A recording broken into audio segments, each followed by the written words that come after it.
Chapter 9:18 Heavenly Tribulation to reach half-celestial stage. Gleilis immediately stepped in front of Gruzel, shielding him from the Dark Lord's murderous gaze. The air was thick with tension as the elders stood frozen, unsure of what to do. Suddenly, the darkness enveloped the room, plunging everything into pitch blackness. The only source of light was the faint glow of the deep blue sea filtering in through the window. But Mutrad's wraith eyes allowed him to see clearly in the dark, and he watched in horror as the scene unfolded. As the others braced themselves for a fight, the sound of flesh being pierced echoed throughout the room. Gleilis' head flew from his shoulders, blood spurting from his neck. Michael's strength had reached the half-celestial stage, making everyone in the room seem like weak ants in comparison. The Dark Lord didn't waste any time with words or unnecessary actions. Instead, he wielded his dark swords with deadly precision, firing dark beams from his eyes and lightning bolts from his swords to swiftly dispatch the members of the House of Gladrath. Mutrad could barely believe what he was seeing.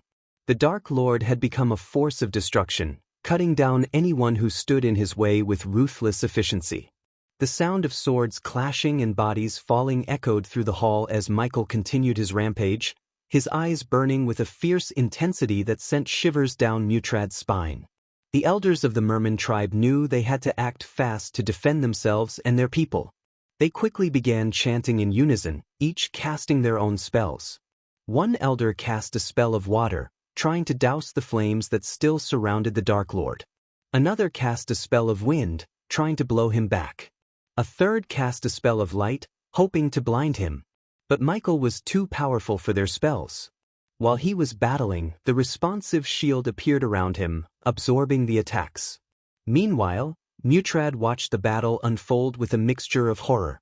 But even as he watched the destruction and chaos, he could not help but be terrified by Michael's rage and wrath. As the battle raged on, Michael moved with incredible speed and agility, dodging spells and slicing through the members of House Gladrath with his dark swords. He fired dark beams from his eyes and lightning bolts from his swords, each strike hitting its target with deadly accuracy. His opponents fell one by one, unable to withstand his power. And all the while, Mutrad could only watch in terror as the Dark Lord easily decimated his enemies.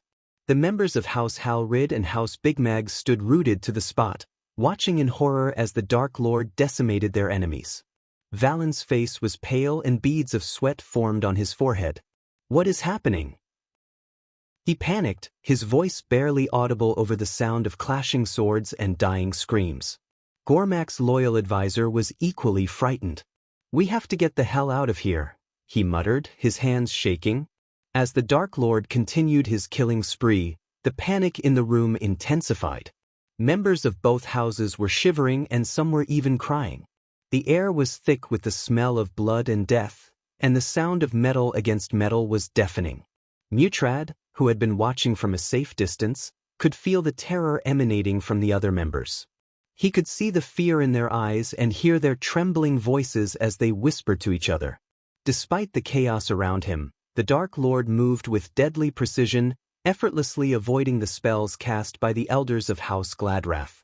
His responsive shield absorbed their attacks, while his retractable black shield protected him from any physical blows. He moved like a dark shadow, cutting down his enemies with ease.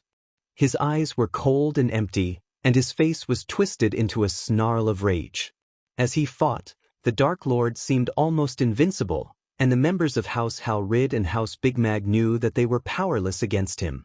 Valen and Gormak exchanged a fearful glance, and Valen whispered, "We need to get out of here before he turns his attention to us." They quickly tried to reach the door, leaving behind carnage and chaos, but the spells flying around him prevented them from quickly reaching the door. As the darkness dissipated, the elders and members of House Gladrath lay motionless in their own pools of blood. The others who had witnessed the Dark Lord's gruesome display of power shivered at the sight of him.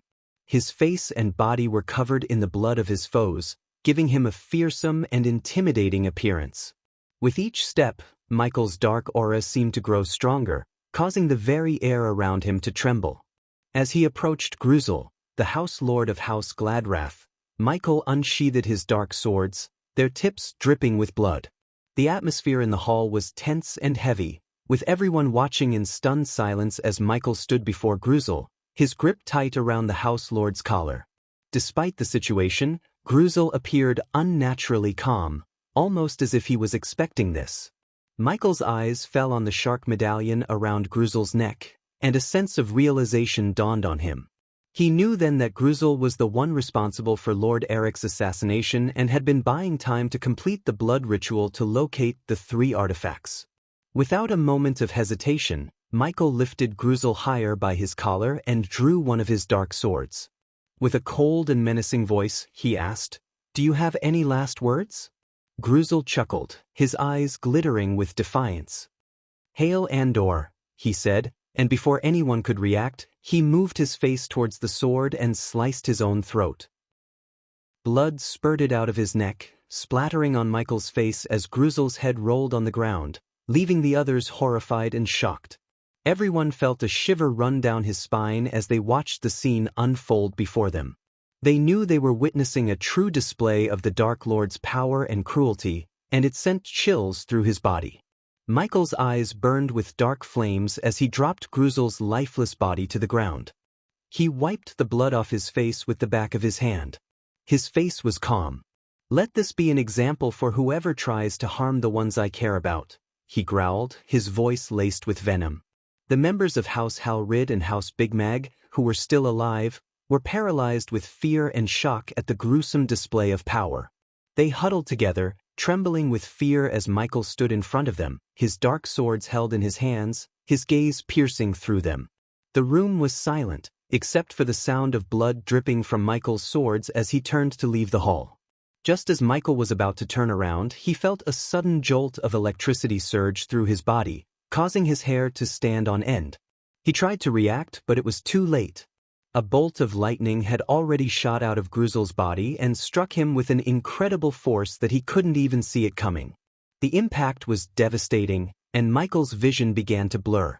It was like his brain was on fire, and the system within his head started to go haywire, sending warning signals that he could barely comprehend.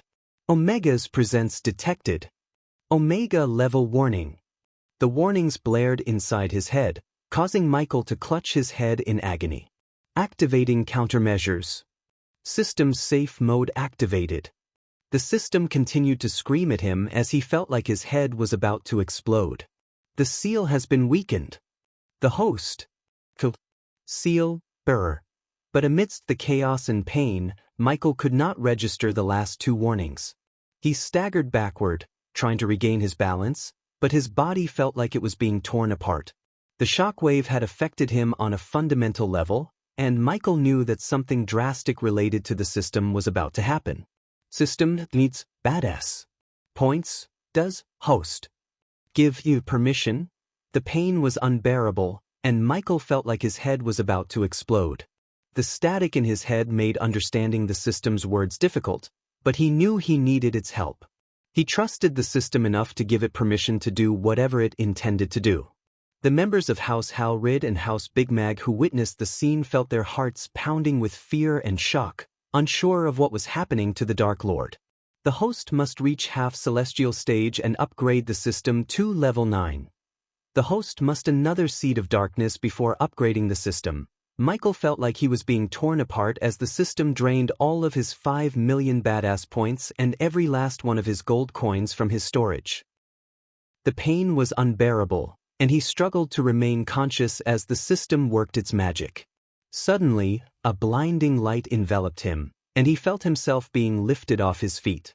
The next thing he knew, he was standing in front of a shimmering portal, its otherworldly energy pulsing through the air. Michael's heart was pounding in his chest as he realized what was happening. Without warning, the system pushed him forward, and Michael stumbled into the portal.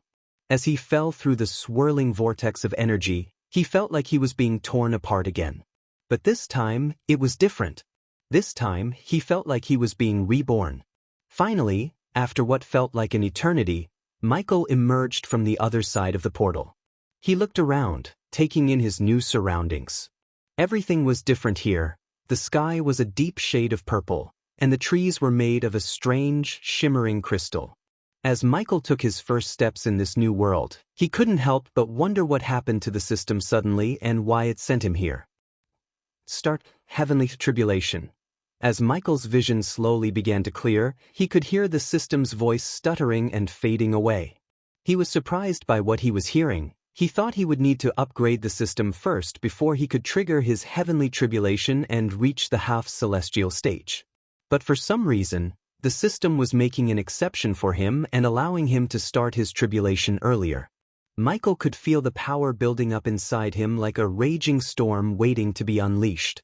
He could hear the sound of thunder in the distance, and the air around him crackled with electricity. The system was pushing him forward, forcing him to confront his own limitations and push beyond them. Finally, Michael's leg gave out as he collapsed on the ground. Despite the pain and the overwhelming force of the tribulation, Michael gritted his teeth and endured.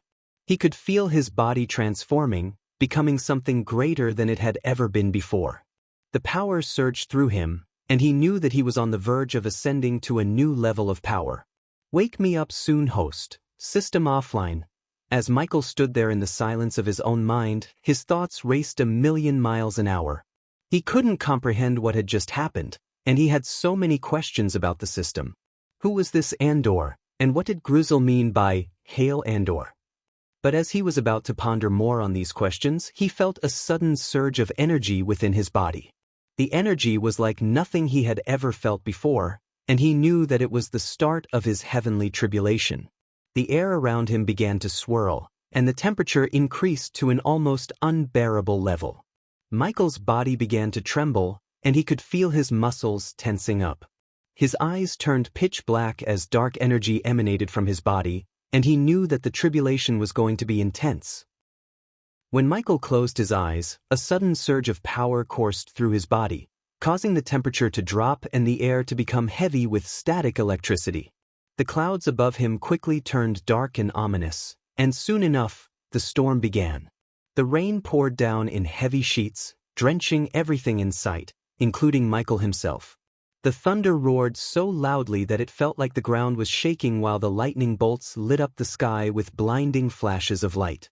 The wind howled like 1,000 demons, and tornadoes formed in the distance, tearing apart anything in their path. Despite the chaos and destruction happening around him, Michael remained still, his body glowing with an otherworldly light. He gritted his teeth and braced himself as the power within him continued to grow, making the storm even more violent and deadly. Everything that happened to this point with Michael is 5 days before Nightmare's death.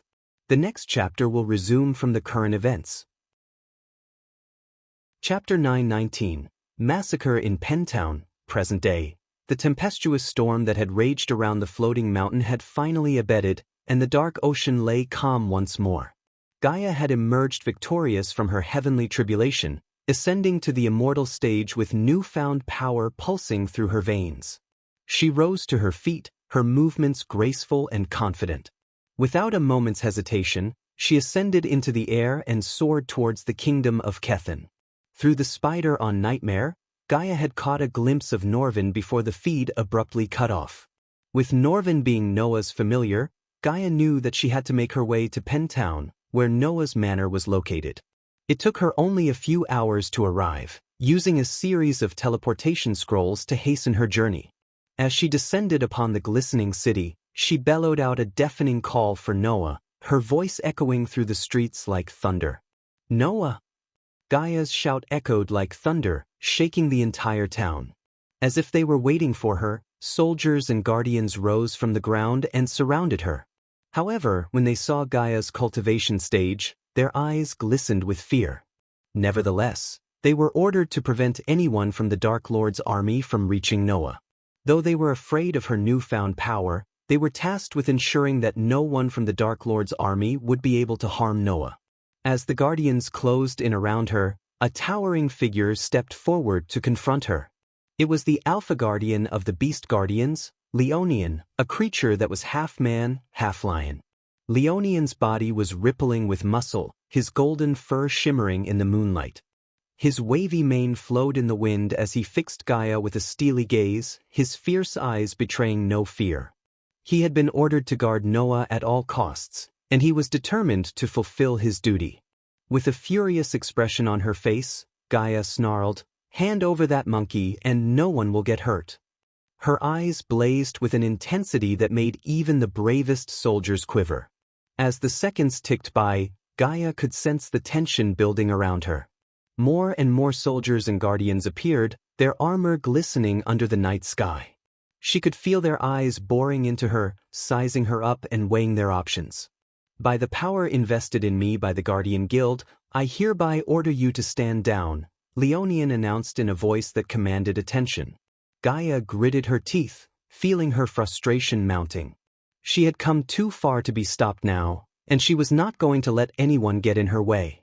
"At least I tried," she spat, her eyes blazing with fury. Without warning, Gaia raised her hand and summoned a giant snake made of green poisonous mist. The cobra hissed at everyone and spit jade poison, causing the weaker soldiers to melt and the others to squirm in pain. Leonian sprang into action, his instincts kicking in as he cast a defensive spell. A translucent golden shield formed around him, shimmering like the surface of the sun. In the midst of the chaos, more and more soldiers and guardians arrived, their weapons at the ready. The air crackled with tension, and the night sky seemed to darken as the two sides faced off. Leonian stood tall, his eyes locked onto Gaia's, his stance unyielding. He knew what he had to do, and he would not falter. "You're not getting past me," he declared, his voice ringing out across the battlefield. Gaia's eyes narrowed as she snapped her fingers, creating a shower of sparks that crackled through the air like lightning. The green mist that surrounded her hissed and churned as if in response to the sudden burst of energy. And then, with a deafening roar, the mist exploded, sending shockwaves through the air that knocked everyone around Gaia off their feet. Soldiers and guardians alike were thrown through the sky like ragdolls, tumbling and spinning as they struggled to regain their bearings. Some managed to right themselves in midair, but others were not so lucky. They fell like dead flies, their bodies slamming into the ground with sickening thuds. As the smoke cleared, Gaia remained suspended in the air, her eyes blazing with power. She surveyed the chaos around her, showing no emotions on her face. The moment Leonian's shield shattered, he was left exposed and vulnerable to a follow-up attack. Gaia had a clear shot, but the other guardians and soldiers blocked her path and gave him time to cast his spell. Meanwhile, back on the ground, chaos erupted as the guardians and Winston Manor soldiers began evacuating the city. They guided the panicked citizens toward the teleportation portal in the center of the city, urging them to move quickly and stay together. The scene in the sky was a nightmare. The clouds rumbled, and the sky crackled with energy as Gaia unleashed her fury on the guardians and soldiers. She was at the immortal stage now, and there was no one in the city who could stop her. Her power was beyond comprehension as she ripped through the soldiers with her bare hands, leaving a trail of destruction in her wake. The sound of metal clashing against metal echoed throughout the city as her victims tried to defend themselves but to no avail. The city was in a state of complete chaos, with people screaming and running for their lives. The ground shook with every move Gaia made, and the air was thick with the stench of blood and fear. As she continued her rampage, more and more soldiers and guardians fell to her overwhelming power. Despite the chaos and destruction around them, the guardians and soldiers remained determined to protect the citizens and get them to safety. They worked together to create a path through the chaos, guiding the people toward the teleportation portal and ensuring that no one was left behind. As the battle raged on, it was clear that Gaia was determined to leave nothing standing in her path. Her eyes burned with a fierce intensity, and her movements were fluid and precise. The guardians and soldiers fought valiantly, but it seemed as though nothing could stop her. The fate of the city hung in the balance, and everyone waited with bated breath to see how it would all end. The sky turned a sickly shade of jade green as Gaia summoned a cobra made of thick, poisonous mist. The creature hissed and spewed its venomous breath, causing anyone who inhaled the toxic fumes to writhe in agony. Even those who were below the soul refining stage immediately coughed up dark blood and fell to their deaths, their bodies plummeting from the sky like lifeless dolls. Amidst the chaos, Leonian sprang into action, summoning his trusty longsword that gleamed in the dim light. He was a formidable fighter, swift and agile despite being only a fusion stage cultivator. With his sword in hand, he charged at Gaia, hoping to take her down. But his luck ran out when he decided to go up against an immortal. Gaia met his attack head-on. Her movements were fluid and graceful. With one hand, she effortlessly caught the blade of Leonian's sword and crushed it with a single squeeze, the sound of shattering metal echoing through the air. Despite his years of training and experience, Leonian stood no chance against Gaia's godlike power. As the battle raged in the sky, people below began to panic, fear etched on their faces. They had never seen such a display of power before, and they had no idea what was happening. "Mommy, what's happening?" a little girl asked, tugging on her mother's dress. "I don't know, sweetie," her mother replied, her voice shaking. "But we need to get out of here." "Is the world ending?" a man shouted, running through the streets. "I don't know, but we need to get to safety," another replied, pulling his family along. People were running in every direction, screaming and crying as they tried to find a way out of the city. Some collapsed from the sheer panic of it all, their bodies trembling with fear. Others stumbled and fell, trampled by the stampede of frightened people. "Please, someone tell us what's happening," a woman pleaded, tears streaming down her face. But there was no one to answer her, no one who knew what was happening. The only thing they could do was run as fast as they could, and hope that they would make it out alive. A cruel smirk spread across Gaia's face as she observed Leonian, now unarmed and defenseless, standing before her. She snickered at him, taunting him with her words. "Pathetic," she hissed, her voice dripping with contempt. With lightning-fast movements, Gaia picked up a broken piece of Leonian's sword and charged at him. The air around her seemed to shimmer as she moved, leaving afterimages of herself behind. In a matter of seconds, she inflicted hundreds of deep cuts on Leonian's body, showing off her speed and agility. Leonian's lion-like face twisted in agony as he struggled to defend himself from Gaia's onslaught, but he stood no chance against her. She was too fast, too powerful, and too merciless. Each cut sent a wave of excruciating pain through his body, and he could feel his strength ebbing away. Gaia was determined to make the other Guardians and Winston Manor soldiers feel weak and helpless. With each slash of her blade, she wanted to show them just how vulnerable they were. And with each passing moment, her power grew stronger, fueled by the death of Nightmare. Meanwhile, on the ground, the people watched in horror as the battle unfolded in the sky. Fear and panic gripped their hearts as they saw the raw power of an immortal cultivator. "We have to get out of here," one woman screamed, grabbing her children and running towards the teleportation portal. "What's happening? Who's fighting up there?" a man asked, his voice trembling with fear. Others stood frozen in place, unable to comprehend the scale of the battle unfolding before them. They watched in horror as Gaia relentlessly attacked Leonian, cutting him to pieces without mercy. The sound of metal against flesh echoed through the air, sending shivers down their spines. In that moment, the people of Pentown realized that they were no match for the power of the immortals. They were just mortals, caught in the crossfire of a battle that was beyond their understanding. And all they could do was watch in terror as the sky burned with the flames of magic and the sound of clashing swords. As Gaia halted her merciless assault on Leonian, the Alpha Guardian's robes were drenched in blood and his once golden mane was now matted and messy.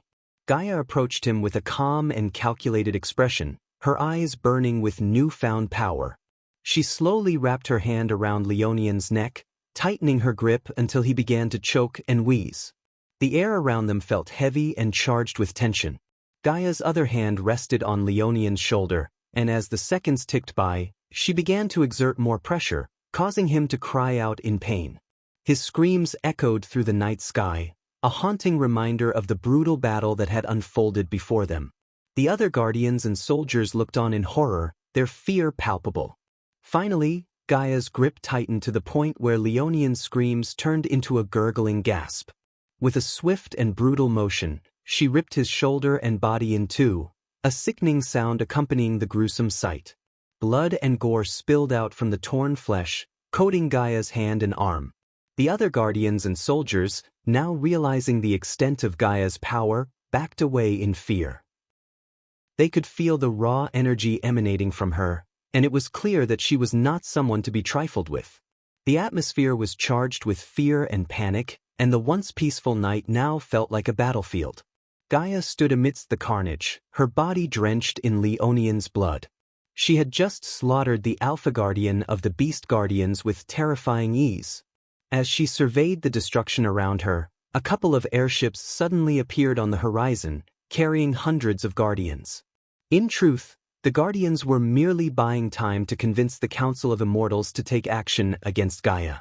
With Noah having cleansed the Guardian Guild of corruption, there were few half-immortals and immortals left to challenge her power.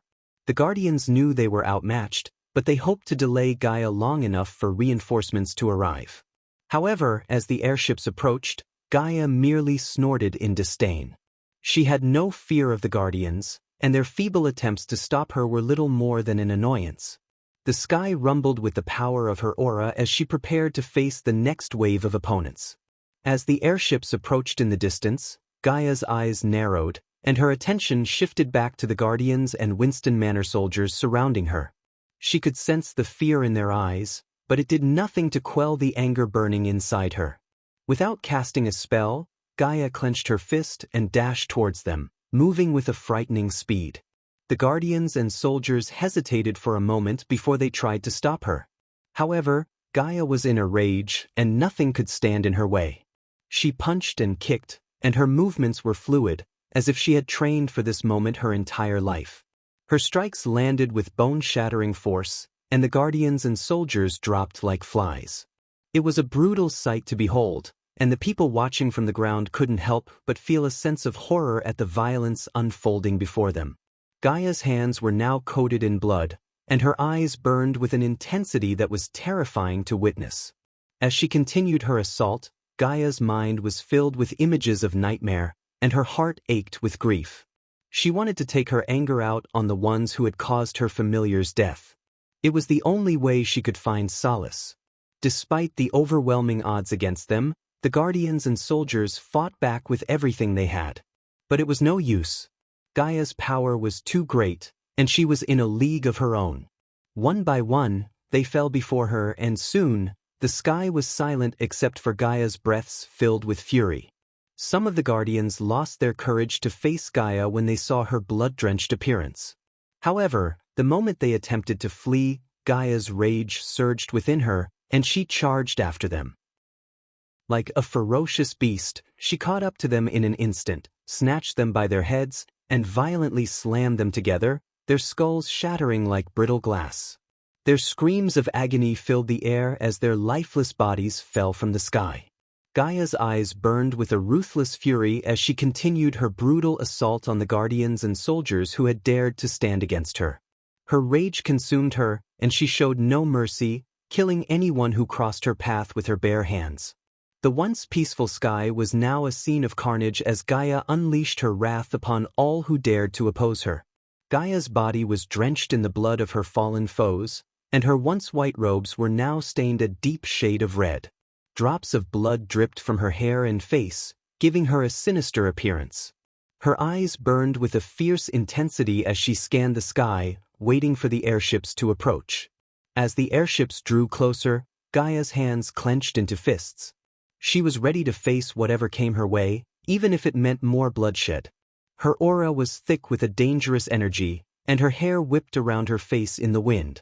Despite the bloody scene before her, Gaia showed no signs of remorse or hesitation. She had unleashed her fury upon her enemies and had come out victorious. The only thing left was to face whatever came next, and Gaia was more than ready for it. When Gaia was about to launch herself towards the Winston Manor, a voice boomed through the sky, echoing like thunder. "Stop!" Gaia's body tensed with rage as she abruptly halted her movement mid-charge. Even without turning around, she immediately recognized the voice that echoed through the sky. It was Zanali, her stepsister, or so she had thought until the revelation that Castian was not her real father.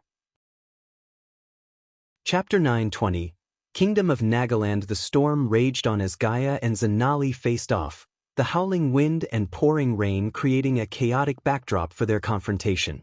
The The sky was a tumultuous mixture of dark clouds and flashes of lightning, casting an ominous glow over the battlefield. Gaia's eyes blazed with fury as she faced Zanali, her hands still slick with the blood of her fallen foes. Zanali felt a chill run down her spine as she stared into Gaia's murderous gaze. "Stop this unnecessary killing, Gaia. Norvin and Noah are not here," Zanali pleaded, hoping to reason with her estranged sister. But Gaia's rage burned hot, and she was not about to be swayed by Zanali's words. "So you know where they are?" she snarled, tilting her face to the side in a menacing gesture. "I won't tell you," Zanali said firmly, her jaw set. Gaia's eyes narrowed, scanning the battlefield for any sign of her targets. But her attention was soon drawn to the portal on the ground, where a group of people were running toward them. Zanali saw the flicker of recognition in Gaia's eyes and knew that she had to act fast. Before Zanali could react, Gaia swooped down to the ground and snatched a little boy from his mother. The child's screams filled the air as Gaia flew back up into the sky, holding the boy by the throat. "What are you doing?" Zanali shouted in shock, her heart pounding in her chest. Gaia's grip on the child tightened, and Zanali could see the fear in his eyes as he struggled to breathe. The boy's mother screamed from the ground, but her cries were drowned out by the storm.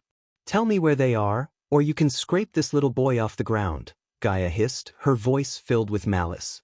Zanali felt a surge of fear wash over her as she gazed up at Gaia, the rain lashing at her face. She knew that Gaia was capable of anything in her current state of mind. But Zanali also knew that she couldn't let her sister win. Taking a deep breath, Zanali gathered her courage and met Gaia's gaze head-on. "I won't give in to your threats, Gaia," she said firmly. "But you should know that the Guardians and Immortals are on their way here. You will pay for what you have done." Gaia's eyes widened slightly at the mention of the Guardians and Immortals, and Zanali could see a flicker of doubt in her expression. But the moment was fleeting, and Gaia's rage soon returned full force. "Then I have nothing to lose," Gaia snarled, tightening her grip on the little boy's throat. Zanali felt her heart race as she watched the scene unfold, the storm raging on around them. She knew that she had to act fast, or else the consequences would be dire. But how could she stop her own sister, who seemed hell-bent on destruction? The sound of thunder echoed through the sky as the two sisters faced off, the fate of the little boy hanging in the balance. The stormy weather seemed to mirror the turbulent emotions of the scene. Lightning cracked across the sky, illuminating the grim determination etched on Gaia's face as she held the innocent boy hostage. Zanali's heart pounded in her chest as she struggled to find the words to appease Gaia's rage. "Stop this madness, Gaia," Zanali pleaded. "There's no need for more bloodshed." But Gaia was beyond reason. Her eyes blazed with fury as she demanded to know the whereabouts of Norvin and Noah. Zanali knew that any answer she gave would be met with violence, and yet she couldn't bear to see an innocent life taken before her eyes. As the little boy dangled helplessly in Gaia's grasp, Zanali felt a wave of nausea wash over her. She had to do something to save him, even if it meant sacrificing her own safety. Gaia's grip tightened, and Zanali's heart skipped a beat. The moment hung in the air, charged with a sense of impending doom. Then, suddenly, Gaia released the boy, sending him tumbling towards the ground. Zanali's heart leaped into her throat as she reached out to catch him, but Gaia caught him first. "Do I look like I'm playing?" Gaia snarled, her eyes glinting with menace. Zanali knew that Gaia was serious. She couldn't afford to hesitate any longer. Gathering her courage, she told Gaia what she wanted to know. The Guardians and Noah were in Nagaland. "They are in Nagaland." As Zanali revealed the location of Norvin and Noah, Gaia's eyes widened in shock for a brief moment. Nagaland was her home kingdom, and the news that her enemies were hiding there caught her off guard. But she quickly regained her composure, and her face twisted into a sinister smile. "Nagaland, huh?" Gaia said, her voice dripping with malice. "Looks like you'll be going back home sooner than I thought." The stormy sky seemed to grow darker as Gaia's words echoed through the air. The wind howled around them, and lightning flashed in the distance as though the very elements were reacting to the evil that Gaia represented. Zanali couldn't help but feel a shiver run down her spine as she looked at her former sister. Gaia had always been dangerous, but now, with her thirst for revenge fueling her actions, she was downright terrifying. As Gaia turned her gaze in the direction of Nagaland, Zanali felt a sense of dread settle over her. She knew that Gaia was capable of terrible things, and she couldn't imagine what she would do when she reached her home kingdom. But Zanali also knew that she couldn't let Gaia continue on her path of destruction. She had to find a way to stop her, no matter the cost. Gaia's eyes blazed with an intense fury as she turned and flew towards her home kingdom, leaving Zanali to catch the falling boy. Zanali's heart sank as she held the trembling child, watching as his mother rushed to him, embracing him tightly. The stormy sky was a perfect reflection of the turmoil in Zanali's mind. The thought of facing Gaia and her ruthless army, let alone the possibility of the Dark Lord joining them, sent a shiver down her spine. Zanali could only hope that the Council of Immortals would make a quick decision and gather their forces to confront Gaia and her army. But as she looked up at the sky, her heart grew heavy with the realization that the battle to come would be nothing short of catastrophic. The fate of countless lives hung in the balance, and Zanali knew that the only way to end this was to put an end to Gaia's thirst for revenge once and for all. As she took to the air, Zanali couldn't shake off the sickening feeling in her gut. She knew that Gaia's rage would not be easily quenched, and the thought of the Dark Lord joining the fray made her feel even more uneasy. For the first time in a long time, Zanali felt a sense of dread wash over her, and she couldn't help but wonder if they were truly ready to face the darkness that was about to descend upon them. Zanali struggled to keep up with Gaia's swift teleportation, feeling the strain in her muscles with every step she took. Her lungs burned with each breath, but she could not afford to stop. She knew where Gaia was heading and had to reach there before it was too late. The kingdom was a marvel to behold, with towering structures and winding alleys that snaked through the city. The buildings were adorned with intricate carvings of snakes, and the streets were bustling with activity. However, at that moment, the kingdom looked void of people, as Zanali had ordered the evacuation as a precaution. Flying above the kingdom of Nagaland was a sight to behold. The island had a distinct shape, resembling a giant serpent winding through the ocean waves. The buildings were built in such a way that they appeared like scales on the serpent's body. They were mostly made of smooth stones and were curved in shape, giving them a unique, organic feel.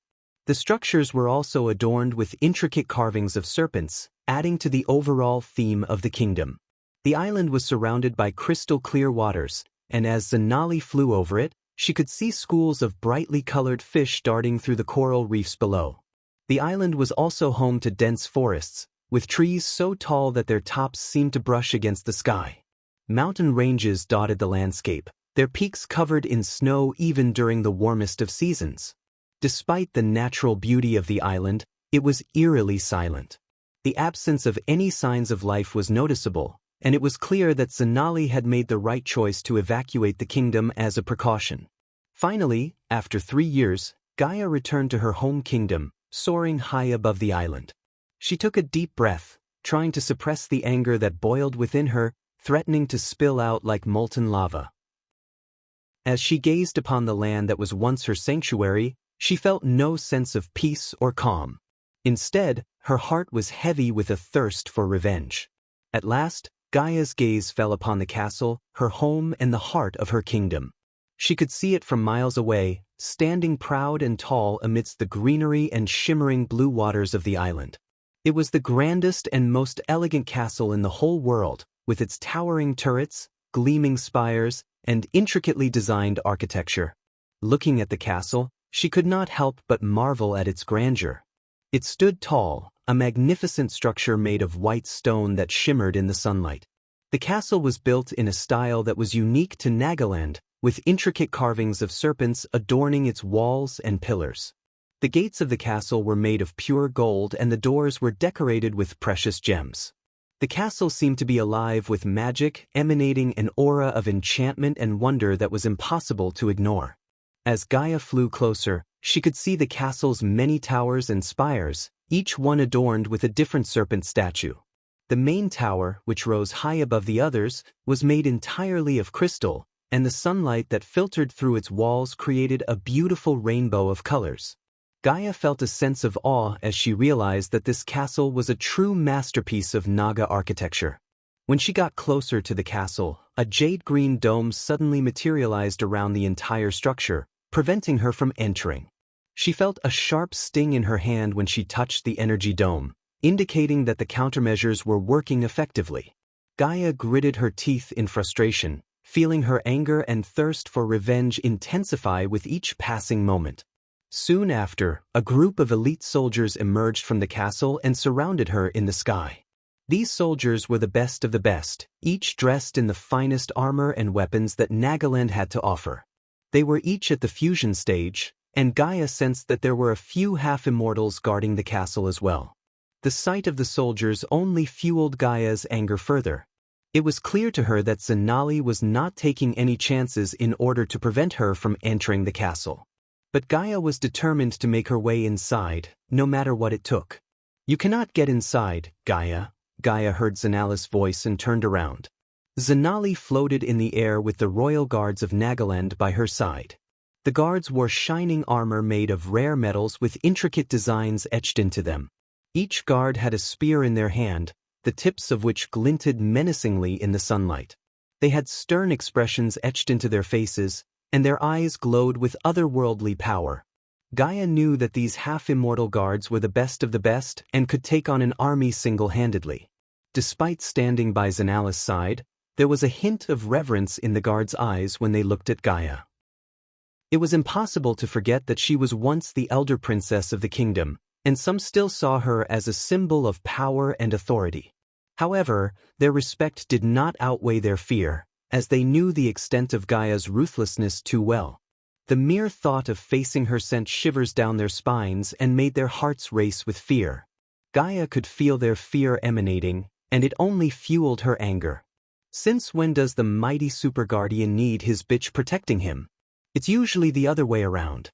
What has changed? Gaia said with a cold, hard edge to her voice. Gaia's eyes flickered with rage as she turned her attention to the royal guards and soldiers surrounding her. Her voice dripped with venom as she spoke. "I won't sully your sense of honor by asking you to step aside. I know you would rather die than let me pass through to the castle to get what I want." Gaia took a step forward, her eyes blazing with fury. "But make no mistake, I will get what I came for, no matter what the cost." The soldiers tensed at her words, their hands hovering over their weapons as they waited for her next move. All this death and destruction for what, Gaia? For a dragon? "When did you become so fond of a dragon?" asked Zanali with a hint of desperation in her voice. "Since you became a bitch to Noah," Gaia snickered, her eyes glinting with anger. "It's unfortunate that history tends to repeat itself," Gaia said with a cold, bitter laugh, her mind flashing back to the memory of burning down an entire prison filled with prisoners 3 years ago. The flames had been so bright and consuming, and the screams of the prisoners had echoed in her mind for months afterward. As Gaia's words echoed in the air, her eyes gleamed with a dangerous glint as she conjured a long bow and a jade arrow. The soldiers tensed and prepared themselves for an imminent battle.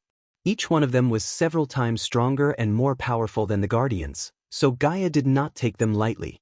The royal guardian quickly floated before Zanali, shielding her with their bodies. They were well aware of the danger that lurked around them, and their eyes flickered with a fierce determination. Zanali stood behind them, her eyes darting back and forth between Gaia and the soldiers. As Gaia pulled the bowstring taut, her eyes locked onto the soldiers, sizing them up with a steely gaze. The tension in the air was palpable, and every breath felt like a weighty burden. With a sudden movement, Gaia released the arrow, and it shot through the air with deadly precision. The soldiers moved quickly, dodging the arrow with an ease that spoke volumes about their skill. They were fast, their movements fluid and precise, and they closed in on Gaia with fierce determination. When the soldiers tried to attack Gaia with their spells, she dodged them with lightning speed. Some soldiers attempted to strike her with their swords and axes, but Gaia parried them with her bow and arrows. Her movements were too quick for the soldiers to keep up, and soon Gaia had taken down several soldiers with her precise shots. The soldiers were relentless, however, and they continued to press forward with their attacks. Gaia was moving with enough speed to leave after images as she aimed and fired with deadly accuracy. The clanging of metal on metal echoed throughout the sky as Gaia's arrows clashed against the soldiers' weapons. Gaia's movements were fluid and precise as she took down the first soldier with a single shot from her jade arrow. The soldier screamed in agony as the arrow pierced his chest, and his body fell to the ground. The remaining soldiers immediately attacked Gaia, casting spells that missed her by a hair's breadth due to her speed and agility. Gaia responded with a rain of arrows that tore through the soldiers' armor, and their blood splattered in all directions. The air was thick with the smell of burning flesh and blood as the soldiers fought fiercely to protect their home. However, Gaia was a formidable opponent, and her accuracy with the bow was unparalleled. She targeted their weak spots, and each shot found its mark, dropping the soldiers one by one. The sound of bones cracking and bodies falling filled the air, and Zanali watched in horror as the soldiers she had trained and fought alongside were mercilessly slaughtered. Zanali watched in horror as Gaia ruthlessly took down each soldier one by one. Despite being outnumbered, Gaia moved with an almost inhuman grace and speed, dodging every attack with ease and unleashing a flurry of deadly arrows. Zanali had never seen Gaia fight with such ferocity and brutality before, and it sent shivers down her spine. She knew that Gaia was fueled by anger and hatred, and there was no stopping her. Zanali felt helpless, and for the first time in a long time, she felt fear creeping into her heart. Chapter 9:21 Battle of Nagaland. As Gaia continued to fight, she drew her bow with unmatched grace and precision. Every arrow that she fired was a masterpiece, imbued with a powerful energy that only the Dark Lord could bestow. Each arrow had a distinct aura and power, ranging from ice, fire, and even poison. As the arrows whizzed through the air, they left a trail of destruction in their wake, striking their targets with deadly accuracy. Zanali watched in horror as the soldiers of Nagaland fell one by one, their bodies tumbling from the sky with a sickening thud. She knew that Gaia was not to be underestimated, but even she was stunned by the level of destruction that Gaia was capable of. The air was thick with the metallic scent of blood, and the ground was littered with the bodies of the fallen soldiers. Despite the number of soldiers fighting against her, Gaia continued to fight with a fierce determination, her eyes burning with an intensity that Zanali had never seen before. With each arrow that she fired, she seemed to grow stronger, her power pulsing through the air like a raging inferno. Zanali knew that this battle was far from over and that the fate of Nagaland hung in the balance. Although the soldiers were powerful, they were no match for an immortal stage level 2 warrior. As the last of the soldiers fell from the sky, Gaia's eyes burned with a murderous rage. The two royal guards beside Zanali knew they were no match for her, but they still had a duty to protect their princess. As they prepared to clash with Gaia, Zanali floated before them, shielding them from her sister's wrath. "You still don't understand, do you?" Gaia sneered. Zanali stood firm, refusing to be intimidated. "Stop this, Gaia. You don't have to do this. We can still talk things out." Gaia scoffed at her sister's words. "You still don't get it, do you?" Gaia sneered. "No amount of words will stop me from reaching that monkey and ripping its throat out. This isn't some cheesy drama where a touching speech changes everything.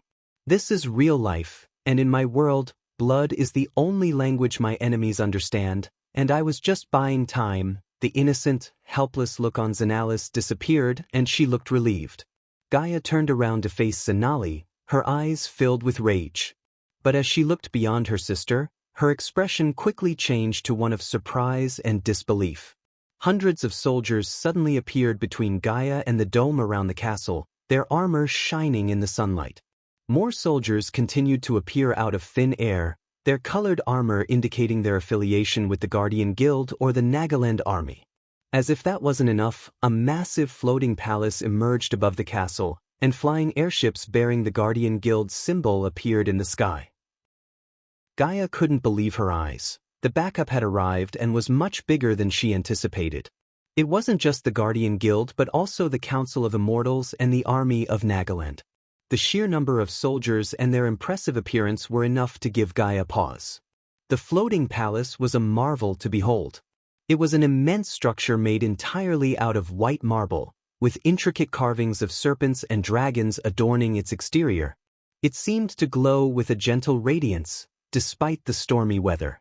The palace appeared to be surrounded by a golden aura, which pulsed with power and seemed to emanate from the very stones of the building itself. As for the airships, they were impressive machines. Each ship was made of gleaming silver metal, with sharp, angular lines and a streamlined design that made them look like they were flying knives. The sails were emblazoned with the symbol of the Guardian Guild, and they were powered by strange runes that made them glide through the air with ease. Soldiers armed with bows, swords, and other weapons stood ready for battle from the ship's decks. The army that had gathered in the sky was massive, their numbers stretching far beyond what Gaia had expected. As they floated in the air, the sheer size of the force was imposing. The soldiers were clad in shining armor, and their weapons gleamed brightly in the sunlight. The colorful banners of different kingdoms fluttered in the breeze, adding a vibrant contrast to the stark, blue sky. The army of Nagaland itself was impressive in numbers, but now it was multiplied by the forces of the Guardian Guild and the Council of Immortals. Flying airships with the symbol of the Guardian Guild emblazoned on their sails were dotted throughout the sky, adding a technological edge to the otherwise medieval appearance of the army. Gaia stood tall and proud in the face of the overwhelming army that surrounded her in the air. Despite the hundreds of soldiers and the imposing figures that flew out from the floating palace of the Council of Immortals, she showed no signs of fear. Her eyes glinted with a cold determination, her jaw set in a firm line. "If you want to reach Noah, you have to go through this army," Zanala's voice rang out, full of warning. Gaia simply sneered in response, her hand flexing around her bow. She knew that the only way to reach Noah was through the army before her, but she was not afraid. As the army rapidly closed in around her, Gaia braced herself for battle, her eyes scanning the mass of soldiers for any weaknesses or openings. The sheer size and power of the army were daunting, but Gaia was determined to reach her target. She knew that the only way to end this once and for all was to face the army head-on, and she was ready to do whatever it took to achieve that goal. Gaia's eyes blazed with an intense light as she raised her hand toward the sky. Suddenly, the space around her started to distort, sending ripples across the air. The sky began to darken, and thunder rumbled in the distance. A fierce storm appeared out of nowhere, with winds howling and the ocean surrounding Nagaland Island churning violently. The soldiers of Nagaland watched in awe and fear as they witnessed the display of Gaia's power. Even the Council of Immortals, who had seen much in their long lives, were taken aback by the ferocity of the storm that Gaia had conjured. As the wind picked up, Gaia raised her head and said, "You are not the only one with an army." Her words were carried by the wind and echoed across the battlefield. The soldiers of Nagaland braced themselves for the worst, knowing that they were facing a formidable foe. The sky trembled and the air around them grew dense and heavy. Suddenly, a portal ripped open, spilling forth a torrent of hundreds of soldiers completely covered in black armor. Each of them had an eerie aura about them, and their movements were stiff and mechanical. These were not living soldiers, but the Dark Lord's undead army. As they emerged from the portal, they encircled the army that surrounded Gaia. Their sheer size and ominous appearance made them a force to be reckoned with. The soldiers of Nagaland and the Council of Immortals looked on in shock and horror as the army of the undead kept coming out of the portal without slowing down. Unexpectedly, another portal appeared in the sky, and a group of dark-robed figures emerged from it. Their eyes glowed with a haunting intensity, and their skin was deathly pale. As they flew closer, their hissing grew louder, sending chills down the spines of those nearby. It was the vampire army, led by none other than Elder Vampire Saber. The army's sheer size and strength were imposing, and they quickly positioned themselves next to Gaia's army of undead soldiers. Together, the two armies created an unstoppable force, ready to take on anyone who dared to stand in their way. As Zanali and others were staring at the two armies, another portal opened, and through it emerged several imposing figures robed in a unique way. These were the members of the Vampire Death Squad, and their presence alone was enough to make even the bravest of warriors tremble. Leading the charge was Bear, a towering behemoth of a man who wielded two massive axes with ease. He was clad head to toe in black armor, and his eyes glowed with a feral intensity. Next to him was Snake, a wiry figure who moved with a serpentine grace.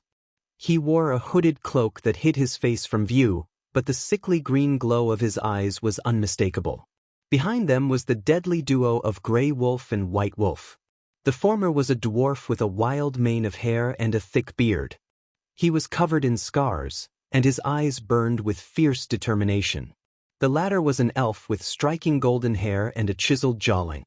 His movements were graceful and fluid, and his eyes held a cold, detached cruelty. Bringing up the rear was Spider, a half-elf woman whose beauty was matched only by her deadly skills.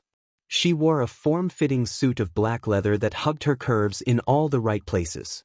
Her hair was a flowing cascade of blonde waves, and her eyes sparkled with deadly intelligence.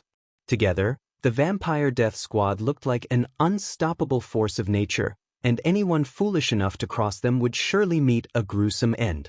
As the Dark Lord's army descended upon them, the army of Zanali grew increasingly fearful. They watched in awe as hundreds of undead warriors, all clad in black armor, emerged from the portal. Some of the soldiers began to back away, unsure of how to react to this sudden appearance. "This can't be happening," one of the soldiers murmured, his voice shaking with fear. "They're the Dark Lord's army," another whispered, his eyes wide with terror. "We can't defeat them." When the soldiers of Zanali's army looked at the Vampire Death Squad and the rest of the Dark Lord's army, fear crept into their hearts. They were afraid, but they were also resolute not to back down easily. One soldier whispered to his comrade, "Have you ever seen such a terrifying army before?" His comrade nodded in agreement. "Not in all my years of service have I seen such a dark and fearsome army." Some soldiers looked at each other, determined to fight until the end. They may have been afraid, but they knew that running away or admitting defeat was not an option. "We will not back down. We will fight until our last breath," a soldier shouted, his voice echoing across the battlefield. When Zanali's army stared in shock at the appearance of the Dark Lord's army, they thought they had seen the worst of it.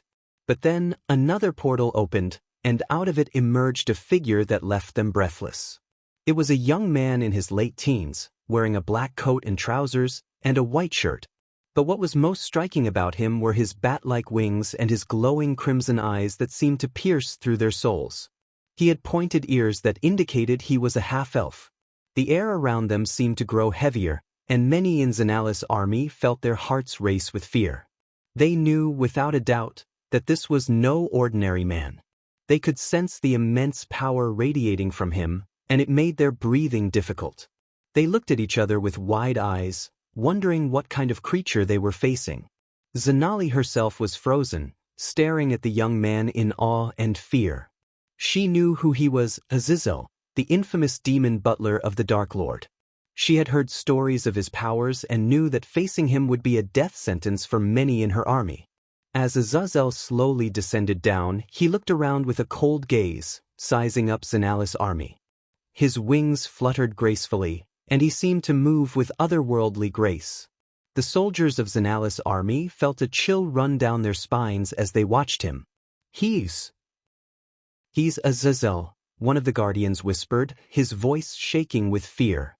"He's the demon butler of the Dark Lord," another added, his voice barely above a whisper. Whispers spread through the ranks, and every soldier felt a shiver down their spine. They had all heard tales of the demon butler Azazel, but no one knew the true extent of his power. All they knew was that his presence alone was enough to make breathing difficult, and many couldn't help but tremble in fear.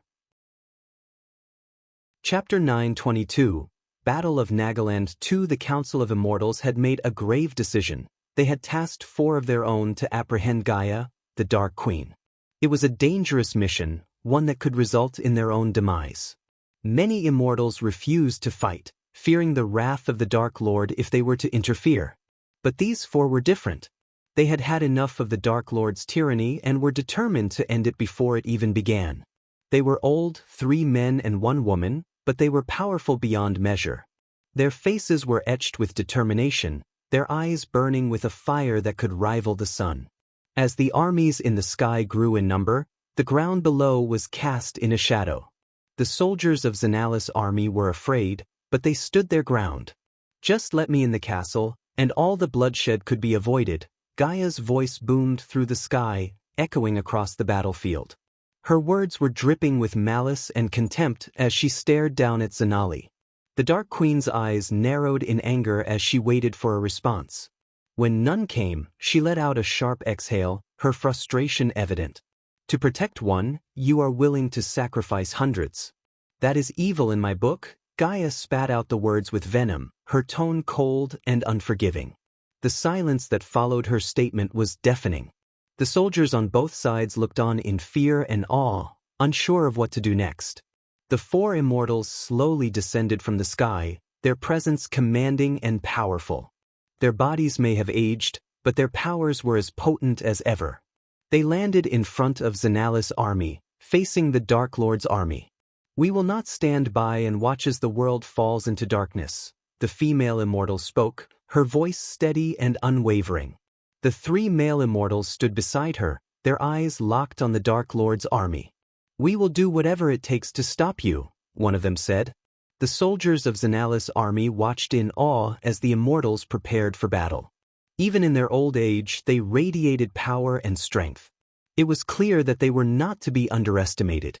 "Azazel," Gaia looked up at the demon butler in the air.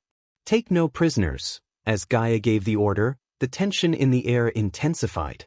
Azazel, the demon butler, heard her command and transformed himself into a bolt of lightning with the use of his powerful spell, Lightning Dash. In an instant, he was soaring towards the female immortal, who had been assigned to capture Gaia.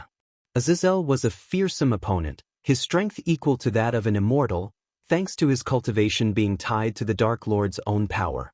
He had never experienced the heavenly tribulation like the other immortals, making him a mysterious and dangerous adversary. With the ability to mimic the Dark Lord's spells, Azazel was an invaluable weapon in the Dark Lord's army. As Azazel drew closer, the female immortal braced herself for the attack, knowing she was facing a formidable opponent. The battle had officially begun, and it was clear that hundreds of lives were about to be snuffed out in Nagaland. The two armies collided in the air instantly, with Gaia and Azazel facing the immortals. They led the attack like ferocious beasts. The clash of swords and the whizzing of spells filled the air as the two armies clashed in a fierce battle. The Guardians fought with all their might, casting spells that shook the very foundations of the earth. The sound of thunder echoed in the sky as they summoned lightning bolts to strike the undead army. The Guardians also used their weapons, slicing through the undead with swords and axes. Meanwhile, the alpha vampires controlling the undead army showed remarkable coordination and tactical skills. They directed the undead to attack the Guardians in waves, using their numbers to their advantage. The undead clawed at the Guardians with their rotten hands and gnawed at them with their sharp teeth. They were fearless and relentless, driven by a hunger that knew no bounds. As the battle raged on, it became clear that neither side had a clear advantage. The undead were numerous, but the Guardians were powerful and skilled. The Guardians continued to cast spells, summoning walls of fire to incinerate the undead and using spells to paralyze them in their tracks. However, the alpha vampires continued to control the undead army with ease, directing them to attack the Guardians from different angles. On the other hand, the Vampire Death Squad wreaked havoc like a violent tornado. As the Vampire Death Squad flew into battle, Bear charged forward with his two giant axes, swinging them with tremendous force. His axes met the Guardians' weapons, and sparks flew as they clashed. The force of his blows was so powerful that it shattered the Guardians' weapons, sending shards of metal flying in all directions. Snake slithered through the air, his thin body making it almost impossible to track his movements. He darted in and out of the Guardians' ranks, striking with his venomous blades. With each hit, a deadly toxin entered the Guardians' bodies, causing them to writhe in agony and eventually succumb to their injuries. Grey Wolf and White Wolf moved together like a well-oiled machine. Their attacks were swift and precise. Grey Wolf used his small stature to his advantage, sneaking up on unsuspecting guardians and dispatching them quickly and quietly. White Wolf, on the other hand, was a whirlwind of death, her elven grace allowing her to move with lightning speed. She took on multiple guardians at once, her deadly blades cutting through flesh and bone with ease.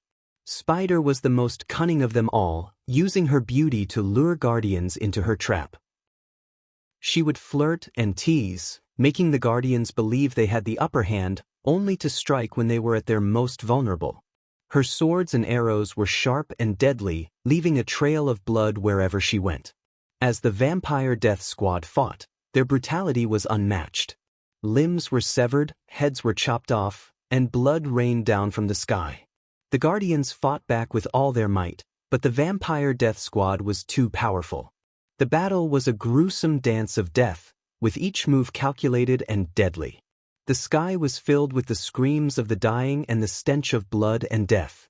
While the Vampire Death Squad was absolutely slaughtering their foes, the vampires were equally as formidable, moving through the air with the grace and speed of a hurricane. Their supernatural abilities made them almost invincible, and they attacked with a brutality that left many soldiers trembling in fear. They tore into their opponents with razor-sharp fangs, draining them of their life force with each bite. Blood spattered across the sky as the battle raged on, with the cries of the dying filling the air. The soldiers of Xanalis' army fought bravely, but they were no match for the combined might of the Dark Lord's forces. The undead army swarmed them without mercy, clawing and gnawing at their flesh with a single-minded determination. In the midst of the chaos, the Vampire Death Squad continued to cut a bloody swath through their enemies. Bears' axes cleaved through bone and sinew, while Snake's daggers left a trail of poisoned corpses in his wake. Grey Wolf and White Wolf moved like phantoms, striking without warning and disappearing just as quickly.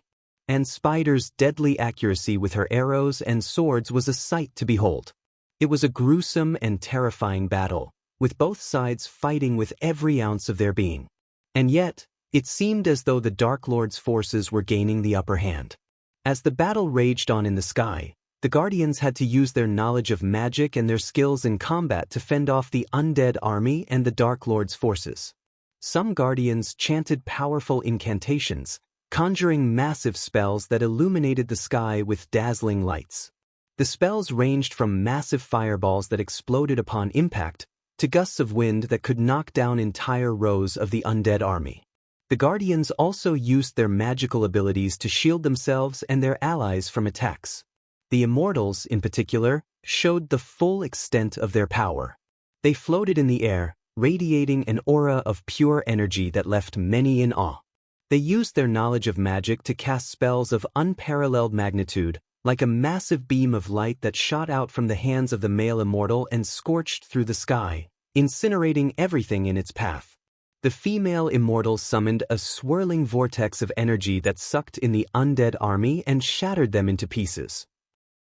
Even Zanali, who had been silent for most of the battle, finally drew her sword and joined the fray. She moved with a grace that belied her years, striking down vampires and undead with ease. Her sword glowed with white light as she swung it, sending waves of energy that cut through the dark army like a hot knife through butter. Despite the Guardians' best efforts, however, the Dark Lord's army proved to be a formidable opponent. The Vampire Death Squad continued to take down their foes with brutal efficiency, while the vampires seemed to be unstoppable, using their regenerative abilities and super strength to overpower their enemies.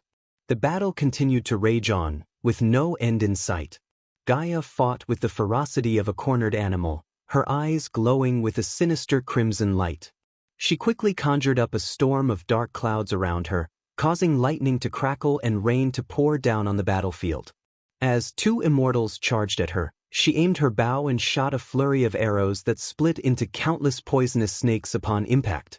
The snakes slithered and coiled around the immortals, biting them with their venomous fangs.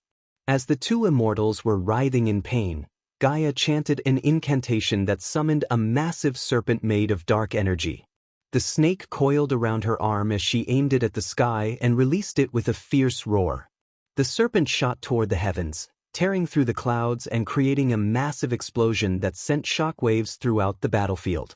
Despite the overwhelming power of Gaia's spells, the immortals continued to fight back with their own grandiose magic. One immortal summoned a blinding light that illuminated the entire sky, causing the clouds to part and revealing the stars above. The other immortal created a raging firestorm that incinerated everything in its path. The sky was filled with the clash of spells and the roar of thunder as they continued their battle. The storm around Gaia intensified, the wind howling as lightning struck down all around her. Yet, she continued to fight with unwavering determination, her eyes fixed on her enemies as she unleashed spell after spell. On the other side of the sky, Azazel flew towards the two immortals, determined to use all his arsenal to take them down. A barrage of lightning bolts crackled with deadly electricity, hitting one of the immortals and causing a massive explosion that illuminated the entire sky. Dodging the spells of the other immortal, Azazel unleashed crescent-shaped blades of wind using his wind blast spell. The blades cut through the air like a razor, hitting the second immortal who staggered back with blood oozing from his wounds. Azazel then flew towards the wounded immortal and hit him with all his brute strength. The immortal crashed to the ground with a resounding thud, causing the sky to rumble with the force of the impact. The winds around them intensified, creating a storm of epic proportions. The battlefield was a chaos of spells and weapons as the Guardians and Nagaland soldiers fought with all their might, trying to push back the undead army and the vampire death squad. The outcome was still uncertain, and the storm raged around them, with lightning bolts illuminating the sky and casting eerie shadows on the battlefield. The power coursing through Azazel's veins made him ready for the next attack. He knew that he had to use it to take down the Guardians and the Immortals. The battle was far from over, and he was prepared to fight until the bitter end. As the battle raged in the sky above, the impact of the spells and weapons used by the Guardians and the Dark Lord's army was felt on the ground below. The spells cast by the Immortals and the Guardians were so powerful that they shook the very foundations of the buildings in the kingdom.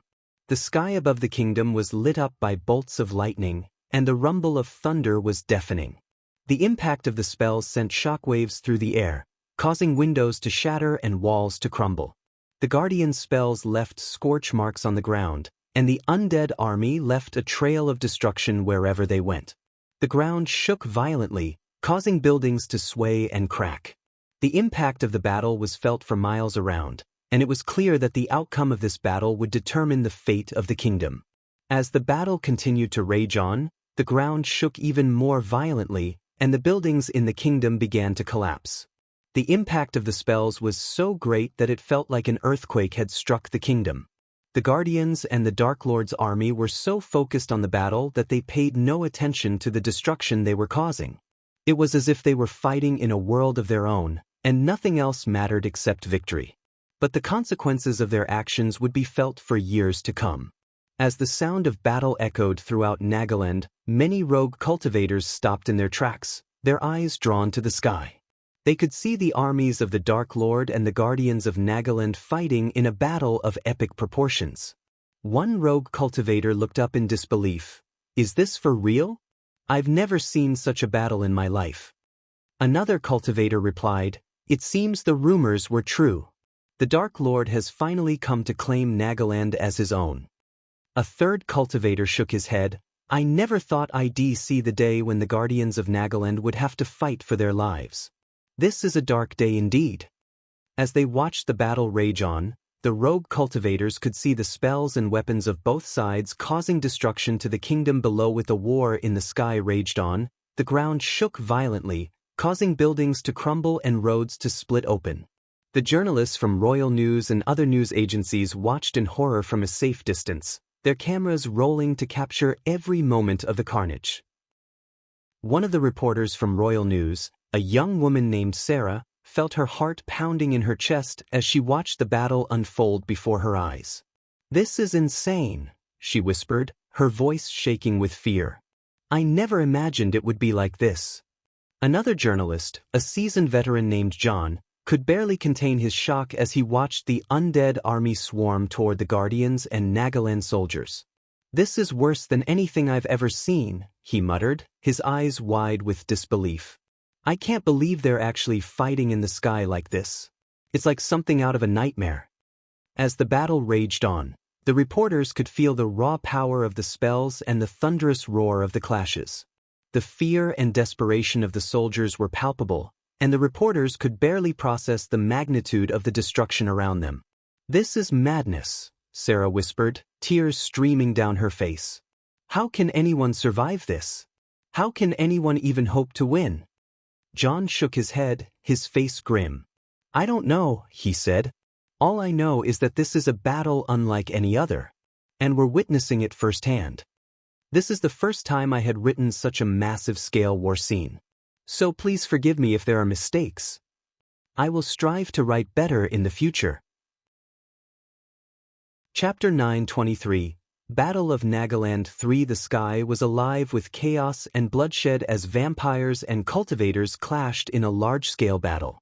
From the sky, they brought the war down to the ground, bringing destruction with them. Spells were fired left and right, reducing buildings to rubble and turning the once thriving streets into a war zone. The undead, with their rotting flesh and cold eyes, fought alongside the Nagaland soldiers on the ground, their flesh tearing with every blow they took. Undead to the barrier, as Azazel fought ferociously against the immortals, the Dark Queen barked an order at her partner in crime. Azazel, with his twisted grin, understood her perfectly, commanding the Alpha Undead to send a battalion of undead to the energy domes surrounding the castle. The undead, with their decayed bodies and rusted weapons, rushed toward the energy dome, their eyes gleaming with bloodlust. The energy dome sparked and burned as the undead threw themselves at it, trying to break through. Their skin sizzled, and their limbs charred as they pushed their way through, their screams of agony ringing out like a twisted melody. But their overwhelming numbers proved to be too much, causing the energy dome to ripple and flicker under their relentless assault. The battle was a gruesome affair, with bodies littering the ground and blood staining the streets. Severed limbs and entrails were scattered among the rubble, a macabre display of the brutality of war. The vampires and cultivators fought with ruthless determination, their eyes glowing with an insatiable hunger for victory. But the undead were just as fierce, fighting with a single-minded focus that was both terrifying and awe-inspiring. They clawed and bit at their enemies, their rotting teeth sinking into flesh and their decaying hands tearing at clothing and armor. The stench of death and decay hung heavy in the air, mingling with the metallic tang of blood and the acrid scent of magic. Amidst the chaos, Gaia and Azazel fought on, their power crackling and sparking with every spell they cast. The sky was awash with colors, with red and blue magic clashing in a deadly dance. They fought with a ferocity that was unmatched, their eyes glowing with a fierce determination to emerge victorious from this bloody conflict. The battle raged on, and as the sun began to set, it was clear that neither side was willing to back down. The undead continued their assault on the energy dome, their numbers dwindling with every passing minute. The Nagaland soldiers fought with a determination born of desperation, their weapons stained with the blood of their fallen comrades. Roel Fidelfanaam's Annalise eyes widened in horror as she watched the undead hurling themselves at the energy barrier, their undead bodies bursting into flames upon contact. The stench of burning flesh and hair filled the air, mingling with the acrid smell of magic. Amidst the chaos, Gaia flew down from the sky while evading the spells cast by the immortals as she swooped toward a bloated undead. The bloated undead was a grotesque experiment of Dalars, filled with noxious gases that could cause a massive explosion upon impact. Gaia's fingers dug into the rotting flesh of the undead, ignoring the putrid smell as she hurled it toward the two immortals hot on her heels. The bloated undead flew between two buildings, exploding in a shower of gore and viscera. Blood, flesh, and bone rained down on the immortals as they frantically cast protective spells to shield themselves from the blast. The explosion was deafening, shattering the windows of nearby buildings and causing the ground to shake violently. The deafening roar of the explosion echoed through the war-torn streets, sending shivers down the spines of everyone who heard it. The two towering immortals, now unprotected, found themselves under a rain of deadly arrows, each piercing through their thick skin with a sickening thud. They struggled to fend off the barrage of arrows while simultaneously trying to avoid the falling debris of the shattered buildings. The alpha undead seized the opportunity and signaled the horde to attack the vulnerable immortals. The undead swarmed around them, clawing and biting, their ravenous hunger for flesh apparent in their frenzied attacks. The immortals may have had bodies like steel, but the undead's relentless bites still caused them excruciating pain. As the chaos unfolded, Gaia's face contorted into a wicked grin as she charged toward the female immortal, her canines morphing into venomous fangs resembling those of a cobra. With a vicious lunge, she sank her fangs into the immortal's neck, injecting her lethal venom. The female immortal shrieked in agony, clawing at her neck as the poison spread through her body. Meanwhile, the male immortal, blinded by the jade mist sprayed by Gaia, writhed in agony, his eyes burning like hot coals. He tried to fend off the undead, but they were too many, tearing at his clothes and scratching his skin. Gaia, seeing the opportunity, summoned a crimson-red blade and lunged at the immortals with lightning speed, striking them with savage blows. Blood spattered everywhere as her blade found its mark again and again, slicing through flesh and bone. The scene was a gruesome display of carnage and brutality, with limbs and body parts strewn everywhere and the stench of blood and death permeating the air. Gaia's eyes glimmered with satisfaction as the two immortals finally met their demise at the end of her crimson blade. The undead eagerly descended upon the immortals' lifeless bodies, tearing them apart with their razor-sharp teeth and claws. But Gaia had no time to revel in her victory, for her attention was quickly drawn to Azazel, who was engaged in a brutal battle against the other two immortals.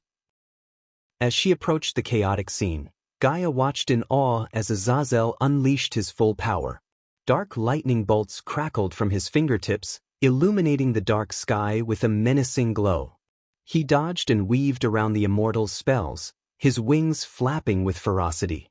With each strike of his magic, the ground shook and trembled, causing debris to rain down upon the hapless guardians and Nagaland soldiers below. In the midst of the chaotic battle, Azazel was a force to be reckoned with. With his wings flapping furiously, he unleashed bolts of dark lightning at the two immortals who were struggling to keep up with his speed and power. His eyes were filled with a wild glint, and his lips curled into a devilish grin as he relished in the mayhem and destruction he was causing. As Azazel flew around the sky, his spells caused buildings to crumble and explode, raining down debris on the Nagaland soldiers and guardians below. He swooped down to attack the soldiers with his bare hands, tearing them apart with savage strength and merciless precision. Blood spattered across his face as he ripped through their flesh and bones with ease, leaving nothing but mangled corpses in his wake. The guardians, horrified by Azazel's brutality, tried to defend themselves with their weapons and spells. But their efforts were in vain, as Azazel's power and ferocity proved too much for them to handle. He lunged at them, snarling like a wild animal, and tore them apart one by one. Despite facing two immortals at the same time, Azazel never once faltered. Instead, he seemed to revel in the challenge, laughing maniacally as he dodged their spells and launched his own attacks. The air crackled with dark energy as he unleashed a barrage of spells at them, his wings beating fiercely to keep him aloft. And as he continued to wreak havoc on the battlefield, the ground below him was littered with the broken and lifeless bodies of his enemies. As Azazel continued to fight the two immortals, Gaia joined the fray and made a formidable team together. Gaia flew around the immortals, spewing a thick jade-green poison mist from her mouth. The mist hung heavily in the air, almost suffocating the immortals. With lightning-fast reflexes, Azazel fired a crackling bolt of lightning into the mist, causing a great explosion that sent the two immortals hurtling through the air. Gaia wasted no time and flew toward one of the immortals, stabbing him in the back repeatedly with her crimson-red blade. The other immortal tried to cast a spell, but before he could even finish the incantation, Azazel placed his palm on the immortal's face and fired a lightning bolt out of his hand, piercing through the immortal's eyes. The immortal screamed in pain as Gaia threw her blood-soaked blade at Azazel. Azazel caught the blade midair, and without hesitation, he sliced off the head of the other immortal with a swift motion. The decapitated head rolled on the ground, leaving a trail of blood behind. Azazel then threw the blade back to Gaia, who easily caught it. She continued to stab the remaining immortal in front of her, her eyes fixated on Zanali. The scene was brutal and gory, with blood and body parts littering the battlefield. The stench of death hung heavily in the air, making breathing almost unbearable. The combination of Gaia's poison mist and Azazel's lightning bolts made for a deadly combination, leaving the immortals with no chance of survival. It was a true display of power and skill, and the spectators who witnessed the battle were left in awe and terror. With the four immortals dead and their bodies being devoured by the undead, Azazel and Gaia turned their bloodied gazes towards the rest of the Guardians and Nagaland army. Just as Gaia and Azazel killed the immortals, more airships appeared in the horizon, ready to engage in battle. "Destroy them all," Gaia ordered Azazel, pointing at the Guardian airships. Her voice was cold and filled with venom, reflecting her determination to win this battle.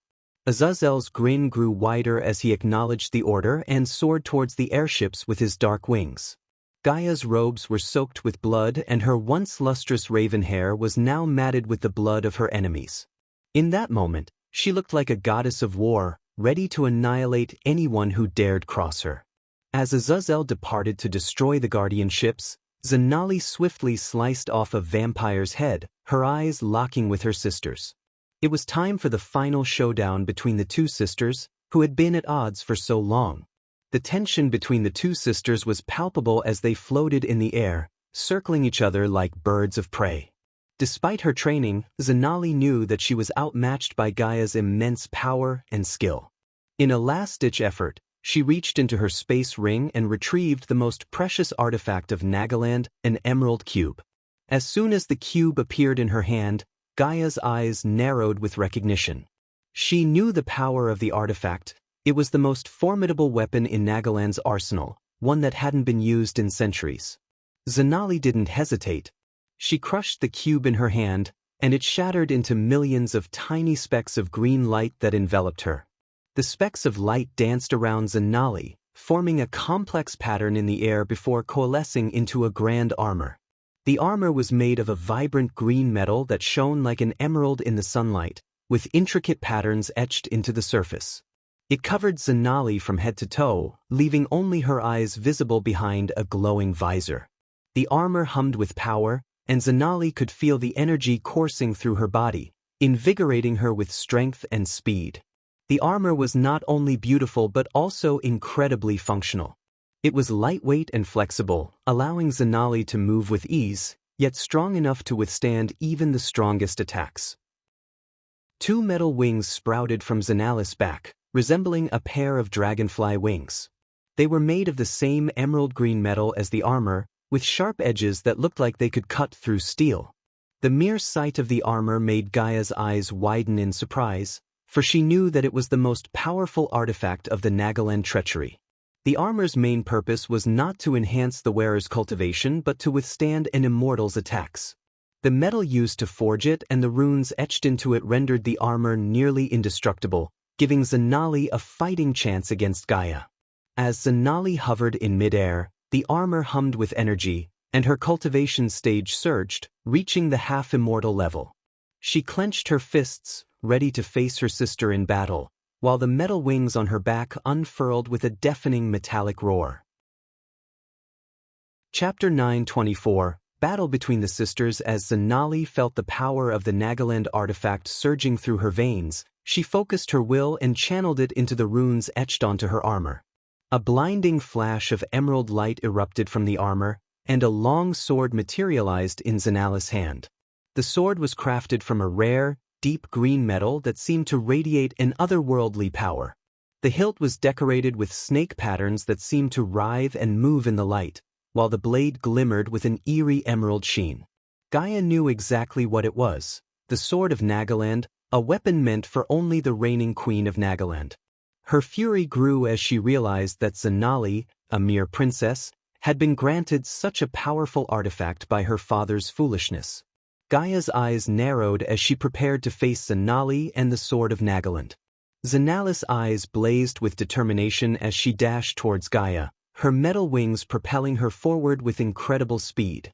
The sound of her sword cutting through the air was like a siren, warning Gaia of the imminent danger. Gaia raised her crimson-red sword in anticipation, ready to meet Zanalis' attack head-on. The two swords clashed with a deafening sound, sending shockwaves through the air and causing cracks to form in nearby buildings. The force of the impact was so great that it made the ground shake beneath their feet. The sparks flew as the two swords continued to collide with each other, each woman determined to prove her superiority over the other. The clash between Gaia and Zanali intensified as sparks flew from their swords, illuminating the night sky. Gaia's crimson-red sword glinted menacingly as she twirled it effortlessly in her hand while her other hand gripped the bow with expert precision. The onlookers gasped in awe as they watched Gaia wield both weapons with deadly accuracy. Gaia's movements were swift and fluid as she blocked Zanalis' attacks with her sword and simultaneously launched a barrage of arrows at her opponent. The arrows moved with a life of their own, guided by Gaia's energy as they homed in on Zanali. Zanali, however, was not easily defeated. She expertly deflected Gaia's arrows with her sword and closed in on Gaia with lightning-fast movements. The two clashed once again, their swords ringing out as they struck against each other. Gaia's swordplay was as fluid and graceful as a dancer's movements. She expertly deflected Zanalis' sword strikes with her own crimson-red sword, which glinted dangerously in the sky. Even with the added weight of the bow in her other hand, Gaia showed no signs of slowing down or faltering. In a split second, Gaia switched from deflecting Zanalis' sword to raising her bow and firing off arrows through the use of her energy. Her movements were so smooth and swift that it seemed like the sword and bow were natural extensions of her body. With each arrow she fired, Gaia used her energy to guide its trajectory, making sure it hit its intended target with deadly precision. The arrows flew through the air like streaks of light, whistling past Zanali and forcing her to dodge and weave. But despite the relentless barrage of arrows, Zanali remained determined and focused, her eyes locked on Gaia as she continued to press the attack. The sound of metal clashing and arrows whizzing through the air echoed through the battlefield as the two women engaged in a fierce and deadly dance of blades and arrows. As the battle between Gaia and Zanali raged on, the sky above them grew even more ominous as if reflecting the violent conflict unfolding below. The clouds turned a deep shade of gray, thunder roared in the distance, and lightning lit up the sky in bright flashes. The storm raged on, the winds howling like the cries of the dying. The rain was coming down in sheets, drenching the two sisters as they fought in the air.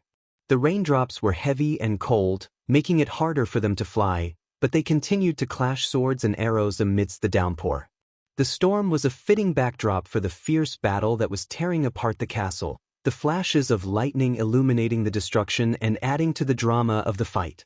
The sky above was covered with dark and ominous clouds as flashes of lightning lit up the battlefield below. Zanali and Gaia were suspended in the air, locked in a deadly dance with their swords. The clash of metal echoed throughout the ruined city, adding to the chaos and destruction that surrounded them. Gaia's eyes burned with fury as she glared at Zanali, her crimson-red sword poised to strike. Zanali's emerald sword glowed with an otherworldly light, and her metal wings shimmered in the stormy sky. "Look around you," Gaia spat, her voice barely audible over the howling winds. "All this death and destruction is because you didn't let me through the barrier. You could have saved them, Zanali. But you chose to protect that coward instead." Zanali's expression hardened, and she lunged forward, sword aimed at Gaia's chest. The two swords clashed once more, the impact sending shockwaves throughout the air. The energy emanating from their weapons illuminated the dark sky, casting an eerie glow over the carnage below. Gaia attacked Zanali with her sword and a barrage of arrows at the same time, the sound of metal clashing with metal and the whistling of arrows filling the air.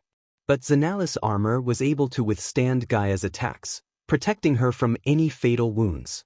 Without the armor, Zanali would have been struck down by Gaia's relentless assault. Despite the power of the armor, it was clear that Gaia had the upper hand in the battle. Her attacks were swift and precise, and her control over the arrows was impressive. Zanali was barely holding her own, parrying Gaia's sword strikes and dodging the arrows with all her might. The stormy sky grew darker as they continued to fight, and thunder rumbled in the distance. The wind picked up, making it difficult for the two sisters to maintain their balance in the air. But they pushed on, their determination to defeat the other never wavering. Gaia's eyes blazed with fury as she spoke, her sword locked in a fierce clash with Zanalis. "You are making a grave mistake by standing in my way, Zanali," she spat out through gritted teeth. "If he comes here, you won't have anything left to rule." Her words hung heavy in the air as Zanali braced herself for the next wave of attacks. The dark storm raged on, lightning illuminating the sky with flashes of blinding light. With a sudden surge of energy, Gaia broke away from the clash and leaped backward, drawing her bow with a swift motion. Zanalis' eyes widened as she saw the barrage of arrows hurtling toward her at breakneck speed. She brought up her sword to deflect them, but Gaia was not done yet. With a flick of her wrist, Gaia unleashed a series of powerful energy blasts that streaked toward Zanali, leaving a trail of destruction in their wake. But Zanali was not defenseless. The armor Castin had gifted her glowed with a bright green light as it absorbed the brunt of the attacks. Zanali felt the shockwaves reverberate through her body, but she stood firm. Without the armor, she would have been no match for Gaia's onslaught.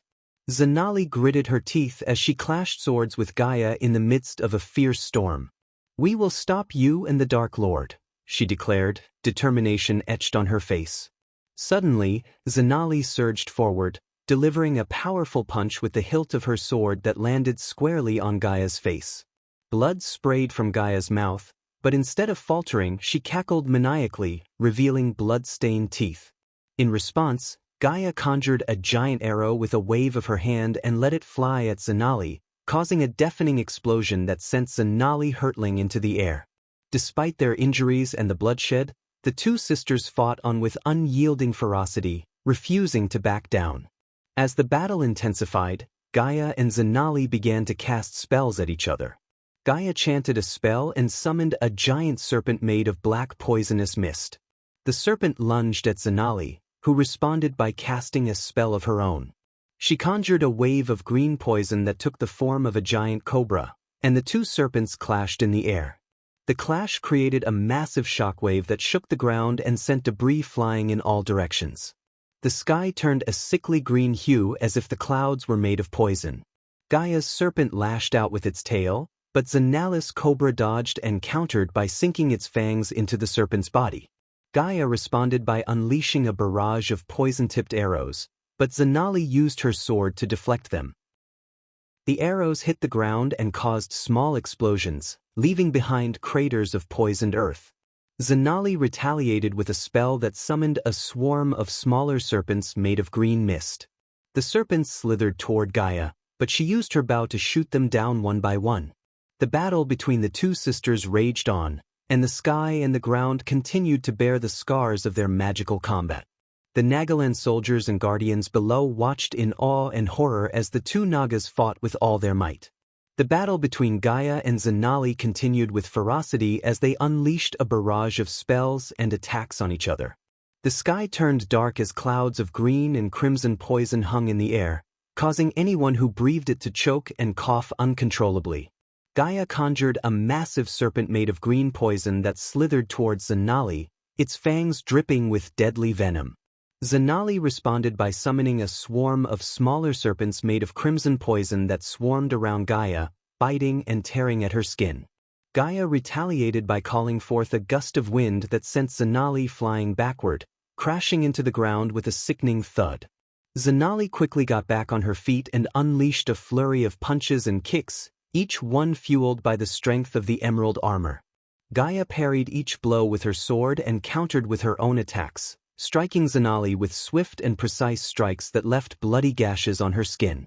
Zanali gritted her teeth and fought back with renewed vigor, her attacks growing more brutal and savage with each passing moment. The two Nagas fought with such intensity that the ground beneath them began to crack and split, and the sky above them split open with flashes of lightning and thunder. As they continued to fight, the air around them grew thick with the stench of blood and poison, and the ground beneath them was soaked in a mixture of blood and poison. Despite the exhaustion and injuries, neither of them gave an inch, each determined to emerge victorious. The battle raged on, with no end in sight as both Gaia and Zanali fought with all their might, their bodies battered and broken, but their spirits unbroken. The only thing that could be heard was the sound of metal clashing against metal and the grunts of pain as each blow landed. Finally, with a scream of fury, they launched themselves at each other, their weapons meeting in a shower of sparks. And with that, the battle between the two sisters continued, with no end in sight. "Stop!" Suddenly, a dominant voice echoed through the sky as Gaia and Zanali both froze in their tracks. The voice was familiar yet commanding, and it was enough to halt their violent clash. Zanali looked relieved, while Gaia's fists clenched in anger. Slowly turning around, Gaia saw Castan, Zanali's father, standing tall and proud in his regal attire. Despite the tension in the air, Castan exuded an air of calm authority. He was neither too thin nor muscular, and his green hair was neatly styled. His beard was stubble, and his eyes resembled those of a snake, befitting his status as the king of Nagaland. Gaia's heart raced as she faced the man who she thought of as her father until she learned the truth. She couldn't shake off the realization that he was not her real father. Nevertheless, she tried to hide her inner turmoil and stood her ground as Castian approached them. Castian was dressed in regal robes of emerald green, adorned with golden threads and intricate snake patterns. The robes fluttered in the wind, billowing out behind him like the wings of a mighty serpent. "Enough," Castan said, his voice firm yet gentle. "I won't have my daughters fighting each other." As Castian's voice echoed through the sky, the battle below continued to rage on. The thundering clash of swords, the whistling of arrows, and the roar of magic spells filled the air, creating a deafening chaos. The ground trembled under the feet of the fighters, and the dark clouds above seemed to reflect the darkness and despair of the situation.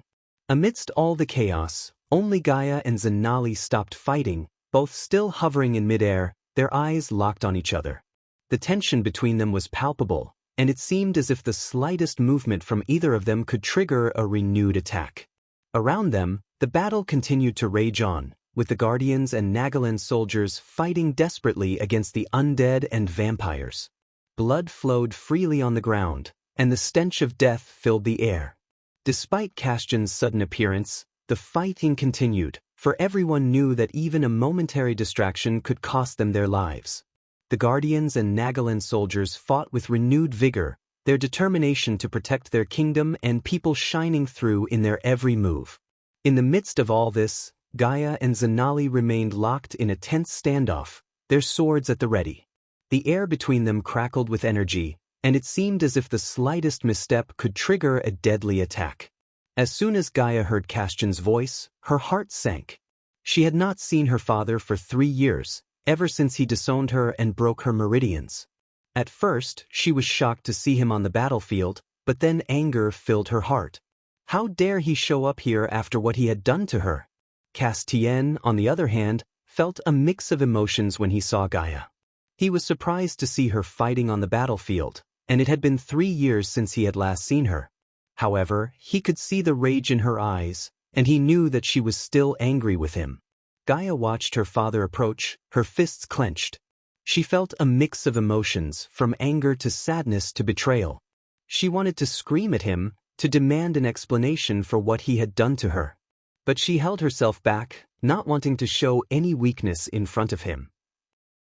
Castan stopped in front of Gaia, looking down at her with a mix of regret and sorrow. "Gaia, my daughter," he said softly. "I never meant to hurt you." Gaia snorted, her eyes flashing with anger. "You disowned me, Castan," she spat. "You broke my meridians and threw me out of my own castle. How could you say that you never meant to hurt me?" Gaia felt a pang of sadness in her heart. She had always longed for her father's love, but now that he was standing in front of her, she didn't know what to do. Looking at Gaia, Castian's emotions were a mixture of surprise, shock, and concern. "Gaia, stop this madness. You have fallen to the dark side. Listen to your father." Gaia glared at him with anger and said, "Father?" She snickered, "You betrayed me and threw me out of my own castle. You chose Zanali over me for Salisi and her offspring." Castian's expression turned sad, but he still defended his actions. "I did what I thought was best for Nagaland. Zanali is a capable leader, and I love her and Salisi." Gaia scoffed at his response and retorted, "Love? You call what you did to me and our kingdom love? You broke my meridians and threw me in prison while selling off our assets to feed the prisoners. You are no king. You are a coward. Castian looked pained by her words, but he still stood his ground. I stand by my decisions, Gaia. I will always love you, but I won't apologize for doing what I thought was right for our people. Gaia snarled at him and raised her sword. I don't give a fuck about you or your love anymore. All I care about is that monkey and Noah hiding inside the castle, and I won't let anyone, not even you or Zanali, stand in my way. With that, Gaia lunged at Castian, ready to strike him down. But before she could make contact, Zanali intercepted her, and they resumed their battle in the sky. Castian watched them, his expression heavy with regret and sadness, as he realized the deep rift that had formed between him and his daughter.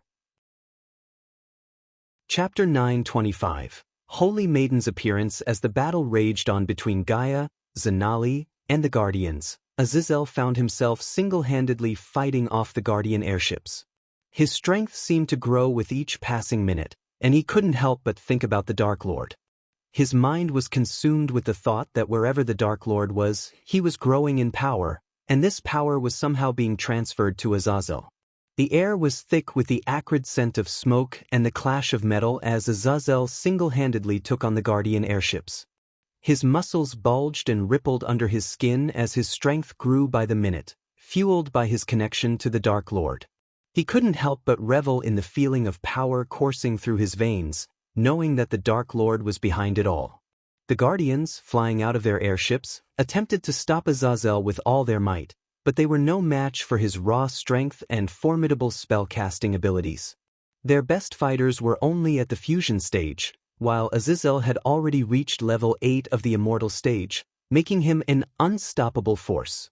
With a flick of his wrist, Azazel sent a barrage of lightning bolts raining down upon the airships, causing them to explode into fiery debris. His eyes glinted with an otherworldly light as he launched himself at the Guardians, his movements quick and fluid like a serpent. One by one, he eliminated them with a flurry of blows and devastating spells. Azazel charged toward the group of fusion stage Guardians, a devilish grin spreading across his face. He relished the thought of taking down such powerful opponents, their blood spilling onto his hands. The Guardians tried to attack him with their swords, but Azazel easily evaded their attacks with his agility and brute strength. His demonic powers surged within him, causing the air around him to crackle with dark energy. Azazel raised his hand and fired a powerful gust of wind, sending the Guardians flying back. He then charged towards them, swinging his fists and delivering crushing blows that shattered bones and ripped apart flesh. The Guardians screamed in agony as Azazel's attacks grew more and more brutal. Blood spurted out from their wounds, painting the air red. As the last of the Guardians fell to the ground, Azazel turned his attention toward the airship. He leaped into the air and landed on the ship's deck with a loud thud. The ship's crew tried to attack him with their weapons, but Azazel easily swatted them aside with his massive strength. With a wicked grin, Azazel summoned a massive ball of lightning and hurled it toward the ship's engines. The energy exploded upon impact, causing the ship to shake violently before exploding into a massive ball of fire. The sky turned into a fiery inferno, with debris raining down upon the ground below. The debris from the explosion rained down upon the battlefield, causing chaos and destruction. The debris hit both the undead and the Nagaland soldiers, causing them to fall to the ground in pain. The battle continued despite the debris raining down upon them, with both sides fighting tooth and nail for victory. Azazel looked down upon the chaos with a sense of satisfaction. He had struck a mighty blow against the Guardians, and he relished the thought of causing even more destruction. He raised his fists to the sky, letting out a howl of triumph as the battle raged on around him. The Guardians in the next airship witnessed Azazel's brutal attack on their comrades and the destruction of their airship as they were filled with fear and desperation. One of the Guardians shouted, "We need to take him down. He's too dangerous to be left alive." Another Guardian replied, "But how? He's too strong for us to handle. By the gods, what kind of monster is he?" Another Guardian, his voice trembling, replied, "I don't know, but we need to stop him before he destroys us too."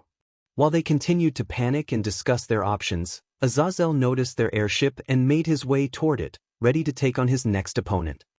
"We have to stop it," a third guardian said, determination in his voice. "We can't let it destroy any more of our ships." But despite their bravado, the guardians couldn't help feeling a sense of dread as they saw Azazel effortlessly take down the airship before them. The sheer power and ferocity he displayed were unlike anything they had ever seen before. "We have to use all our strength," the third guardian said, his voice strained as he channeled his energy. "We can't let this monster defeat us." As the airship drew closer, the guardians prepared to face off against Azazel, knowing that their lives were on the line. They couldn't afford to make any mistakes, but even with all their training and preparation, they knew that they might not be able to defeat this powerful foe. Explosive flashes of light lit up the sky as the guardians fired their cannons at Azazel. Despite the incoming attack, Azazel charged forward, fearless, and sliced through the cannons with ease, his demonic aura growing hotter by the moment. Spells from the guardians flew toward him, but Azazel blocked them with brute strength, sending them back toward the ship. With a loud roar, he leaped into the air and landed on the ship's deck. The guardians tried to defend themselves with weapons, but it was too late.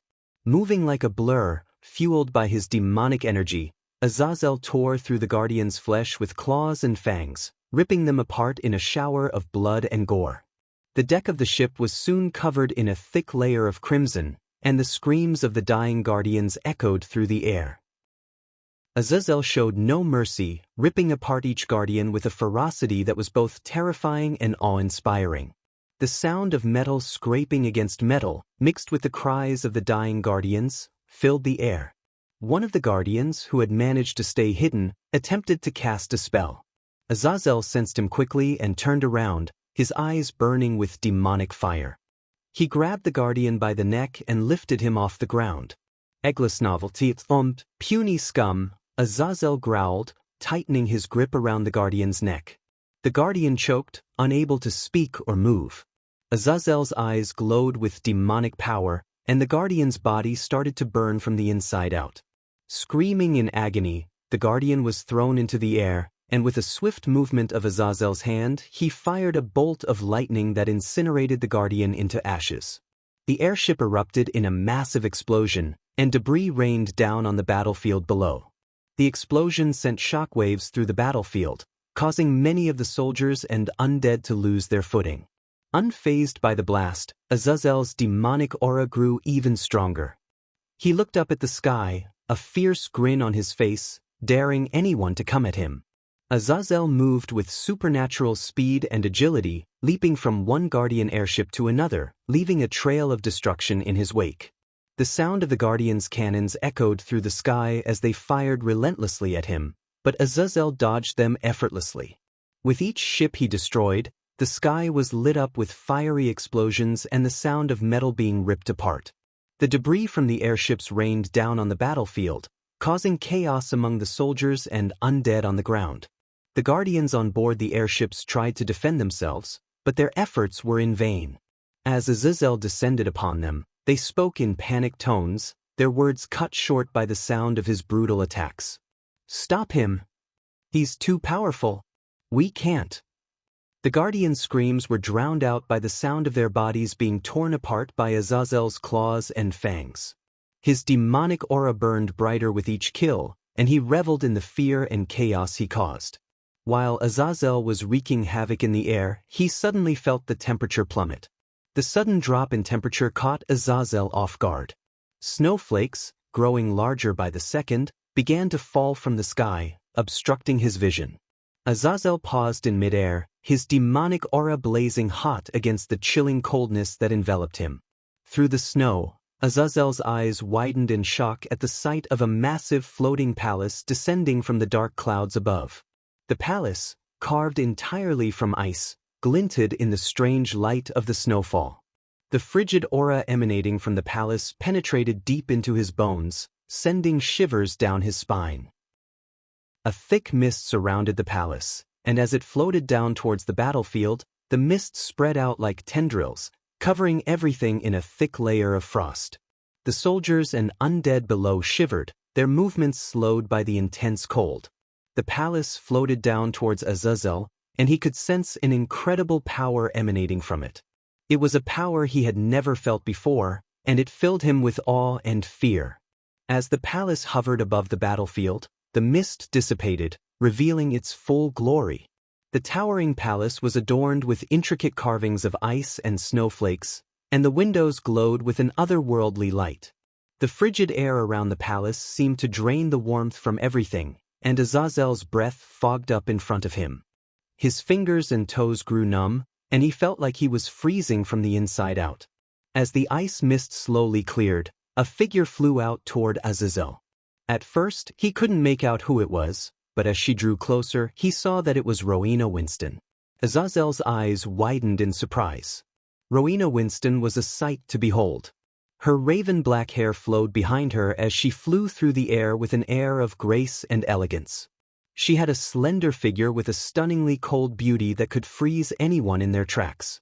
Her eyes were the color of ice, and they seemed to pierce through Azazel's very soul. Rowena wore armor forged with a metal that looked like ice. It shimmered in the eerie glow of the snowfall, and Azazel could see his reflection on the polished surface. The armor was intricately designed, with snowflakes and ice crystals etched into the metal.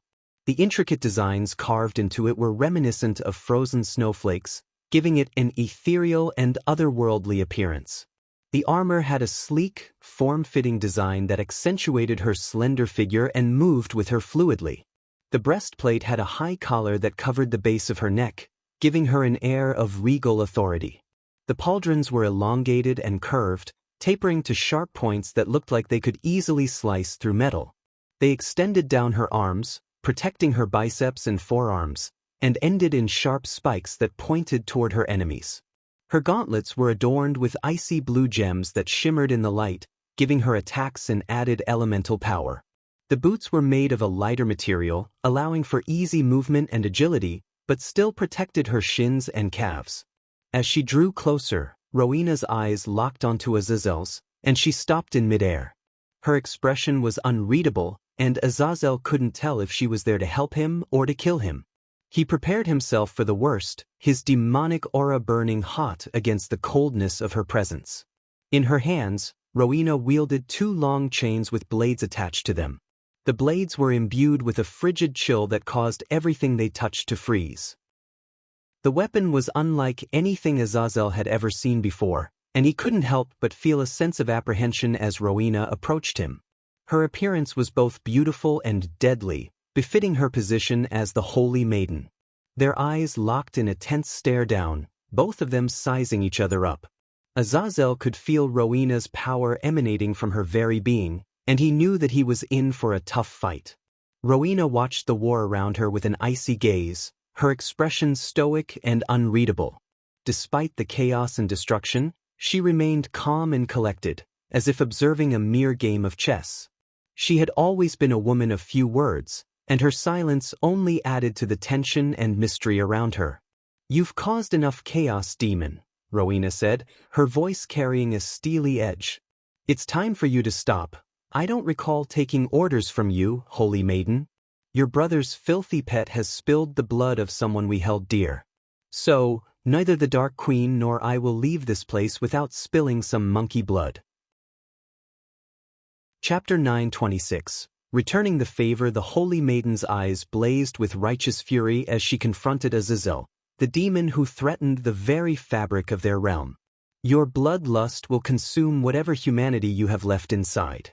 You threaten this very realm by existing.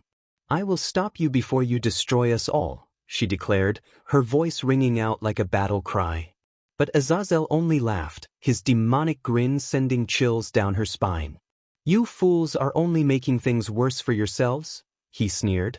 "If the Dark Queen breaks through the barrier and reaches that monkey, lives will be spared. But by delaying her, you are making way for the Dark Lord. And when he arrives, the sea around us will turn crimson with the blood of your people." The tension in the air was palpable as the two adversaries stood facing each other. The Holy Maiden's slender form was clad in icy armor that seemed to shimmer with an otherworldly power, while Azazel's dark wings spread wide as he towered over her. The wind howled around them, carrying the faint scent of blood and burning ash from the ongoing war. The sky above was a deep crimson, stained by the blood of fallen warriors. As the energy barrier flickered and lost its glow, the tension between Rowena and Azazel intensified. The cracks in the barrier grew wider, and the undead outside clawed with renewed vigor. The vampires cheered and roared, emboldened by the sight of the weakened barrier. The Nagaland soldiers and guardians scrambled, unsure of what to do next.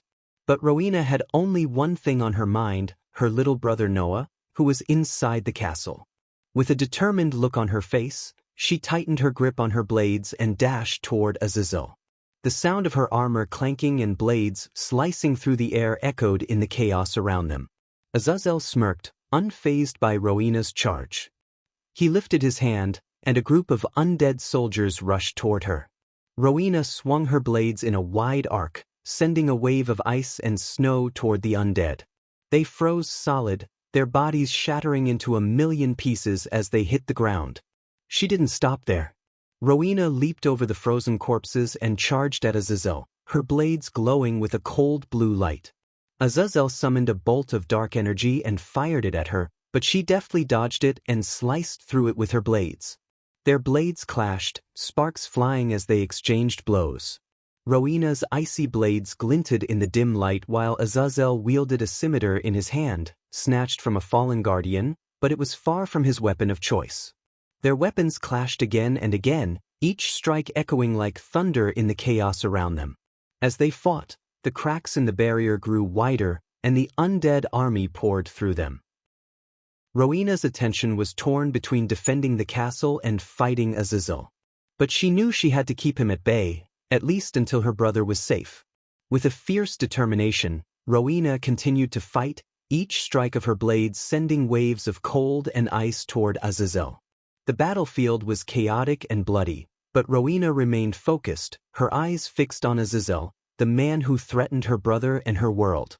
Rowena's weapons were an extension of her will, and as she charged toward the undead and Azazel, she swung her blades with a fluid and graceful motion. The blades were attached to long chains, allowing Rowena to throw them, impale her foes, and yank them back toward her. The holy maiden moved with a deadly grace, her movements precise and calculated. With each swing of her blades, she took down multiple undead, her chains allowing her to strike from a distance and keep the enemy at bay. The blades were imbued with a chilling cold that froze the undead in their tracks, shattering them into pieces. Eglis novel c. As she approached Azazel, Rowena's blades were a blur, slicing through the air with a deafening whistle. Azazel dodged and weaved, but Rowena's attacks were relentless, and he found himself on the defensive. The chains attached to Rowena's blades were like extensions of her body, allowing her to twist and turn in ways that were impossible for a normal human. She threw the blades towards Azazel, yanking them back towards her at the last moment, making it difficult for him to predict her movements. In the heat of the battle, Rowena's armor began to glow with a bright blue light, and her eyes flickered like sapphires. Her movements became faster and more fluid, and her attacks became more precise and deadly. Azazel fought with all his might, but he could not match the holy maiden's skill and power. With a final swing of her blades, Rowena sent Azazel flying, his body crashing into the ground with a loud thud. Despite being a stage below Azazel's cultivation level, Rowena's fighting style was a perfect match for the demon's reckless approach. She used the chains attached to her blades with such expertise that it seemed like they were an extension of her own arms. With one fluid motion, she threw her blades, impaling the undead and yanking them toward her, all while dodging Azazel's powerful strikes. Her armor glinted in the sunlight as she spun around, her blades whistling through the air. Azazel's brute strength and lack of technique proved to be his downfall. Every time he swung his scimitar, Rowena would dodge and strike back with a flurry of blows, leaving cuts and bruises all over his body. But the demon's regeneration powers were astonishing. His wounds healed almost instantly, and he continued to laugh maniacally with every blow he received. When Azazel hit the ground, he immediately rose back to his feet, his wounds healing at an incredible speed. Instead of groaning in pain, he laughed maniacally and thumped his own chest as if reveling in the pain. Then he dashed into the air, meeting Rowena's blades head-on once again. The two combatants were evenly matched, each landing blows on the other with impressive speed and precision. The undead began to crawl through the weakened barrier, adding to the chaos of the battle. But Rowena remained focused, her eyes fixed on Azazel as she danced around him with her blades. Azazel's scimitar clashed against Rowena's blades, sending sparks flying. But Rowena was not deterred, using the chains on her weapons to entangle Azazel's sword and disarm him. With a swift motion, she brought her blades down, striking Azazel with a lethal blow. But to her surprise, he merely laughed once again, the wound on his body already beginning to close up. As the fight continued, Rowena started to channel her magic into her blades, infusing them with the power of ice. With a flick of her wrist, she sent the icy blades hurtling toward Azazel. He managed to dodge them, but not without difficulty. The spells were grand and one of a kind, each one more powerful than the last. Azazel charged at Rowena, but she was ready for him. She yanked on the chains attached to her blades, pulling them towards her and impaling Azazel's arm. He grunted in pain and tried to pull away, but Rowena yanked on the chains again, causing him to stumble towards her. She took advantage of his momentary weakness and delivered a swift kick to his stomach, sending him flying backward. As Azazel rose to his feet, Rowena began to chant a new spell, her eyes glowing with power. Suddenly, the air around them grew colder, and a thick layer of ice started to form on the ground. Azazel's eyes widened in surprise as he realized what was happening. But before he could react, Rowena unleashed a powerful blast of icy energy toward him, encasing him in a thick block of ice. However, Azazel was not defeated yet. With a fierce growl, he broke free from the icy prison, shattering it into a million pieces. He lunged towards Rowena once again, but this time she was ready. With a swift movement, she sliced her blades through the air, creating a powerful gust of icy wind that knocked Azazel off his feet and sent him flying backward. The fight continued, each combatant giving it their all. But it was clear that Rowena had the upper hand, her ice spells proving too much for Azazel to handle. As the battle between Rowena and Azazel reached its peak, the sky above them started to darken. Azazel's eyes gleamed with a fiery intensity as he began to channel his power, his body radiating a menacing aura. Rowena tensed, her grip on her weapons tightening as she watched Azazel with wary eyes. Suddenly, the air crackled with electricity as Azazel unleashed a powerful bolt of lightning that streaked toward Rowena. She swiftly evaded the attack, spinning in midair and launching a barrage of ice spears at Azazel, who countered with a blast of wind that shattered the spears into 1,000 shards. The two combatants circled each other warily, each waiting for the other to make a move. Then, with a fierce roar, Azazel summoned a massive ring of crimson-red flames that blazed with an infernal heat. The heat was so intense that Rowena could feel it even from her position in the sky. Rowena gritted her teeth, calling forth all her strength and knowledge to counter Azazel's spell. She conjured a blizzard that raged across the sky, driving back the flames and engulfing Azazel in a tempest of ice and snow. The two opposing elements clashed violently, each trying to gain the upper hand. The battle raged on, with both combatants unleashing spell after spell in a furious display of power. The sky above them was a chaotic dance of ice and fire, with the two opposing forces battling for dominance. As the battle reached its climax, the sky above them exploded in a dazzling display of light and sound, sending shockwaves through the air and shaking the very ground beneath them. Suddenly, Azazel's muscles bulged as he summoned all his strength, ready to overpower Rowena. With a guttural growl, he charged at her and swung his scimitar with all his might. Rowena barely managed to block the attack with her chained blades, but the force of the blow sent her flying backward. As Rowena staggered to regain her balance, Azazel took advantage of the opportunity and lunged forward, delivering a powerful punch straight to her chest. The impact was so strong that it dented her icy armor and sent her crashing down to the ground. Rowena grunted in pain as she spat out a small amount of blood from her mouth. She struggled to get back up, but Azazel was relentless.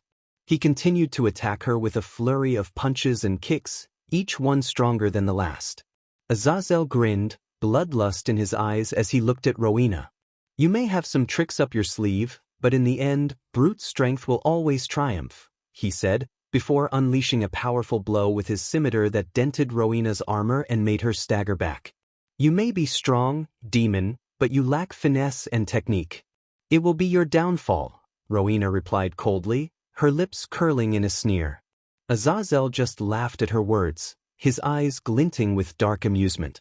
"Finesse and technique are overrated. Brute strength and raw power are all that matter in the end. Just look at the undead crawling through the barrier.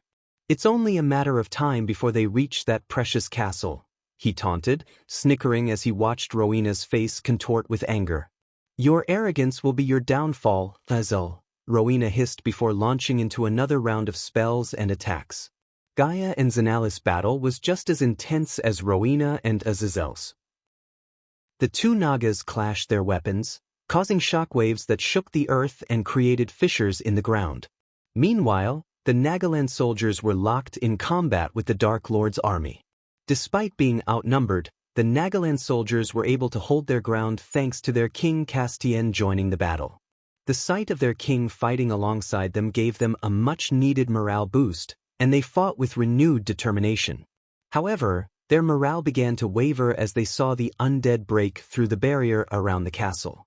The soldiers could see the horde of undead crawling through the cracks in the barrier, and they knew that it was only a matter of time before the undead reached the castle. Fear and desperation spread among the soldiers as they realized their fight may have been for naught. As the undead successfully crawled through the castle barrier, Gaia felt a surge of adrenaline rush through her veins. With fierce determination, she launched herself at Zanali, relentlessly attacking her with swift punches and kicks. Zanali, despite her armor, was starting to feel the toll of the long battle, and her movements became increasingly sluggish and sloppy.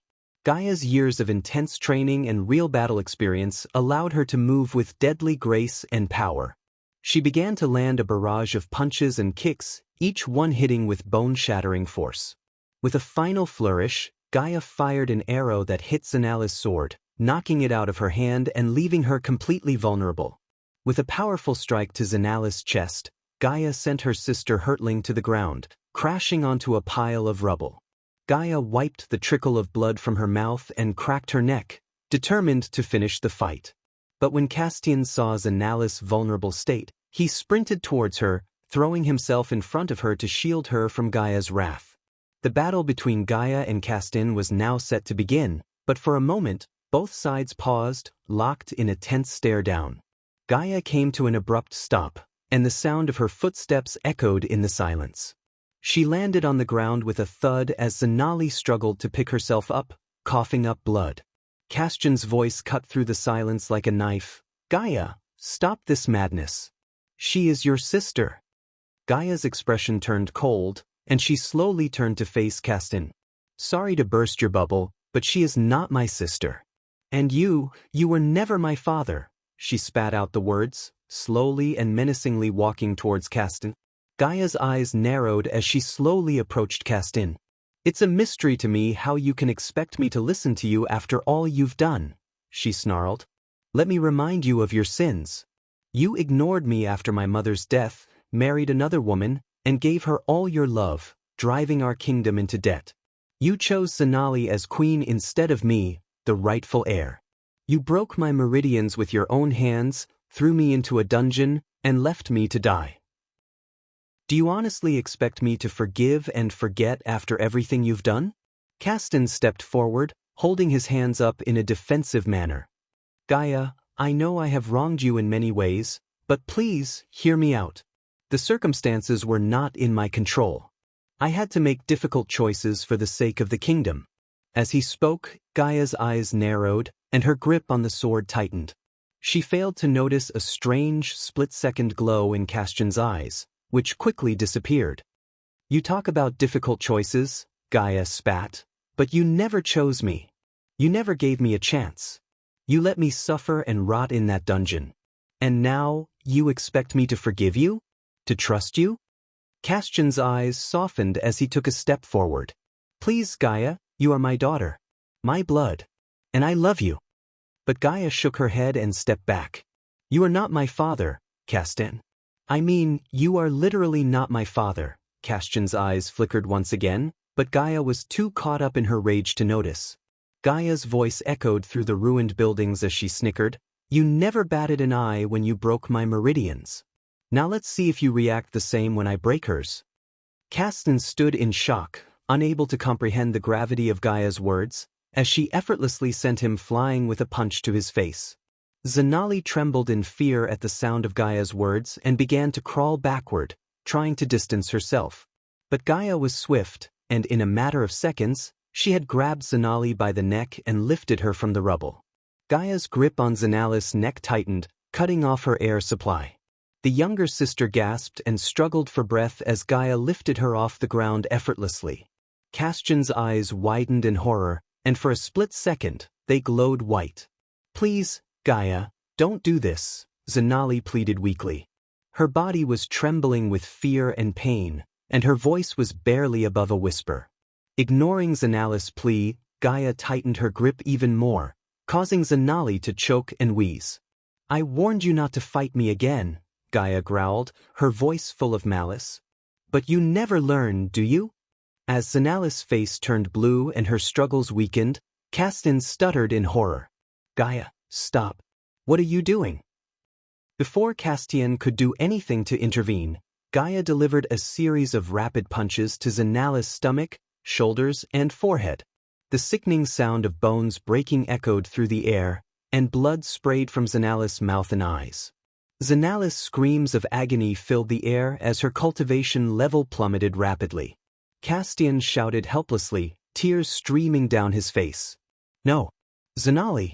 How could you do this, Gaia? You're a monster.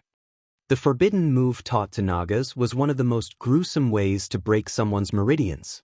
It was a vicious attack that could cause irreversible damage to the victim's cultivation level, and it was considered an act of cruelty even in the world of cultivation. The sight of Zanali's broken body and Castian's despair made the soldiers lose all hope. The battlefield had become a living nightmare. Chapter 9:27 Bloody Sweet Revenge. Castian rushed towards Zanali and knelt beside her unconscious body. Tears streamed down his face as he gently brushed her hair back from her face, his heart heavy with the weight of despair. My dear Zanali, he sobbed, how could this happen to you? To us? Gaia stood over them, her face twisted into a cruel smile as she watched the scene play out. She had achieved her revenge, and it tasted sweet. But Castian's anguished cries pierced through her triumph, and she felt a pang of guilt. Castian lifted Zanali into his arms and turned to Gaia, his eyes filled with a mix of love and anger. Snovoan, oh, how could you do this to your own family? He shouted, his voice shaking with emotion. Zanali was only trying to do what was best for the kingdom. And you have destroyed everything. The stormy weather mirrored Castian's turbulent emotions, with thunder and lightning crackling in the distance. But Gaia remained unmoved, her eyes cold and empty. I asked you the same 3 years ago, she spat, her words like venom. You chose her over me always. And now, I've made you feel the same pain that I've felt my whole life. Castian's heart twisted in agony as he held Zanali close, her body limp in his arms. The world around them seemed to fade away as he mourned the loss of his beloved daughter and the betrayal of his other. How could I have been so blind? He whispered, his voice barely audible over the raging storm. How could I have let this happen? Castian's eyes blazed with fury as Gaia's words hit him like a knife in the gut. He cradled Zanali's limp form protectively, glaring up at Gaia. You are no daughter of mine. You are a devil, heartless and cruel. How could I have ever loved you? Castian spat out the words like poison, his voice hoarse with rage. Gaia's face twisted with anger at his words. I am what you made me, father. You always favored Zanali over me, even when I was the rightful heir. You never cared for me, only for your precious Zanali. Castian's anger boiled over, and he cursed and spat out vile words at Gaia. I wish I had killed you instead of breaking your meridians. You are a curse upon this world, just as Selassie warned me. The stormy weather matched Castian's tumultuous emotions, lightning illuminating the sky and thunder shaking the earth. Zanali lay still in Castian's arms, her fate uncertain, as the two remaining members of the royal family stood facing each other in the midst of chaos and destruction. As the news reporters watched the scene unfold before them, they couldn't help but feel a sense of horror and disbelief. They had heard of Gaia's reputation as a ruthless warrior, but seeing her break her own sister's meridians with such ease was truly chilling.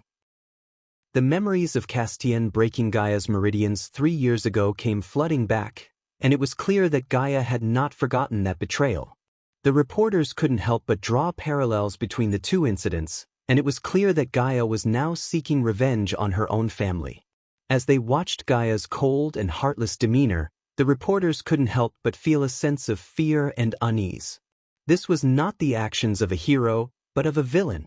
Gaia had earned her title as the Dark Queen, and it was clear that she would stop at nothing to achieve her goals. The reporters knew that they had to be careful when reporting on Gaia's actions, as they didn't want to become her next targets.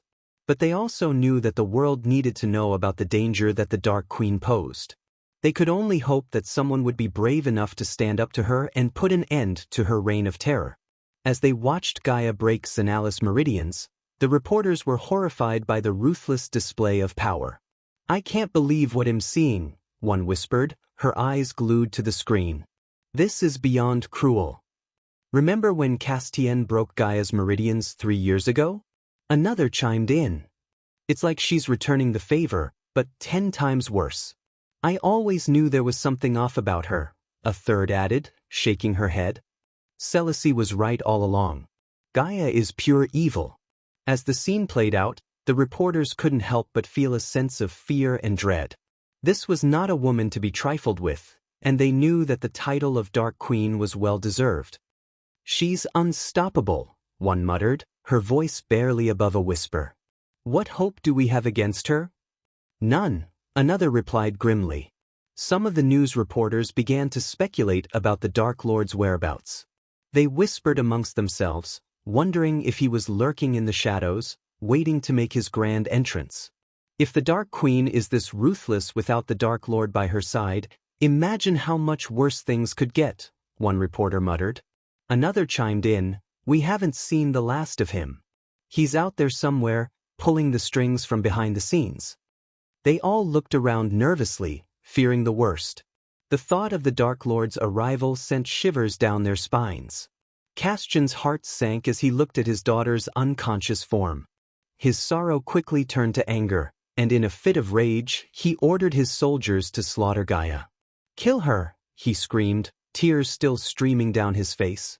"Kill that heartless devil." Some of the royal guards hesitated at the order, unsure if they could carry out such a brutal act against the princess.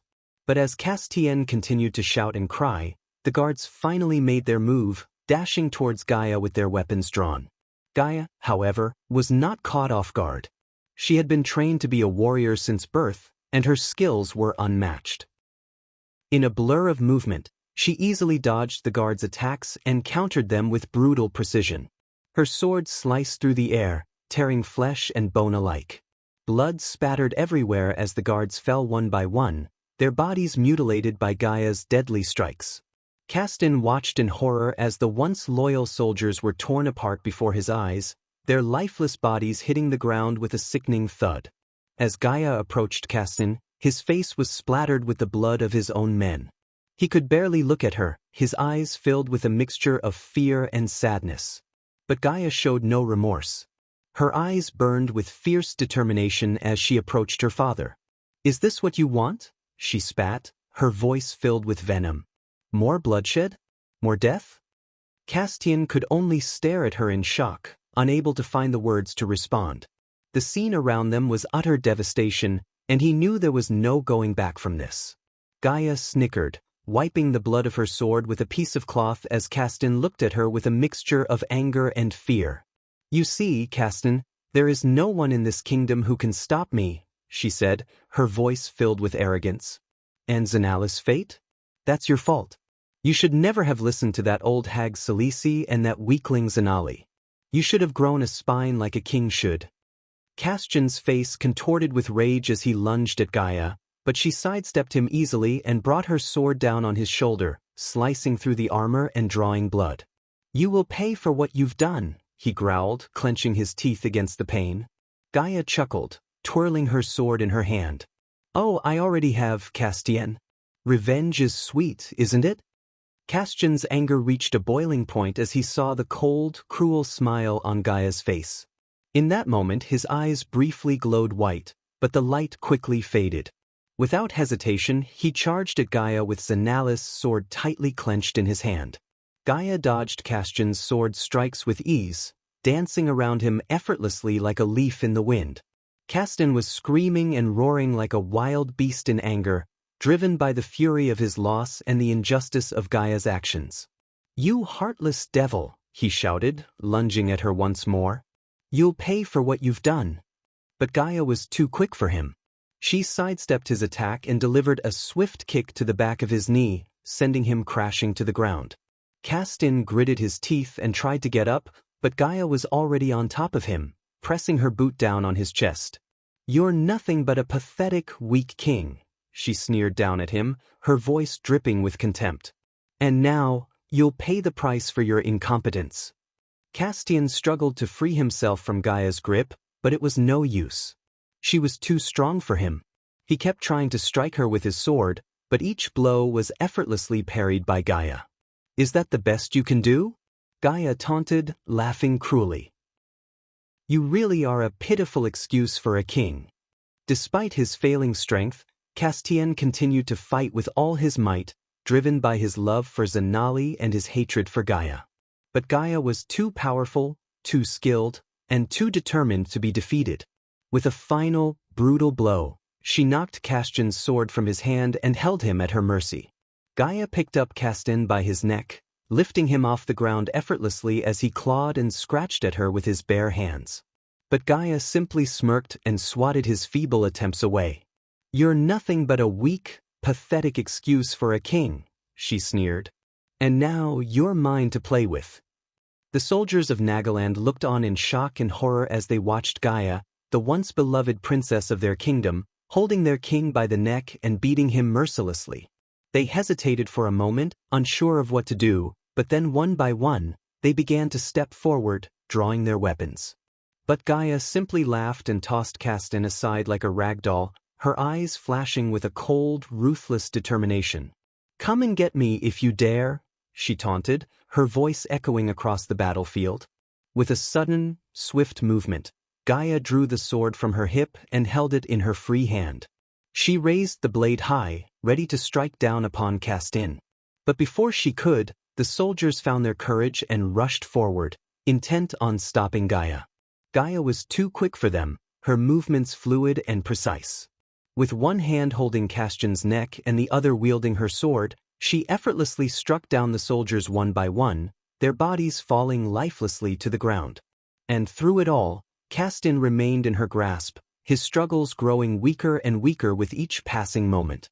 Gaia smiled cruelly as she watched him, knowing that she had finally achieved her revenge. Gaia slowly pushed her sword through Castian's heart, her eyes cold and unfeeling. Castian gasped for breath, his eyes widening in shock and pain.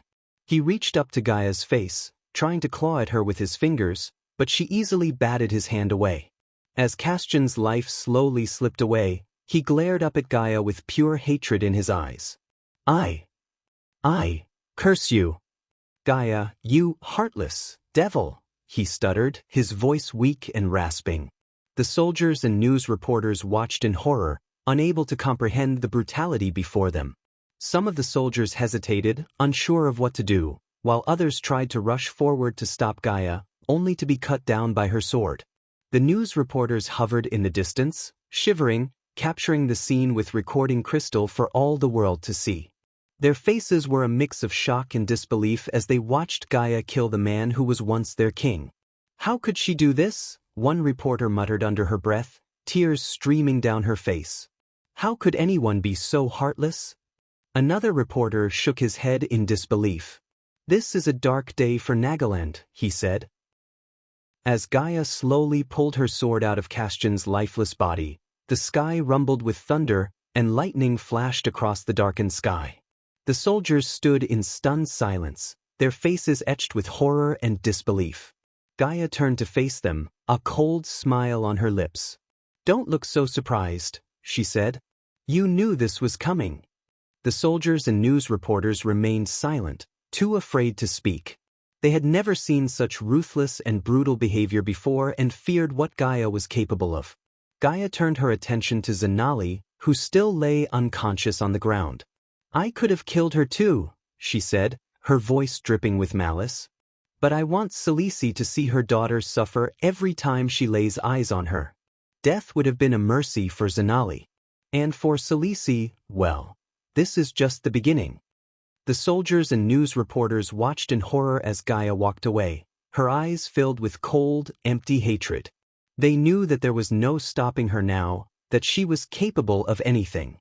And as they looked down at Castian's lifeless body, they knew that their kingdom would never be the same again. Zanali was still alive, but her meridians had been shattered beyond repair. Except for the Dark Lord, no one could heal her, and Gaia saw Zanali as a tool that she could use in the future if needed.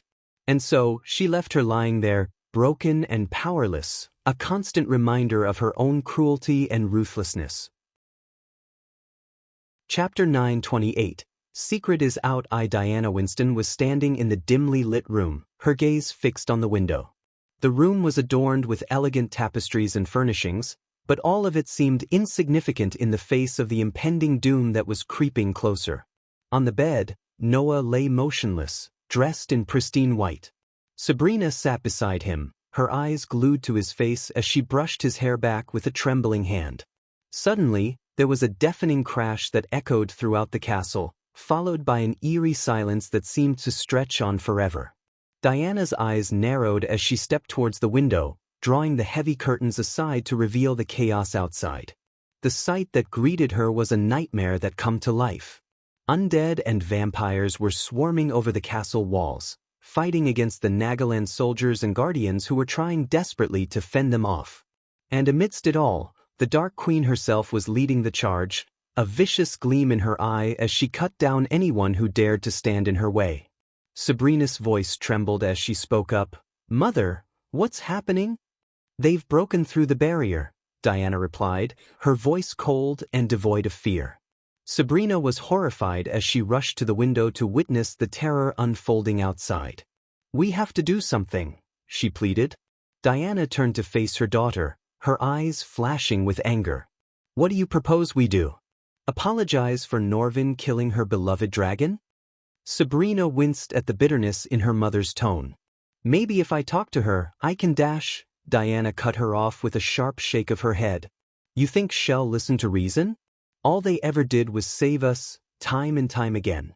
And what did we do in return? We killed one of them." Her words hung heavily in the air, and Sabrina could sense the fear and regret that lay beneath the icy exterior her mother presented. Despite her tough demeanor, Diana was worried about what would happen if the Dark Lord arrived. As if on cue, a flash of lightning illuminated the sky, and the ground shook beneath their feet. The undead were getting closer by the second, and there was nothing they could do to stop them. Sabrina felt helpless, and she knew that her mother felt the same. Diana was fed up with the constant manipulation of Noah by the Sky Hall, Andreas, and the Guardians. Even though Norvin had sworn that he killed Nightmare, Diana had a nagging feeling that there was more to the story than he let on. Despite her outwardly cold and angry demeanor towards Sabrina, Diana was secretly terrified.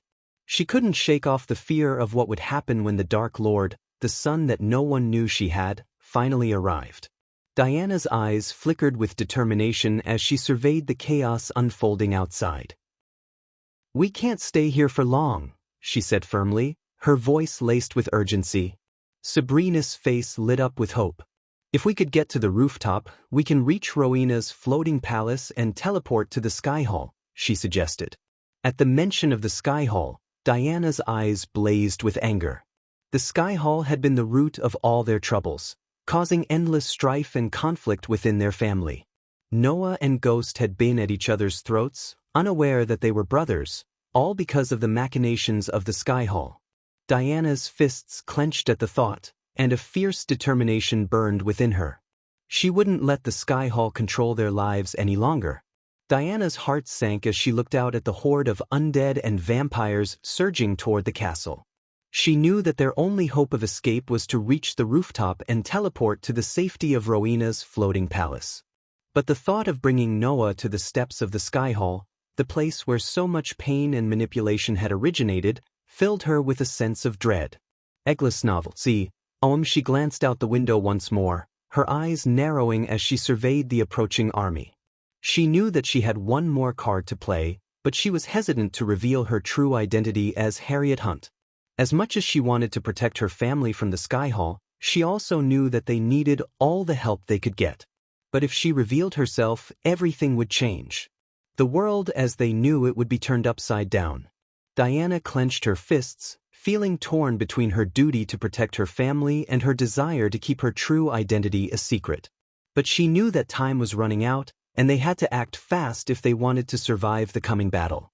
As much as Diana hated bringing Noah to the steps of Sky Hall, she knew she had no other choice. Deep inside, Diana felt that all the efforts she had put into protecting her family and keeping them away from the Sky Hall were starting to crumble.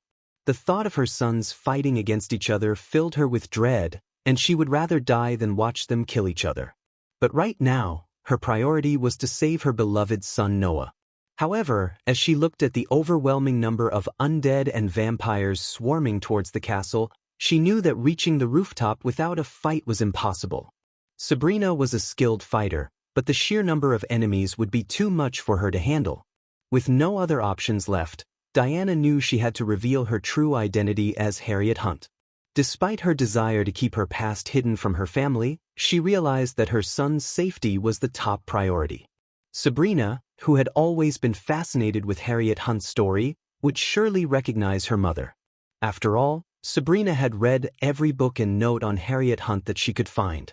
But Diana feared that Sabrina would be devastated to learn that her mother had lived a lie for decades, pretending to be someone else.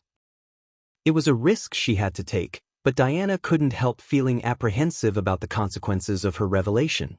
Sabrina's heart was racing with fear as she watched the undead horde rushing towards the castle. She knew she had to protect her brother and mother at all costs.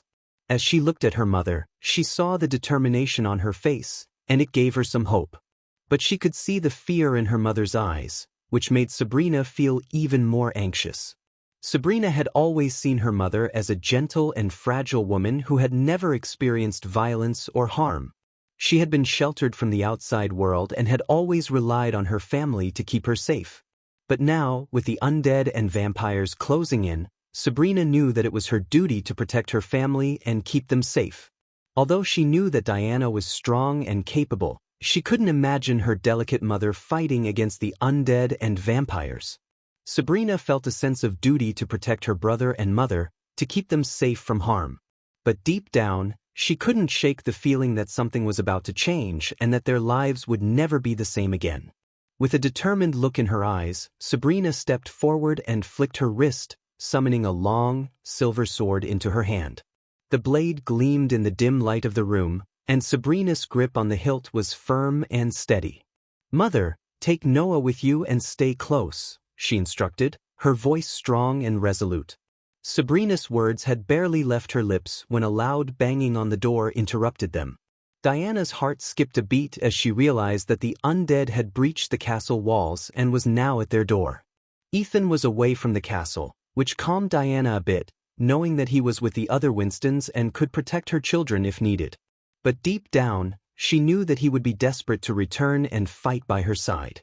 A deafening thud echoed through the room as the door suddenly buckled under an unseen force, sending shivers down Sabrina's spine. The sound of clawing and growling grew louder by the second, causing Sabrina to stand in front of her mother, her grip tightening around the hilt of her sword. Diana felt her heart racing as her mind conjured images of the undead horde breaking through the door and spilling into the room like a raging flood. Then, the door finally cracked open, revealing the 5 undead that had managed to slip past the guards and make their way into the castle. These were not your average undead, as they were thin and quick, their movements resembling that of an animal more than a human. Their glowing red eyes locked onto Sabrina and Diana. Sabrina, however, was quick to react, her sword gleaming in the dim light of the room as she rushed toward the undead with fierce determination. The clash of metal against flesh filled the room as Sabrina expertly dispatched the undead with deadly precision, each swing of her sword sending sparks flying. Sabrina finally dispatched the 5 undead who rushed into the room, leaving blood and gore scattered around the space. The silence that followed Sabrina's victory over the undead was deafening. The only sounds that could be heard were the faint rustling of the wind outside and the soft panting of Sabrina as she regained her breath. The room was filled with the stench of blood and gore, and Sabrina's silver sword glinted in the dim light. Diana's eyes scanned the room, her senses heightened as she waited for the next wave of attack. She could feel the tension in the air, as if the silence was just a prelude to a much bigger threat. Suddenly, the shadows outside the room started to move. Diana, a seasoned warrior, knew this silence just symbolized a bigger threat. The shadows at the doorway started to take shape as a figure robed in black robes emerged. The figure's body was almost completely concealed by the long, dark cloak that flowed behind it, and the only visible features were the sharp, gleaming fangs poking out from under the blood-soaked fabric.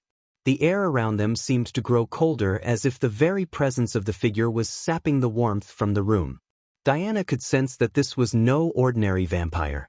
The way it moved, with a slow and deliberate pace, made it clear that this was a creature of great power and malice. As the vampire made his way into the room, his presence alone sent chills down Sabrina's spine. His black robes flowed around him as he moved, and his fangs glistened in the dim light. Sabrina could feel his malice radiating off of him, making her feel as if she was in the presence of death itself. "I found Noah," the vampire crackled, his voice laced with bone-chilling malice. The way he said it made Sabrina's blood run cold. The vampire took slow, deliberate steps towards Sabrina and Diana, and Sabrina could see the delight in his eyes at finding them.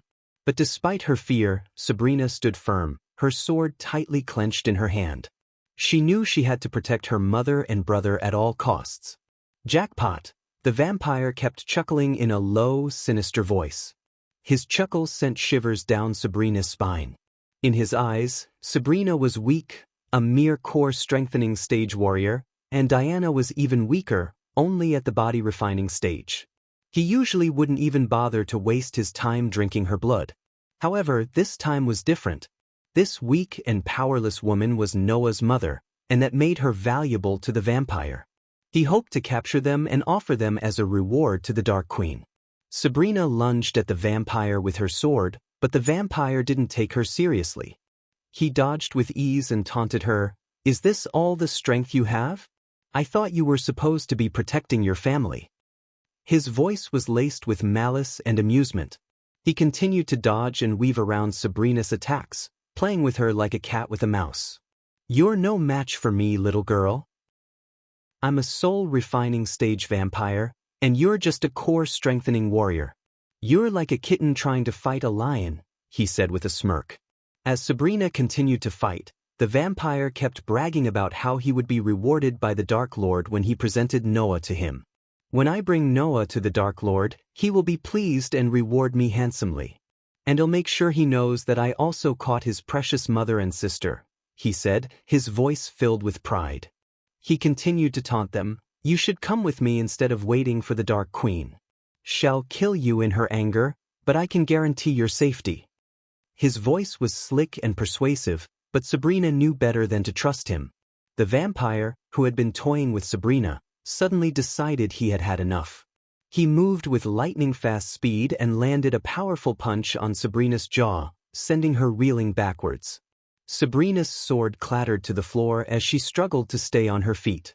The vampire smirked as he approached Sabrina, who was trying to get back up.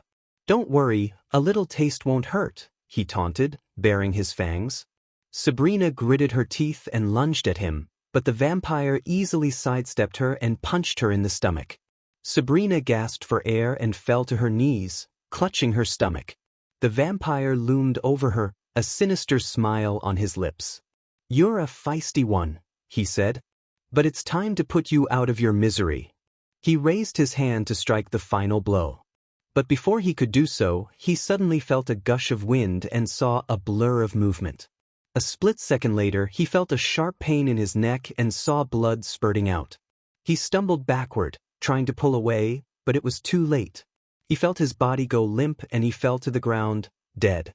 Sabrina couldn't believe her eyes as she looked up to see her mother standing before her with a sword in her hand. The blood on her face made it difficult to see clearly, but she knew it was her mother. How could she have defeated the powerful vampire who had knocked her out with just one strike? Sabrina's shock was palpable, and her mind was racing with questions. What just happened? How her feeble, weak mother killed the vampire? Sabrina could only stare in disbelief, waiting for her mother to explain what had just happened. The air was tense, and the silence was deafening as the two of them stood there in the aftermath of the battle. The future was uncertain, and Sabrina had no idea what was coming next. Chapter 929. Secret is out. 2. Sabrina was in a state of shock as she looked up to see her mother standing before her with a sword in her hand. Her mother's appearance was transformed as she stood there, her hair disheveled and her clothes covered in blood. The black blades of the sword glinted in the dim light, and the blood of the vampire trickled down the sword, staining it red. The headless body of the vampire twitched on the ground as Sabrina struggled to take in what had just happened. The room was filled with the metallic smell of blood, the stench of death and decay, and the sickly sweet odor of the vampire's flesh. Sabrina could hardly believe that her mother, the gentlewoman who had always been her rock, had just slain a powerful vampire with ease. The image of her mother, standing there like a warrior, her sword dripping with blood, was seared into Sabrina's mind. The shock of the moment left Sabrina trembling and unable to speak. She didn't know what to do or what to say. All she could do was stare at her mother, trying to reconcile the woman she knew with the fearless warrior who stood before her. As Sabrina looked at her mother holding the blood-stained sword, she couldn't help but feel a sense of shock and disbelief. Her mother, who she always thought of as gentle and sweet, seemed like a completely different person at that moment. It was almost as if she had been transformed into a fierce warrior, ready to do whatever it took to protect her family. But Sabrina couldn't forget the memories of her mother's gentleness, the moments when she tucked her into bed at night and read her bedtime stories. Or the times when they baked cookies together and laughed as they made a mess in the kitchen. She remembered the time when she was 7 and had a nightmare. Her mother stayed up with her all night, holding her until she fell asleep. And the time when she tried to fly on top of a sword and fell down, her mother stayed with her and cleaned her wounds while singing her favorite song. These memories flooded Sabrina's mind, making her feel like she was in a dream. She couldn't reconcile the sweet memories with the fierce warrior standing before her, holding a sword drenched in blood. It was like seeing two completely different sides of her mother. As Sabrina continued to stare in shock, the room smelled of blood, and the twitching of the vampire's headless body on the ground created an eerie atmosphere. But Sabrina's mind was too preoccupied with the image of her mother as a fierce warrior, the one who just saved her life, and the one who she could always trust to keep their family safe no matter what. Unbeknownst to Sabrina, Ethan had revealed Diana's true identity as Harriet Hunt to her almost a year ago when she had returned from the southern continent after being kidnapped by the vampires. But Samuel had erased those memories from her mind. And when Imelda had accidentally spilled the truth again, Samuel had wiped her memories once more. However, this time, Sabrina was left without Samuel to erase her memories again. When the room fell silent, Sabrina stared at her mother in shock. She had never seen this side of her before.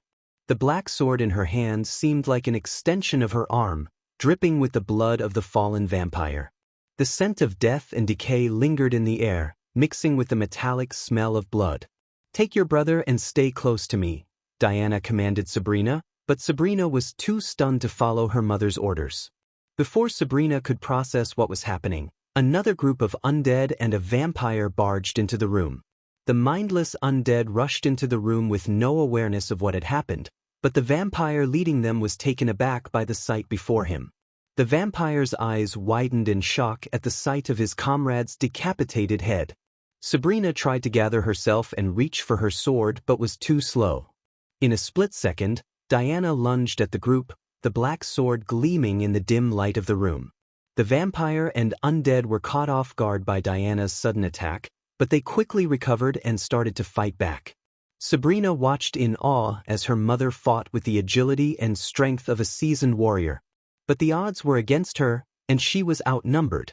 Sabrina tried to gather her wits and reach for her sword, but the shock and the sight of her mother in battle made her movements slow and clumsy.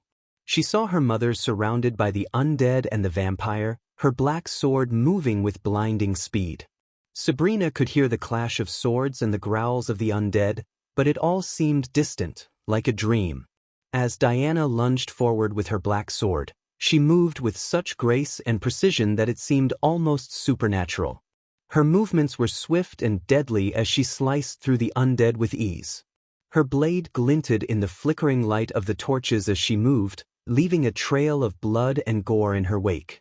Eglis novel, c. The vampire was caught off guard by Diana's sudden attack, and for a moment, he hesitated. But Diana showed no mercy, and she charged forward with a fierce determination. The vampire tried to dodge her attacks, but Diana was too quick for him. With a deft swing of her sword, she sliced through the vampire's neck, decapitating him in one swift motion. The vampire's headless body collapsed to the ground with a sickening thud, and blood gushed from the wound in a grotesque fountain. The undead, confused and disoriented by the sudden attack, stumbled about blindly, but Diana was relentless. She sliced through them with ease, each swing of her sword sending limbs and torsos flying through the air. As the last of the undead fell to the ground, Diana stood in the middle of the carnage, her black sword dripping with blood. Sabrina watched in shock, her eyes wide with disbelief. She had never seen her mother like this, and the sight was both terrifying and exhilarating. In that moment, Diana seemed like a different person altogether. Her eyes burned with a fierce intensity, and her face was twisted into a grimace of determination. She was like a force of nature, unstoppable and unyielding. For a moment, there was silence in the room, broken only by the sound of Sabrina's ragged breathing. Then, slowly, Diana turned to face her daughter. The black blade of her sword gleamed in the flickering light, and Sabrina couldn't help but feel a shiver run down her spine. "Get your brother." Diana's voice boomed through the room like a fierce storm that made Sabrina's bones shiver. It was a far cry from the gentle and soothing voice Sabrina was used to hearing. Without wasting any time, Sabrina rushed to Noah and cast a simple spell, causing an invisible hand to lift him into the air, close to her gently. "Mother." As they stepped outside the door, Sabrina tried to question Diana, but her mother was already charging forward, her sword gleaming under the dim light. Sabrina followed behind her, her mind racing with questions. What was happening? Why was her mother wielding a black sword? And who was she really? After exiting the room, Sabrina and Diana found themselves in a narrow hallway that smelled of damp stone and musty air. The hallway was dimly lit, and the walls were lined with torches, casting a flickering orange light. The floor was made of worn stone bricks that were uneven and slippery. The hallway led to a narrow staircase that wound its way up to the rooftop of the castle. As they walked, they could hear the sound of shuffling footsteps coming from the other end of the hallway. Sabrina could feel her heart pounding in her chest as she realized that the undead horde and vampires were on the other side of the hallway and walking toward them. But Diana stood between Sabrina and the undead with her sword in her hand, ready to fight. The sound of footsteps grew louder, and Sabrina could hear the hiss of vampires as they approached. The flickering torches cast ominous shadows on the walls, making it difficult to see what was coming. Sabrina tried to calm herself down, but she couldn't help feeling a surge of fear as the footsteps grew closer. Diana's grip on her sword tightened as the undead and vampires approached. Sabrina could see the determination in her mother's eyes as she stood her ground. Despite the overwhelming odds, Diana remained calm and composed. The undead and vampires were almost upon them now, their moans and hisses growing louder with each passing moment. Sabrina's heart was pounding in her chest as she trailed behind her mother, her mind racing with questions about Diana's true identity. But before she could even voice them, Diana turned to her with a steely gaze and issued a chilling command. "Stay behind me and don't try to be a hero," she said in a cold, commanding tone. The horde of undead and vampires rushed toward them, their growls echoing through the narrow hallway. Sabrina could feel the ground shaking beneath her feet as they drew closer. To her shock, her mother's hair color began to change before her eyes, transforming from golden to raven black. Her gentle mother was no longer recognizable as she stood tall and fierce, her white robes now replaced with black armor. A long black coat draped over her armor, making her appear even more intimidating.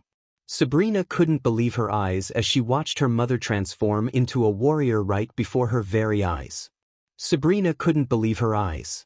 Her mother, who she had always known as a gentle and nurturing figure, now stood before her in a black armor and raven black hair, resembling the famous Harriet Hunt. It was a shock that left Sabrina stunned and unable to comprehend what was happening. Despite the striking resemblance to the legendary Harriet Hunt, Sabrina couldn't bring herself to believe that her mother was Harriet Hunt. The shock of seeing her mother in such a different light was overwhelming, and Sabrina could feel her thoughts swirling in confusion. As Harriet dashed towards the horde of undead and vampires, her swords glinted in the dim light of the hallway. The undead and vampires rushed at her, snarling and hissing, their teeth and claws bared. Harriet met them head-on, swinging her sword with deadly precision, cutting down the undead and vampires one by one. The smell of blood filled the air as she waded through the horde, her black armor and long black coat swishing behind her. The fight continued as Sabrina watched in awe as her mother fought with unmatched skill and agility. Suddenly, another black sword appeared in Harriet's hand, and Sabrina realized her mother was dual-wielding her swords. The clash of steel against steel echoed through the hallway as Harriet parried the attacks of the undead and vampires, striking back with deadly accuracy. Blood spattered the walls and floor as Harriet's sword sliced through flesh and bone. The undead and vampires were relentless, but Harriet was a force to be reckoned with. Sabrina could see the resemblance between her mother and Harriet Hunt, the famous vampire hunter, and it shocked her to the core. She couldn't believe that her own mother had such a dark and dangerous past. Despite the overwhelming odds, Harriet fought on, her swords a blur of motion as she cut through the horde of undead and vampires. Sabrina watched in horror as her mother took hit after hit, but Harriet never faltered. She fought with a determination and ferocity that Sabrina had never seen before, and it filled her with both awe and fear. As Diana fought the horde of vampires and undead, she took several hits from their sharp claws and teeth. Blood trickled down her face, and her armor was covered in gore, but she refused to back off. Her sword flashed through the air as she took down vampire after vampire, her movements fluid and precise. Despite the brutal hits she took, Diana kept fighting with all her strength. The vampires were fast and agile, but she was even faster. She dodged their attacks with ease and countered with deadly precision, slashing through their flesh and severing limbs. The undead were slower, but their sheer numbers were overwhelming. Diana fought them off with her swords, striking them down one by one. But as the fight continued, Diana began to tire. Her movements slowed, and she started to take more hits. Despite the pain, she refused to give up. She fought on, her swords dancing in the air as she battled the horde with everything she had. Diana felt the pain of every hit from the vampires and the undead. But instead of retreating, she roared like a lioness and fought back even harder. Her black swords glimmered in the dimly lit hallway as she struck the undead and vampires with deadly precision. She kept fighting, her eyes burning with a fierce determination to protect her family.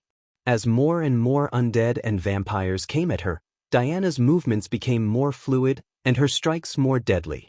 She moved like a whirlwind, her swords cutting through the air and slicing through the undead and vampires.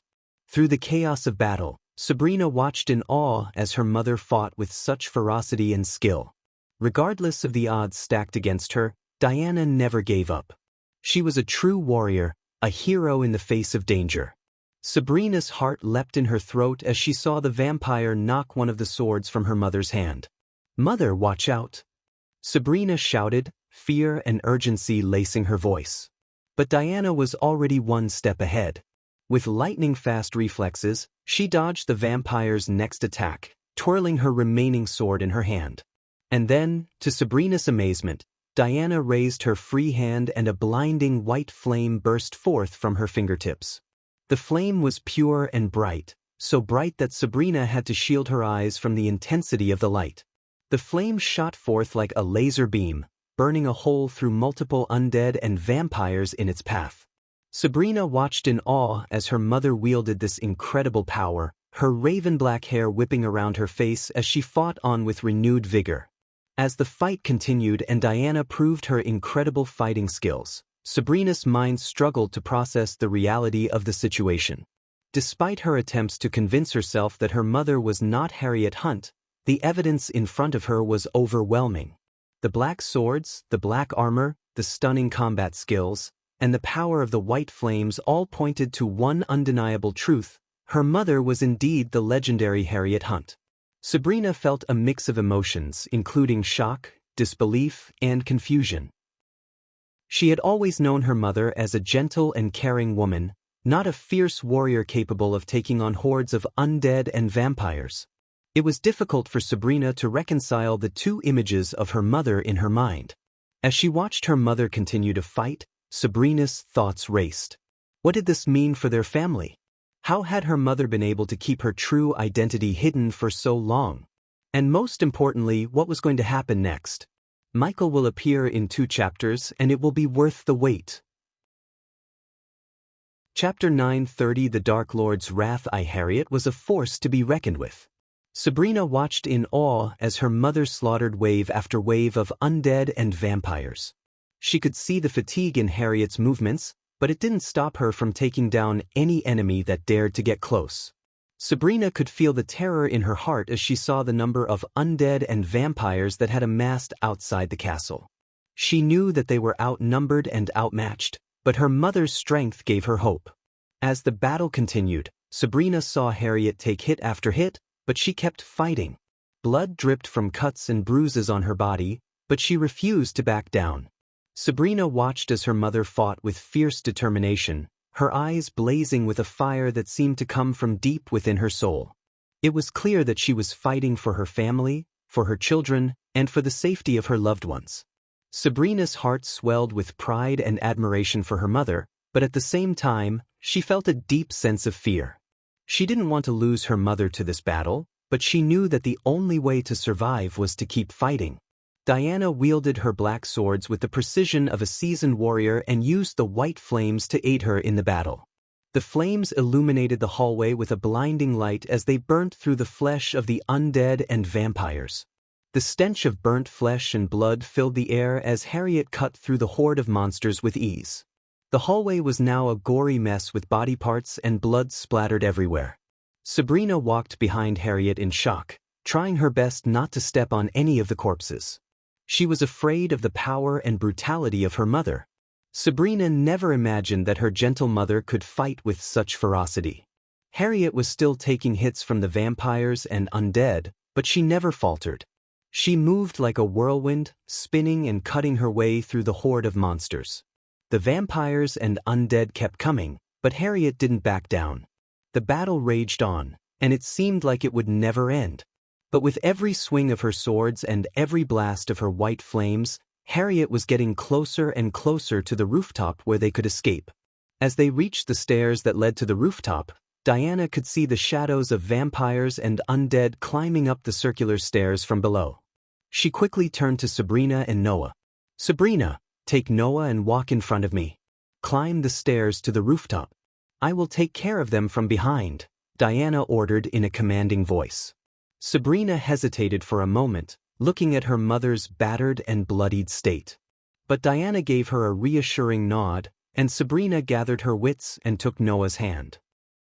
As they started climbing the stairs, Sabrina could hear the screeching and growling of the undead behind them. She could feel her heart racing as she climbed higher and higher with Noah floating before her. The stairs were narrow and winding, making it difficult for them to climb quickly. But Sabrina could see the rooftop getting closer with each step they took. As they climbed the stairs, the vampires and undead climbed up from below. Diana had to fight while climbing the stairs and using the environment to her advantage.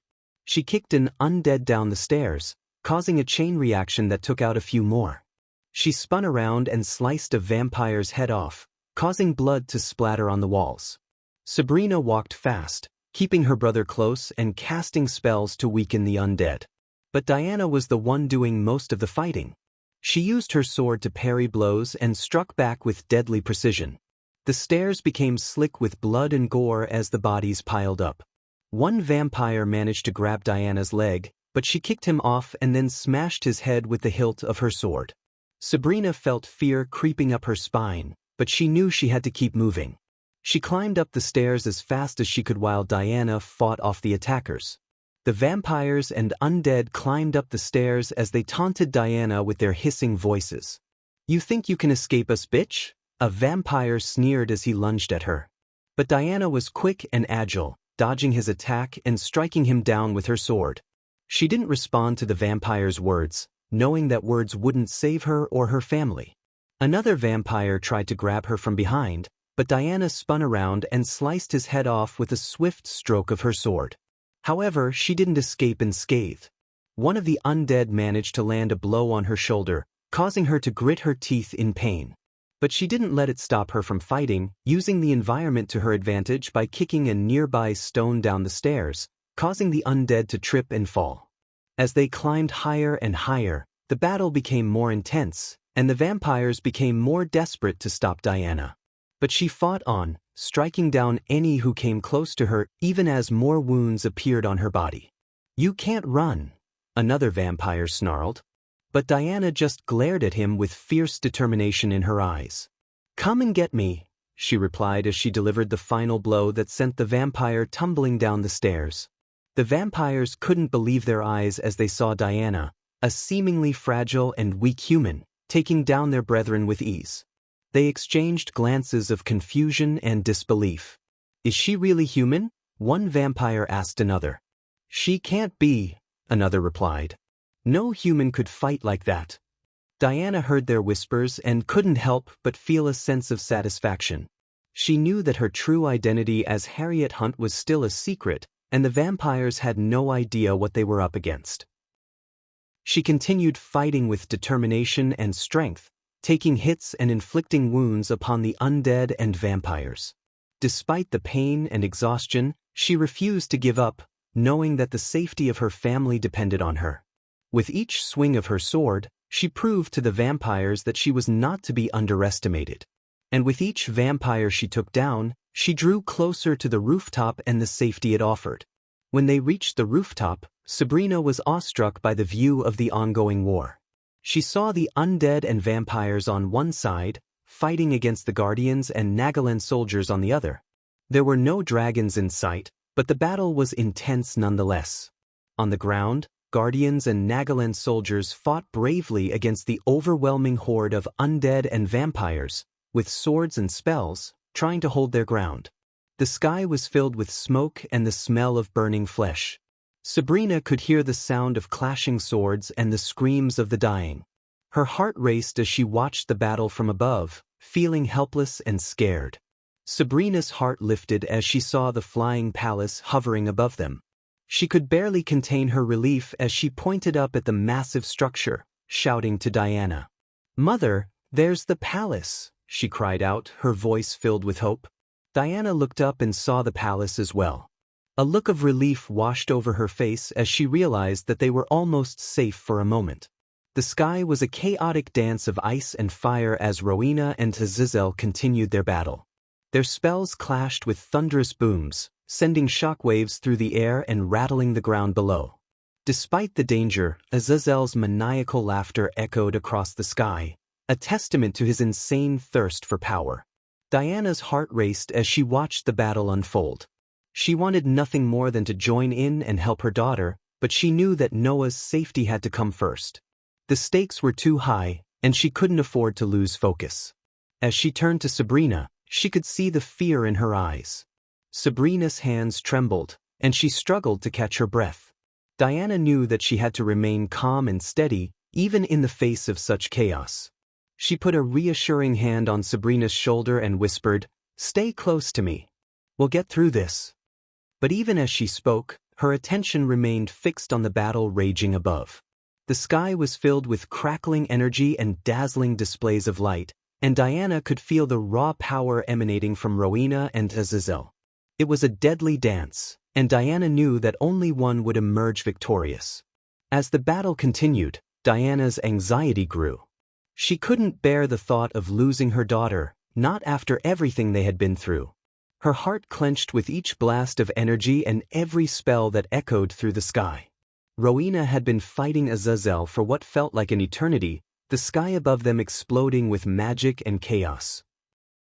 She had summoned all her strength and knowledge to counter Azazel's spells, her icy blades whistling through the air as she danced around him. Finally, with a deadly punch, Rowena sent Azazel flying backward and she flew back to the castle, landing on the rooftop. But when she saw the blood-drenched sight of her mother, Rowena's heart skipped a beat.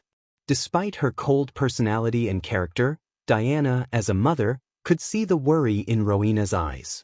Trembling with concern, Rowena approached Diana, her mind filled with questions.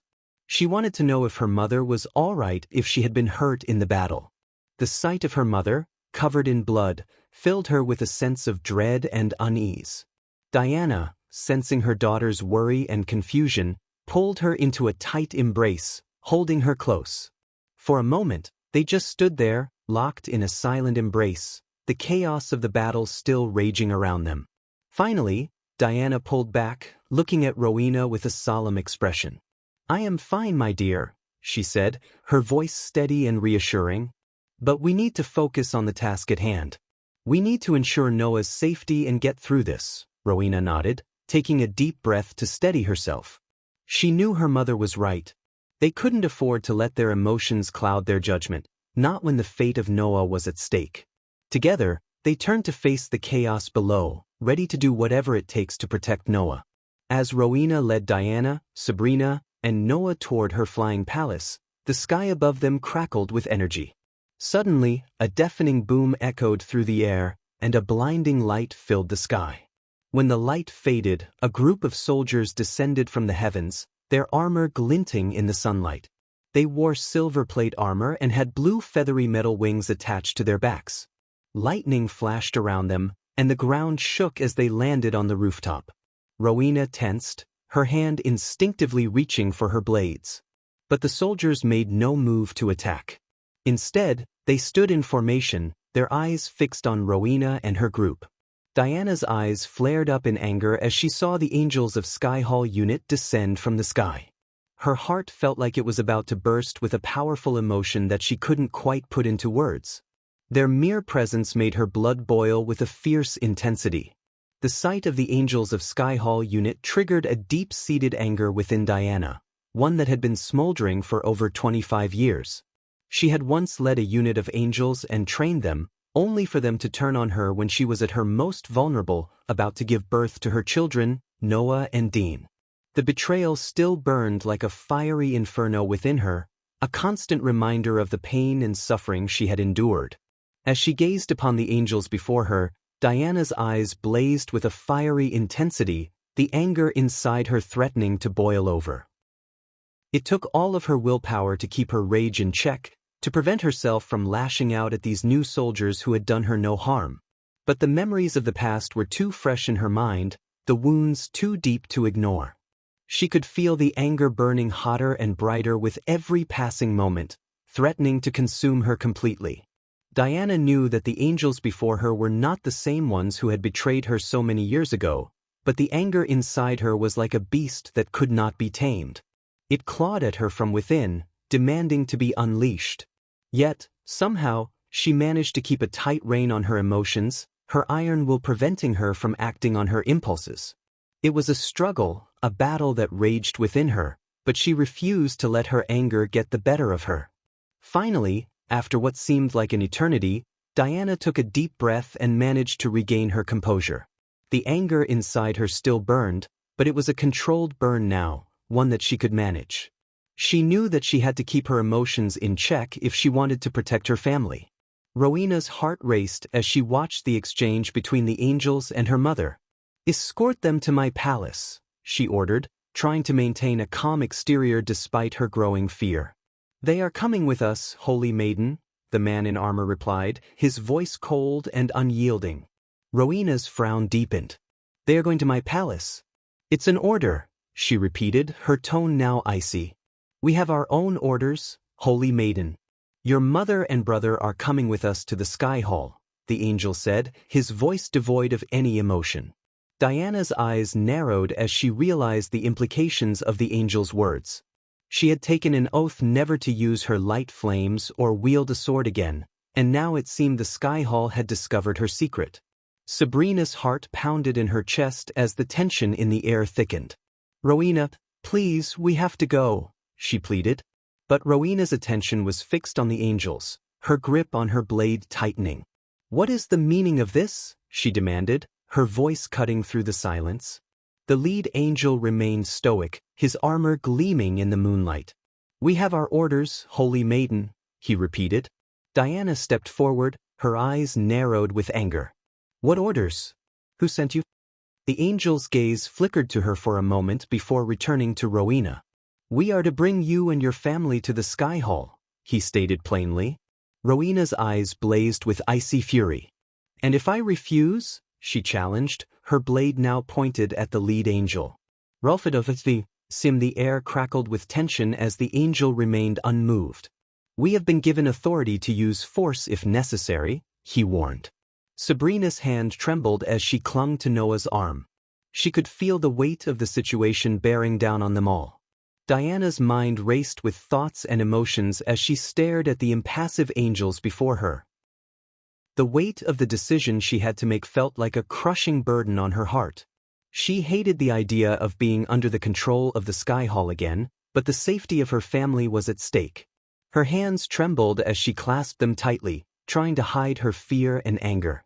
She knew that if she refused to go with the angels, the consequences would be dire.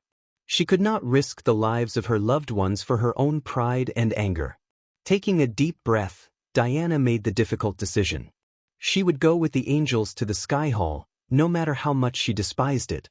She would do whatever it takes to keep her family safe, even if it meant giving up her own freedom. Rowena! Sabrina's voice quivered as she spoke up, trying to catch the attention of the two powerful women. At first, they ignored her, lost in their own thoughts and concerns. But when Sabrina called out once more, pointing towards the distant sky, their hearts began to race with fear. Despite the already dark storm clouds above, the sky Sabrina was indicating was completely black, as if it was swallowing up everything in its path. The darkness was slowly but surely moving towards them, causing a chill to run down their spines. Chapter 9:31 The Dark Lord's Wrath. The black clouds spread across the sky like a menacing blanket, blotting out the sun and casting the entire kingdom into darkness. The air grew thick and heavy, and the winds picked up, howling like a pack of wolves. The storm grew increasingly violent, lightning bolts streaking across the sky like jagged scars, and thunder shaking the very foundations of the castle. But the sudden darkness that enveloped the kingdom was different. It was not just the absence of light, but a palpable, suffocating darkness that seemed to smother everything in its path. Even the brightest lights flickered and dimmed, unable to penetrate the darkness. It felt like the end of the world had come, and the kingdom was about to be swallowed by the void. As the darkness descended upon the kingdom, the vampires could feel the energy of the Dark Lord within it. They became excited and elated, seeing it as a sign of his arrival. The darkness was a manifestation of his power, and it made them feel stronger, more alive. They could sense the fear and panic in the humans, but to them it was a source of amusement. They laughed and cheered, eagerly awaiting the arrival of their master. The vampires were confident that with the Dark Lord by their side, they would be unstoppable. As the darkness enveloped the kingdom, a sudden shift in the air could be felt. It was as if the very atmosphere was charged with an eerie energy. The temperature dropped drastically, and the wind picked up, whistling through the trees and buildings. The sky was no longer just dark, it was now a deep, almost malevolent black. As the seconds ticked by, the feeling of unease grew stronger. The hair on the back of the neck stood up, and the silence was deafening. It was then that the ground began to tremble, and a distant rumble could be heard. The tremors increased in intensity, and the very foundations of the buildings shook. Suddenly, there was a flash of blinding light, and a deafening boom echoed across the land. The source of the light and sound was unclear, but it was as if the heavens themselves were being torn asunder. The air crackled with energy, and the darkness seemed to swirl and pulse, as if alive. The vampires felt a renewed sense of excitement and anticipation at the dramatic change in the atmosphere. They knew that something significant was happening, and the thought of the Dark Lord's arrival only made them feel stronger and more powerful. The anticipation and excitement among the vampire community were palpable as they eagerly awaited what was to come. The Dark Queen and Azazel floated up into the sky, their forms silhouetted against the darkness that had enveloped the kingdom. They hovered there, suspended in the air, their eyes fixed on the distant horizon where the darkness seemed to be coming from. As they waited, the wind picked up, blowing their hair and clothes wildly around them. The clouds churned above them, lightning flashing and thunder rumbling ominously. The air was thick with the scent of magic, dark and powerful. Gaia and Michael shared a deep affection for their loyal dragon, Nightmare. Gaia was in Nagaland on a mission to avenge Nightmare's death by killing Norvin, who she believed was responsible. However, despite her fearsome reputation, the thought of facing Michael's wrath over Nightmare's death stirred unfamiliar emotions in her heart. Gaia knew that Michael's love for Nightmare was as deep as hers, if not deeper. She tried to push aside her worries and focus on the task at hand, but the uncertainty gnawed at her, making her feel vulnerable and exposed. Diana felt like her heart was being torn apart as she watched the impending doom that was about to befall her family. She knew that the Dark Lord was her son, and the fact that he was coming to kill his own twin brother, Noah, was unbearable. She felt a mix of fear, guilt, and sorrow all at once. As a mother, Diana had always wanted the best for her children, but she never imagined that they would end up as enemies, fighting against each other in a battle of good versus evil. She wanted to reach out to her son and tell him the truth, but she knew that it was too late. The Dark Lord was already on his way, and there was nothing she could do to stop him. Diana felt helpless and torn between her loyalty to her family and her obligation to keep the truth from her children. She knew that she had to face the Dark Lord and stop him from killing his family. But at the same time, she couldn't bear the thought of fighting against her own flesh and blood. It was a heart-wrenching situation that left her feeling conflicted and emotionally drained. The reporters and cultivators who were watching the darkness from a distance huddled together, shivering with fear. "Did you feel that?" one of the reporters asked as a gust of wind blew through the area, making them all shiver even more. "It's the Dark Lord. He's coming," another replied, his voice trembling. "We have to get out of here," another cultivator said, "before he arrives and kills us all." The cultivators were equally afraid. "We need to leave this place. The Dark Lord's power is too great," one of them said. "Remember what happened to the Thusian army? The Dark Lord slaughtered them all," another added. "We have to get out of here," another cultivator said, "before he arrives and kills us all."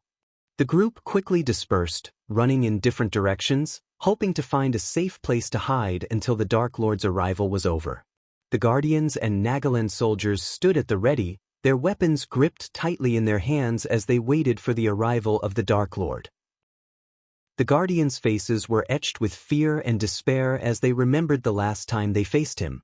They knew the power that he possessed and the destruction he could cause. "I wish Noah was here with us," one Guardian said, his voice trembling.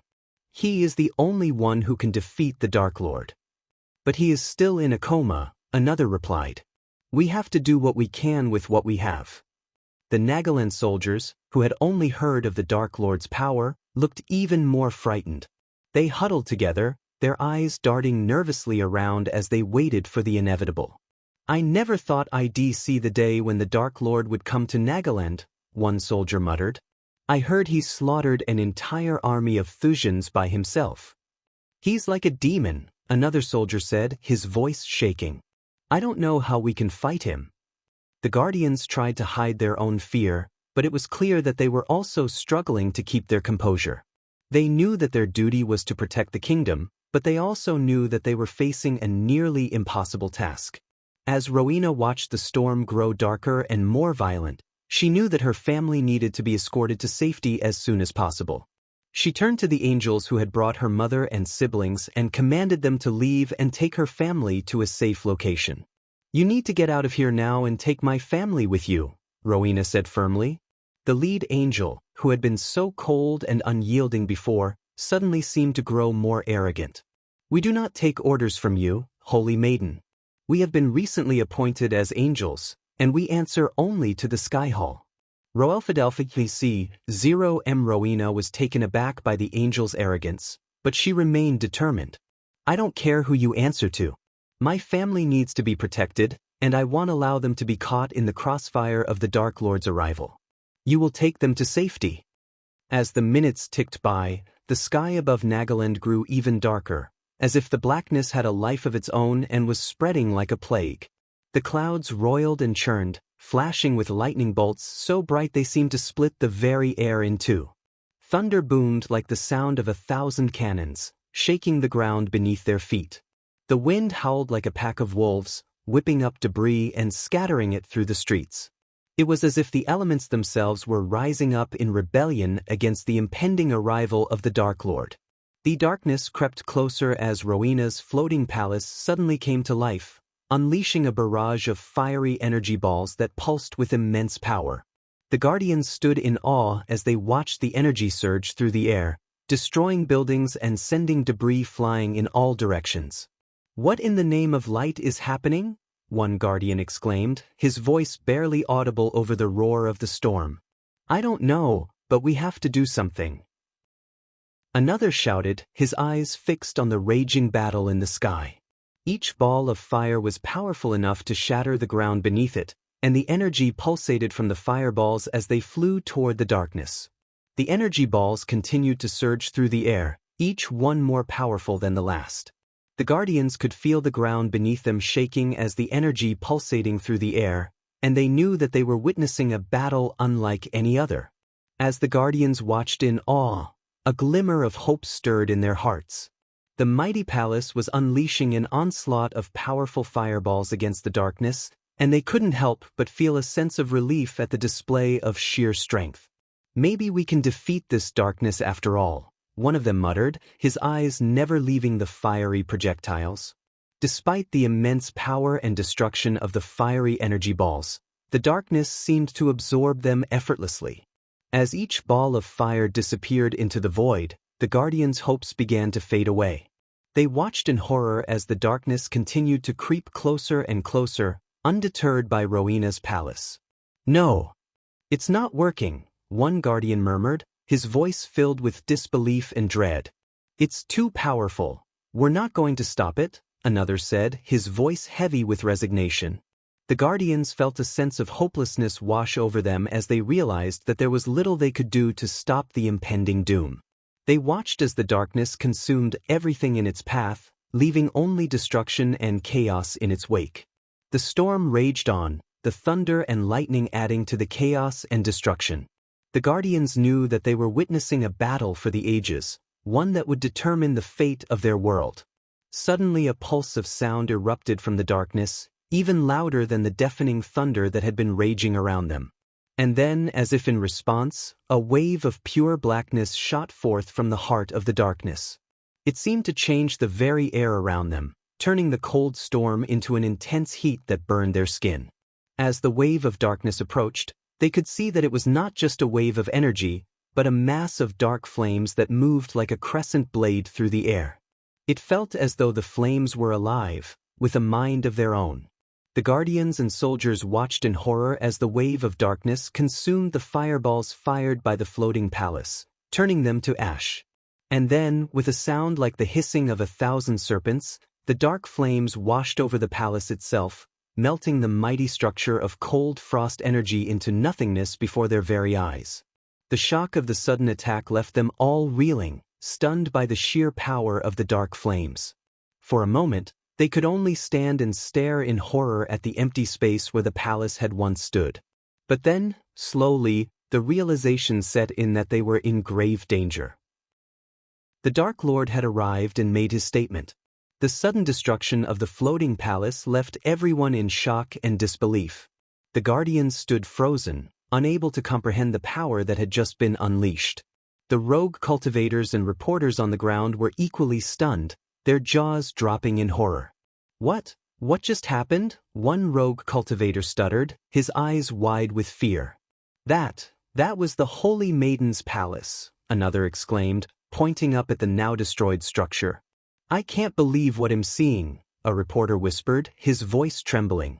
This is unreal. The power of the dark flames had left them all speechless, unable to process the destruction before them. The Guardians knew that they had to act fast before the darkness reached them, but the shock of seeing the palace destroyed had momentarily paralyzed them. We have to move, one Guardian shouted, breaking the silence.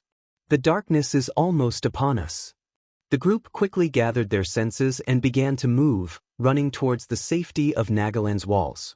The sound of thunder grew louder as they ran, and the darkness crept closer with each passing second. They knew that they were in for a fight, but they were determined to protect their kingdom at any cost. As everyone's attention was on the destruction of the floating palace, the ground beneath them began to shake violently. Suddenly, one of the Nagaland soldiers let out a deafening scream as his body began to convulse uncontrollably. In the next moment, his body exploded into a mist of blood, bones, and flesh. The shockwave from the explosion sent the nearby soldiers flying in all directions, their bodies torn apart by the blast. The Guardians were horrified as they watched their fellow soldiers burst into bloody mist before their eyes. They could hear the screams and cries of their comrades as they too were consumed by the mysterious force. The ground shook with every explosion, sending shockwaves through the air that knocked the Guardians off their feet. Blood and gore filled the air, as the mist of the soldiers' remains covered the ground like a thick red fog. The Guardians frantically tried to protect themselves from the explosions, but it was no use. As the darkness approached them, the soldiers and Guardians continued to burst into a completely red mist. Chapter 932, The Secret That Could Tear Them Apart. As the red mist cleared, the battlefield was a gruesome sight to behold. The ground was stained red with blood, and body parts were scattered everywhere. The air was filled with the stench of death and burning flesh. The surviving Guardians and soldiers were in a state of shock, unable to comprehend what had just happened.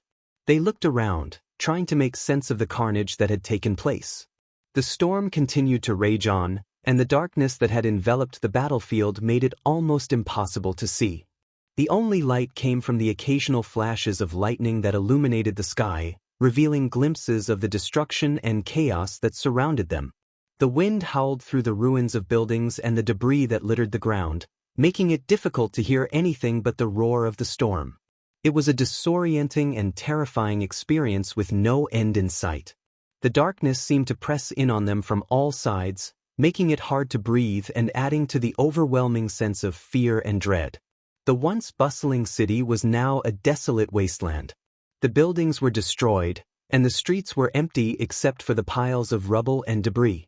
The storm still raged on, but the thunder was muffled as if it was mourning the loss of the fallen soldiers. The sky was still pitch black, and the darkness seemed to have consumed everything. The Guardians and soldiers looked at each other, their faces a mix of horror and disbelief. They knew they had just witnessed something beyond their understanding, something they would never forget for the rest of their lives. As everyone's eyes were fixed on the pitch-black sky, the black clouds loomed closer and closer. Suddenly, a figure emerged from the darkness and slowly descended toward them. The flashes of lightning illuminated his figure, revealing the ominous presence of the Dark Lord. His form was engulfed in a shroud of darkness. The billowing black coat he wore whipped around him in the violent wind, and the two swords on his back were fashioned in the shape of a menacing X.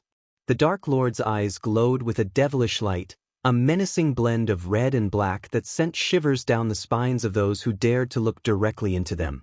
His arrival stunned everyone into silence, and as they sensed his cultivation level, their hearts began to race with fear. He was at the half-celestial level, and the power that radiated from him was suffocating. The darkness that enveloped him seemed to spread and expand, leaving the battlefield in even deeper darkness. The Guardians and Nagaland soldiers could feel the weight of his presence, and the atmosphere around them became heavy and tense. The storm that had been raging seemed to quieten down in comparison to the arrival of the Dark Lord. His presence was overwhelming, and it was as if he was challenging anyone to dare to oppose him. As the Dark Lord descended, the very air around him seemed to change. Even the vampires and the undead fell to their knees in fear, paying their respects to his overwhelming power. His gaze was fixed solely on the castle's rooftop, and he floated towards it with menacing grace. The angels surrounding the group felt the pressure building around them, suffocating them with his dark aura. "We are not prepared for this battle," the leader of the angels muttered. His voice was devoid of any emotion. He quickly retrieved a golden scroll from his space ring, attempting to teleport away to safety. But before he could even activate the spell, an invisible force snatched the scroll from his grasp, rendering him helpless. While Rowena watched the Dark Lord approach, she felt his power radiating off him like an all-consuming force. She couldn't even bring herself to move, as though she was frozen in place by the weight of his aura.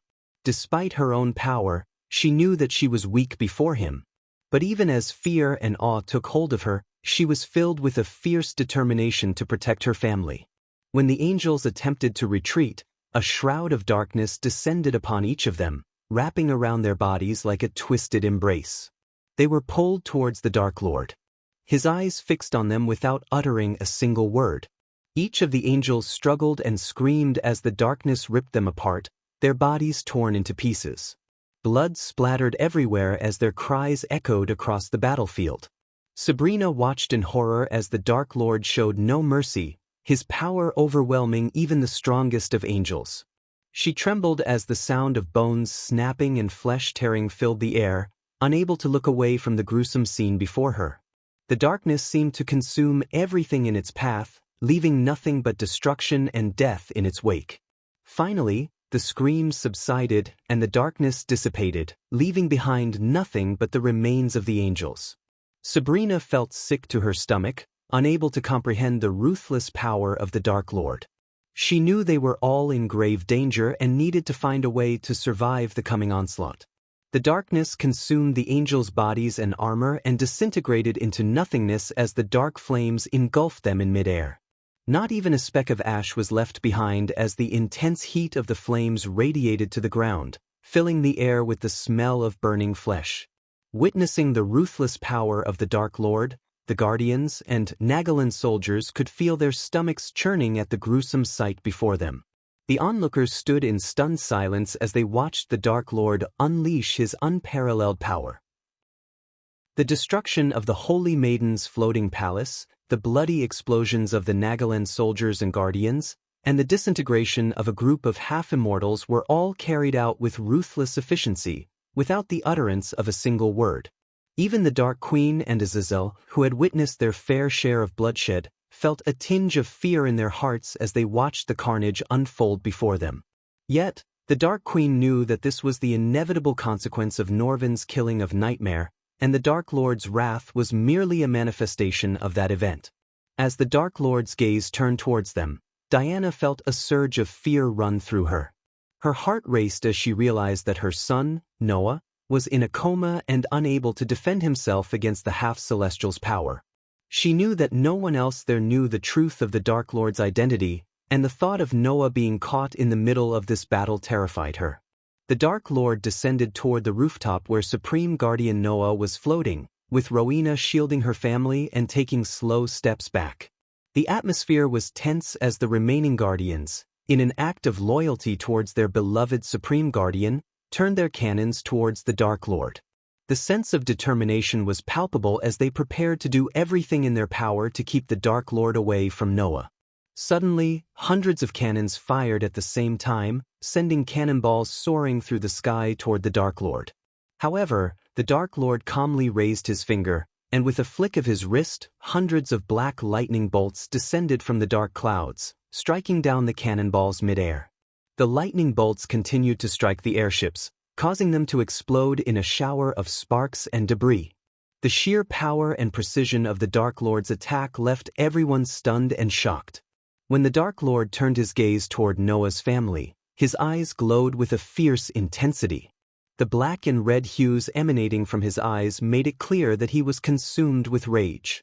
Rowena, shielding her family with her body, spoke his name softly, "Ghost." Her voice trembled with fear, the first time anyone had heard such uncertainty in her voice. It was understandable, given the overwhelming odds they were facing. The Dark Lord was furious, consumed by the loss of his beloved nightmare. Rowena knew that she had to try and reason with him. "Don't do this," she pleaded, hoping that she could somehow appeal to his humanity. The Dark Lord remained silent, consumed by his rage and grief. Memories of the baby dragon perched on his shoulder, its tails coiled around his neck, flooded his mind. The wet licks the dragon had given him, the playful antics they had shared, and the bond they had formed came rushing back, intensifying his emotions. The death of Nightmare had triggered something inside him, a burning desire to avenge his fallen companion. As the memories consumed him, the Dark Lord's eyes flared up, glowing with a dangerous mix of black and red. He raised his hand, and the air around him crackled with dark energy. Rowena, sensing the danger, stepped forward and called out to him, using his name. But the Dark Lord was not in the mood for talking or listening to pleas. The thought of slaughtering every single guardian and everyone Noah held dear consumed him, fueling his anger and determination. Rowena bravely stepped forward, hoping to appeal to the Dark Lord's sense of reason as he let out a menacing growl that sent chills down everyone's spine. "Go away," he snarled in a voice filled with rage and malice, his words echoing through the darkened sky like thunder. His eyes burned with an otherworldly intensity, and the air around him crackled with dark energy. It was clear that he was not in the mood for mercy or compassion. Despite the overwhelming danger, Rowena stood her ground between the Dark Lord and Noah. She was not going to back down, especially when it came to protecting her family. As the Dark Lord continued to approach, Rowena summoned the Cold Flames, a primordial flame of icy blue that was known for its extreme cold. The air around them immediately dropped in temperature, and the flames crackled with a blue light that illuminated Rowena's determined expression. The Cold Flames were unlike any other flame in existence, as they were born from the very beginning of the universe. They were said to have the power to freeze anything they touched, even other flames. As Rowena summoned the flames, they erupted around her, swirling and dancing like a blizzard of ice and fire. Diana desperately tried to stop Rowena from fighting her own brother, the Dark Lord. But before she could intervene, Rowena charged at the Dark Lord, her hands ablaze with the icy blue primordial flames. With all her might, Rowena threw a punch at the Dark Lord, but he effortlessly caught her fist in his hand. The cold flames burned brighter, but they were no match for the Dark Lord's dark flames that appeared around his fist, coiling around the cold flames like a snake around its prey. The two flames struggled against each other, but soon the dark flames overwhelmed and devoured the cold flames, leaving Rowena stunned and defenseless. The dark flames around the Dark Lord's fist burned hotter and darker than anything Rowena had ever seen. It was a symbol of his immense power and control over the darkness. Diana watched in horror as her daughter was overpowered by her own son, unable to do anything to stop the impending doom that was about to befall them. The Dark Lord's eyes glinted with darkness as he pulled Rowena towards him, holding her by the neck. "Stop!" Diana's voice echoed through the air, but it was too late. The Dark Lord's fist collided with Rowena's stomach, shattering her armor into pieces. She was thrown backward with immense force, crashing through the rooftop and leaving a trail of debris in her wake. The impact was so great that the ground shook beneath them, and a shockwave rippled through the air. The Guardians and Nagaland soldiers watched in horror as Rowena's body slammed into the ground, unmoving. As Rowena crashed through the rooftop, Sabrina's heart sank with fear. She ran towards her sister, screaming her name as she knelt beside her. "Rowena!" Sabrina shouted, tears streaming down her face. Rowena coughed up blood as she struggled to sit up, but her body failed her. Sabrina sobbed in pain and despair as she saw her sister's condition. She knew how strong Rowena was, and seeing her like this was heartbreaking. She wept uncontrollably as she watched her sister slip away, feeling completely helpless in the face of the Dark Lord's power. Diana felt every fiber in her body ache with the urge to rush to Rowena's side, but she knew she couldn't leave Noah alone. She was the only thing standing between the Dark Lord and Noah. She gritted her teeth and remained where she was, her eyes locked on the Dark Lord's menacing figure. The sight of Rowena being sent flying through the air filled her with a sense of helplessness and despair. She had already lost one son and would not lose another one. Diana's heart shattered into a million pieces as she watched the Dark Lord, her own flesh and blood, stand before his twin brother with the intention to take his life. The pain of seeing her own son filled with such rage and hatred was unbearable. It was a pain that only a mother could understand. As Diana stood there, she couldn't help but feel helpless and lost. No one knew the truth that the Dark Lord and Noah were brothers, not even the brothers themselves. It was a secret that Diana had kept hidden for so long, a secret that was now tearing her apart. She was torn between her love for both of her sons and the duty she had to protect Noah. Diana could feel the weight of the world on her shoulders as she stood between her two sons, one consumed by darkness and the other floating in a coma.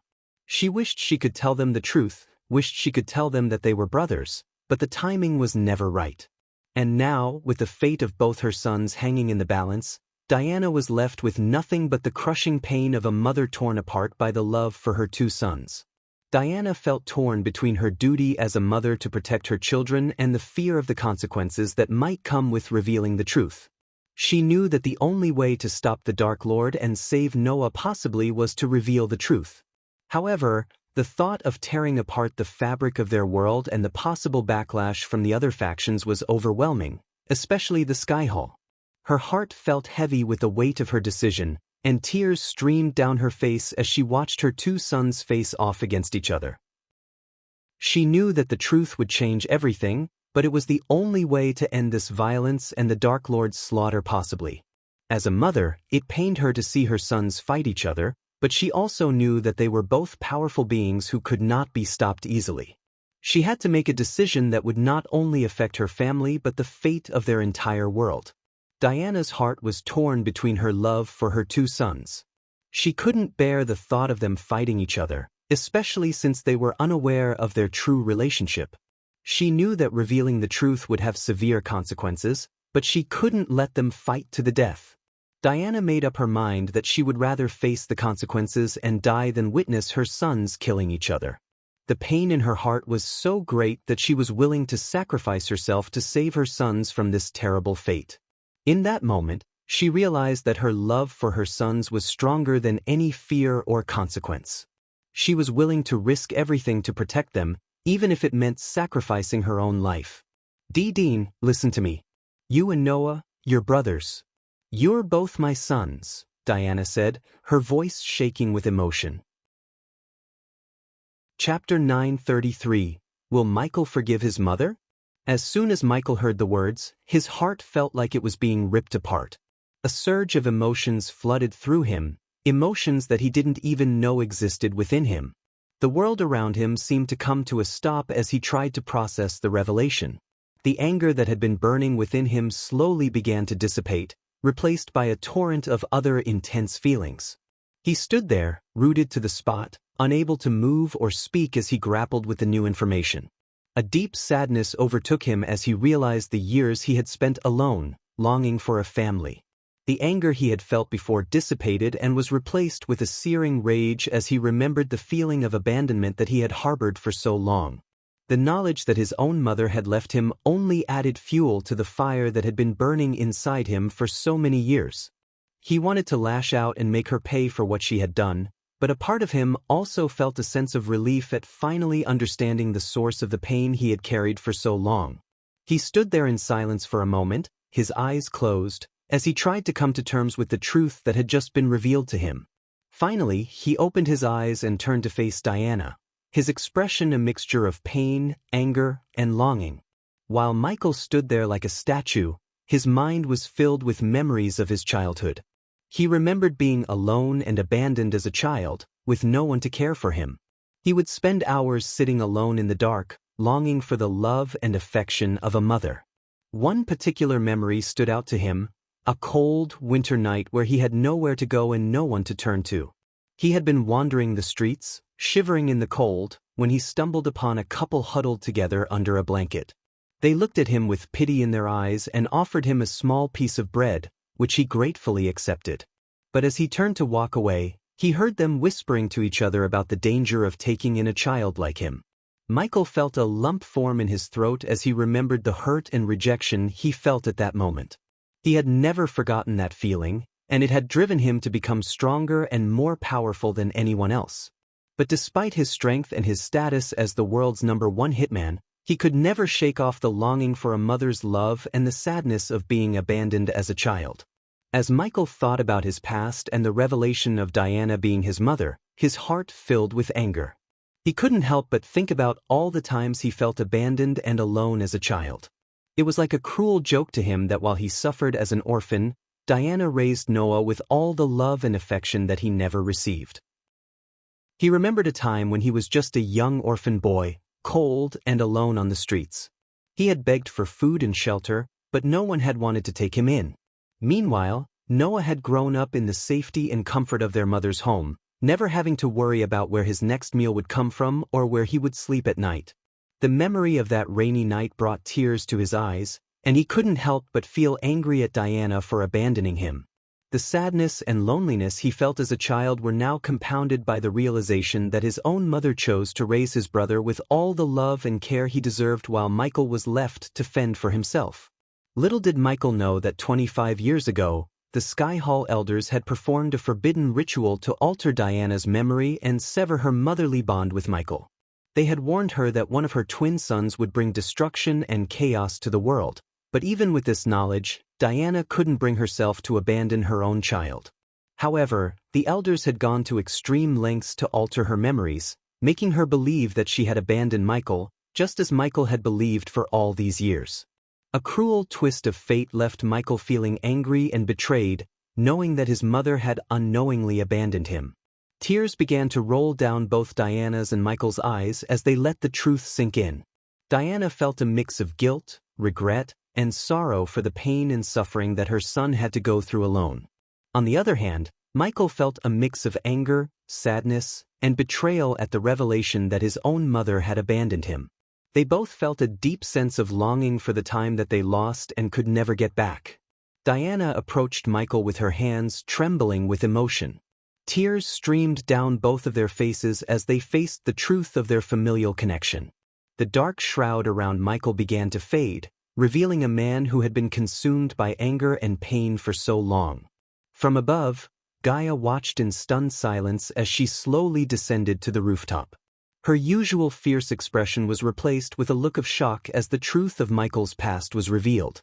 Gaia was in disbelief upon learning that Diana Winston was Michael's mother, making the supreme guardian and arch-nemesis, Noah, his twin brother. The revelation left her stunned, and for a moment, she set aside her desire to avenge Nightmare. The gravity of the situation weighed heavily on everyone as they grappled with the enormity of the truth that had been revealed. Michael felt an unfamiliar sensation as his mother wiped away the tear from his face. It was the first time in his life that he felt the touch of his mother. His mind was in complete disarray, unable to process the fact that Diana had been his mother all along. He had always imagined that the day he finally discovered the truth, he would be able to maintain his composure and deal with it rationally. But the reality was far different from what he had anticipated. A tidal wave of emotions overwhelmed him, and he struggled to make sense of them. The anger and bitterness that had been simmering inside him for years threatened to boil over, but at the same time, he felt a deep longing for the love and care of a mother that he had never known. Michael wanted to scream and shout at Diana, to demand answers for why she had abandoned him. But his throat felt tight, and no words came out of his mouth. He felt like a lost child, unsure how to process the overwhelming emotions coursing through his body. The thundering storm and gusting wind seemed to have stopped as soon as Diana revealed to Michael that she was his mother. Everyone around them was stunned, and their eyes were wide with disbelief. They couldn't believe what they were hearing. Sabrina broke the silence and whispered in shock, "What? Noah and Michael are brothers?" The rest of the Guardians and Nagaland soldiers were equally stunned and looked at each other with disbelief. The idea of the Supreme Guardian and the arch-nemesis being twin brothers was beyond their comprehension. One of the guardians whispered, "Did she just say that she is the Dark Lord's mother?" Another one responded, "And Noah's too. They are twin brothers." The realization hit them hard, and they could feel their hearts pounding in their chests. The fact that the Supreme Guardian and the Dark Lord were related by blood was something they couldn't have imagined in their wildest dreams. Diana's trembling voice rang out in the silence that enveloped them. The storm and the wind seemed to have come to a halt as she uttered the words that shook Michael to his core.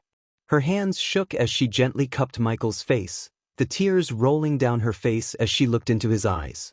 "You are not Ghost," she said, her voice breaking with emotion. "You are Dean Winston. That was the name I gave you when you were born," she said, her voice barely above a whisper. Michael's eyes widened in shock as he heard the name. He had never heard it before, but it felt like a part of him had been awakened. Diana searched Michael's eyes for any sign of recognition or affection, but all she found was pain and anger. She longed to hear her son call her mother just once, but all she received was a barely audible response. "Say something," she pleaded, desperation seeping into her voice. She needed to know how he felt about the truth she had just revealed. Michael's eyes, usually so full of darkness, now held a mix of emotions that Diana couldn't decipher. His voice was strained and almost inaudible when he finally spoke. "I might be your son," he began, his voice shaking with emotion, "but you are not my mother." The words hit Diana like a punch to the gut. She felt as if the world had just crumbled beneath her feet. All she wanted was to embrace her son and make up for the lost time, but she knew deep down that it was impossible. Michael felt that there was no possible way he could forgive his mother for abandoning him and treating him like he was worthless. Although he understood that she may have had her reasons, the pain he went through was too great to forgive and forget simply. His entire life was filled with suffering and despair, and it was difficult to move past the hurt and betrayal he felt. Furthermore, Michael couldn't believe that he and Noah were brothers. They were completely different people in every way possible. Noah had grown up in a loving family, with everything he could ever want, while Michael had to fight for everything he had. The thought of being related to someone who had lived such an easy life was almost laughable. Despite the intense anger and betrayal he felt, a small part of Michael couldn't help but wonder what his life would have been like if things had been different. If he had grown up with his family, would things have been better? Would he have been able to live a normal life instead of one filled with pain and suffering? These questions lingered in his mind, but they didn't change the reality of his situation. He was still the Dark Lord, and he would still have to face his brother in battle. Michael's eyes shifted towards Noah, who was still unconscious in the air. "Even now, you are standing before me, protecting Noah." "I had no one to protect me," Michael said with a sad, bitter snicker. Sabrina's heart skipped a beat when she heard the revelation that Michael was her brother. It was as if all the pieces of a puzzle had suddenly fallen into place, and the bond she had always felt with Ghost now made perfect sense. She had always felt a strong connection to Ghost, the Dark Lord, and now she knew why. It was because they were siblings, and she had never even suspected it. As the reality of the situation sunk in, Sabrina's mind was flooded with memories of her interactions with Ghost. Every time they had fought, every time they had met, every conversation they had ever had suddenly took on a new meaning. She could not believe that the person she had been fighting against all this time was her own brother. Rowena, who had been punched by Michael, slowly rose back to her feet, her body trembling with shock. She could not believe what she had just heard. Her mother had another son, and he was the Dark Lord who had caused so much destruction and chaos.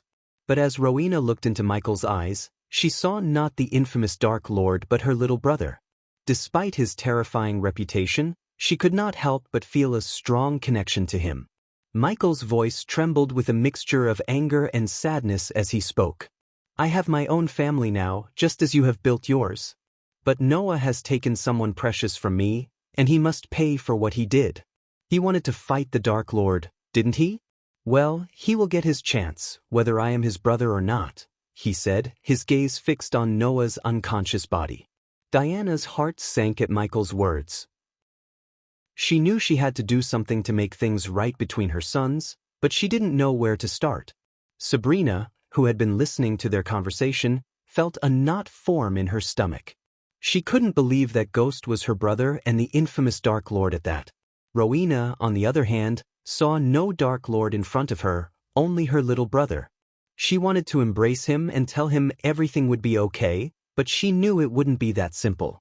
The pain and anger in Michael's voice were palpable, and she knew he wouldn't let go of his grudge against Noah easily. With a swift flick of his wrist, Michael pushed Diana aside and extended his hand toward Noah. The unconscious body of the Supreme Guardian slowly floated towards Michael, and before anyone could react, he grabbed Noah by his neck. The air crackled with tension as every onlooker held their breath, realizing that the fate of the world might rest on this moment. The Guardians, Nagaland soldiers, rogue cultivators, and news reporters watched in disbelief as the one person who could stop the Dark Lord's reign was now in his clutches, powerless and unconscious. You're tuning in to the Passion Pages YouTube channel.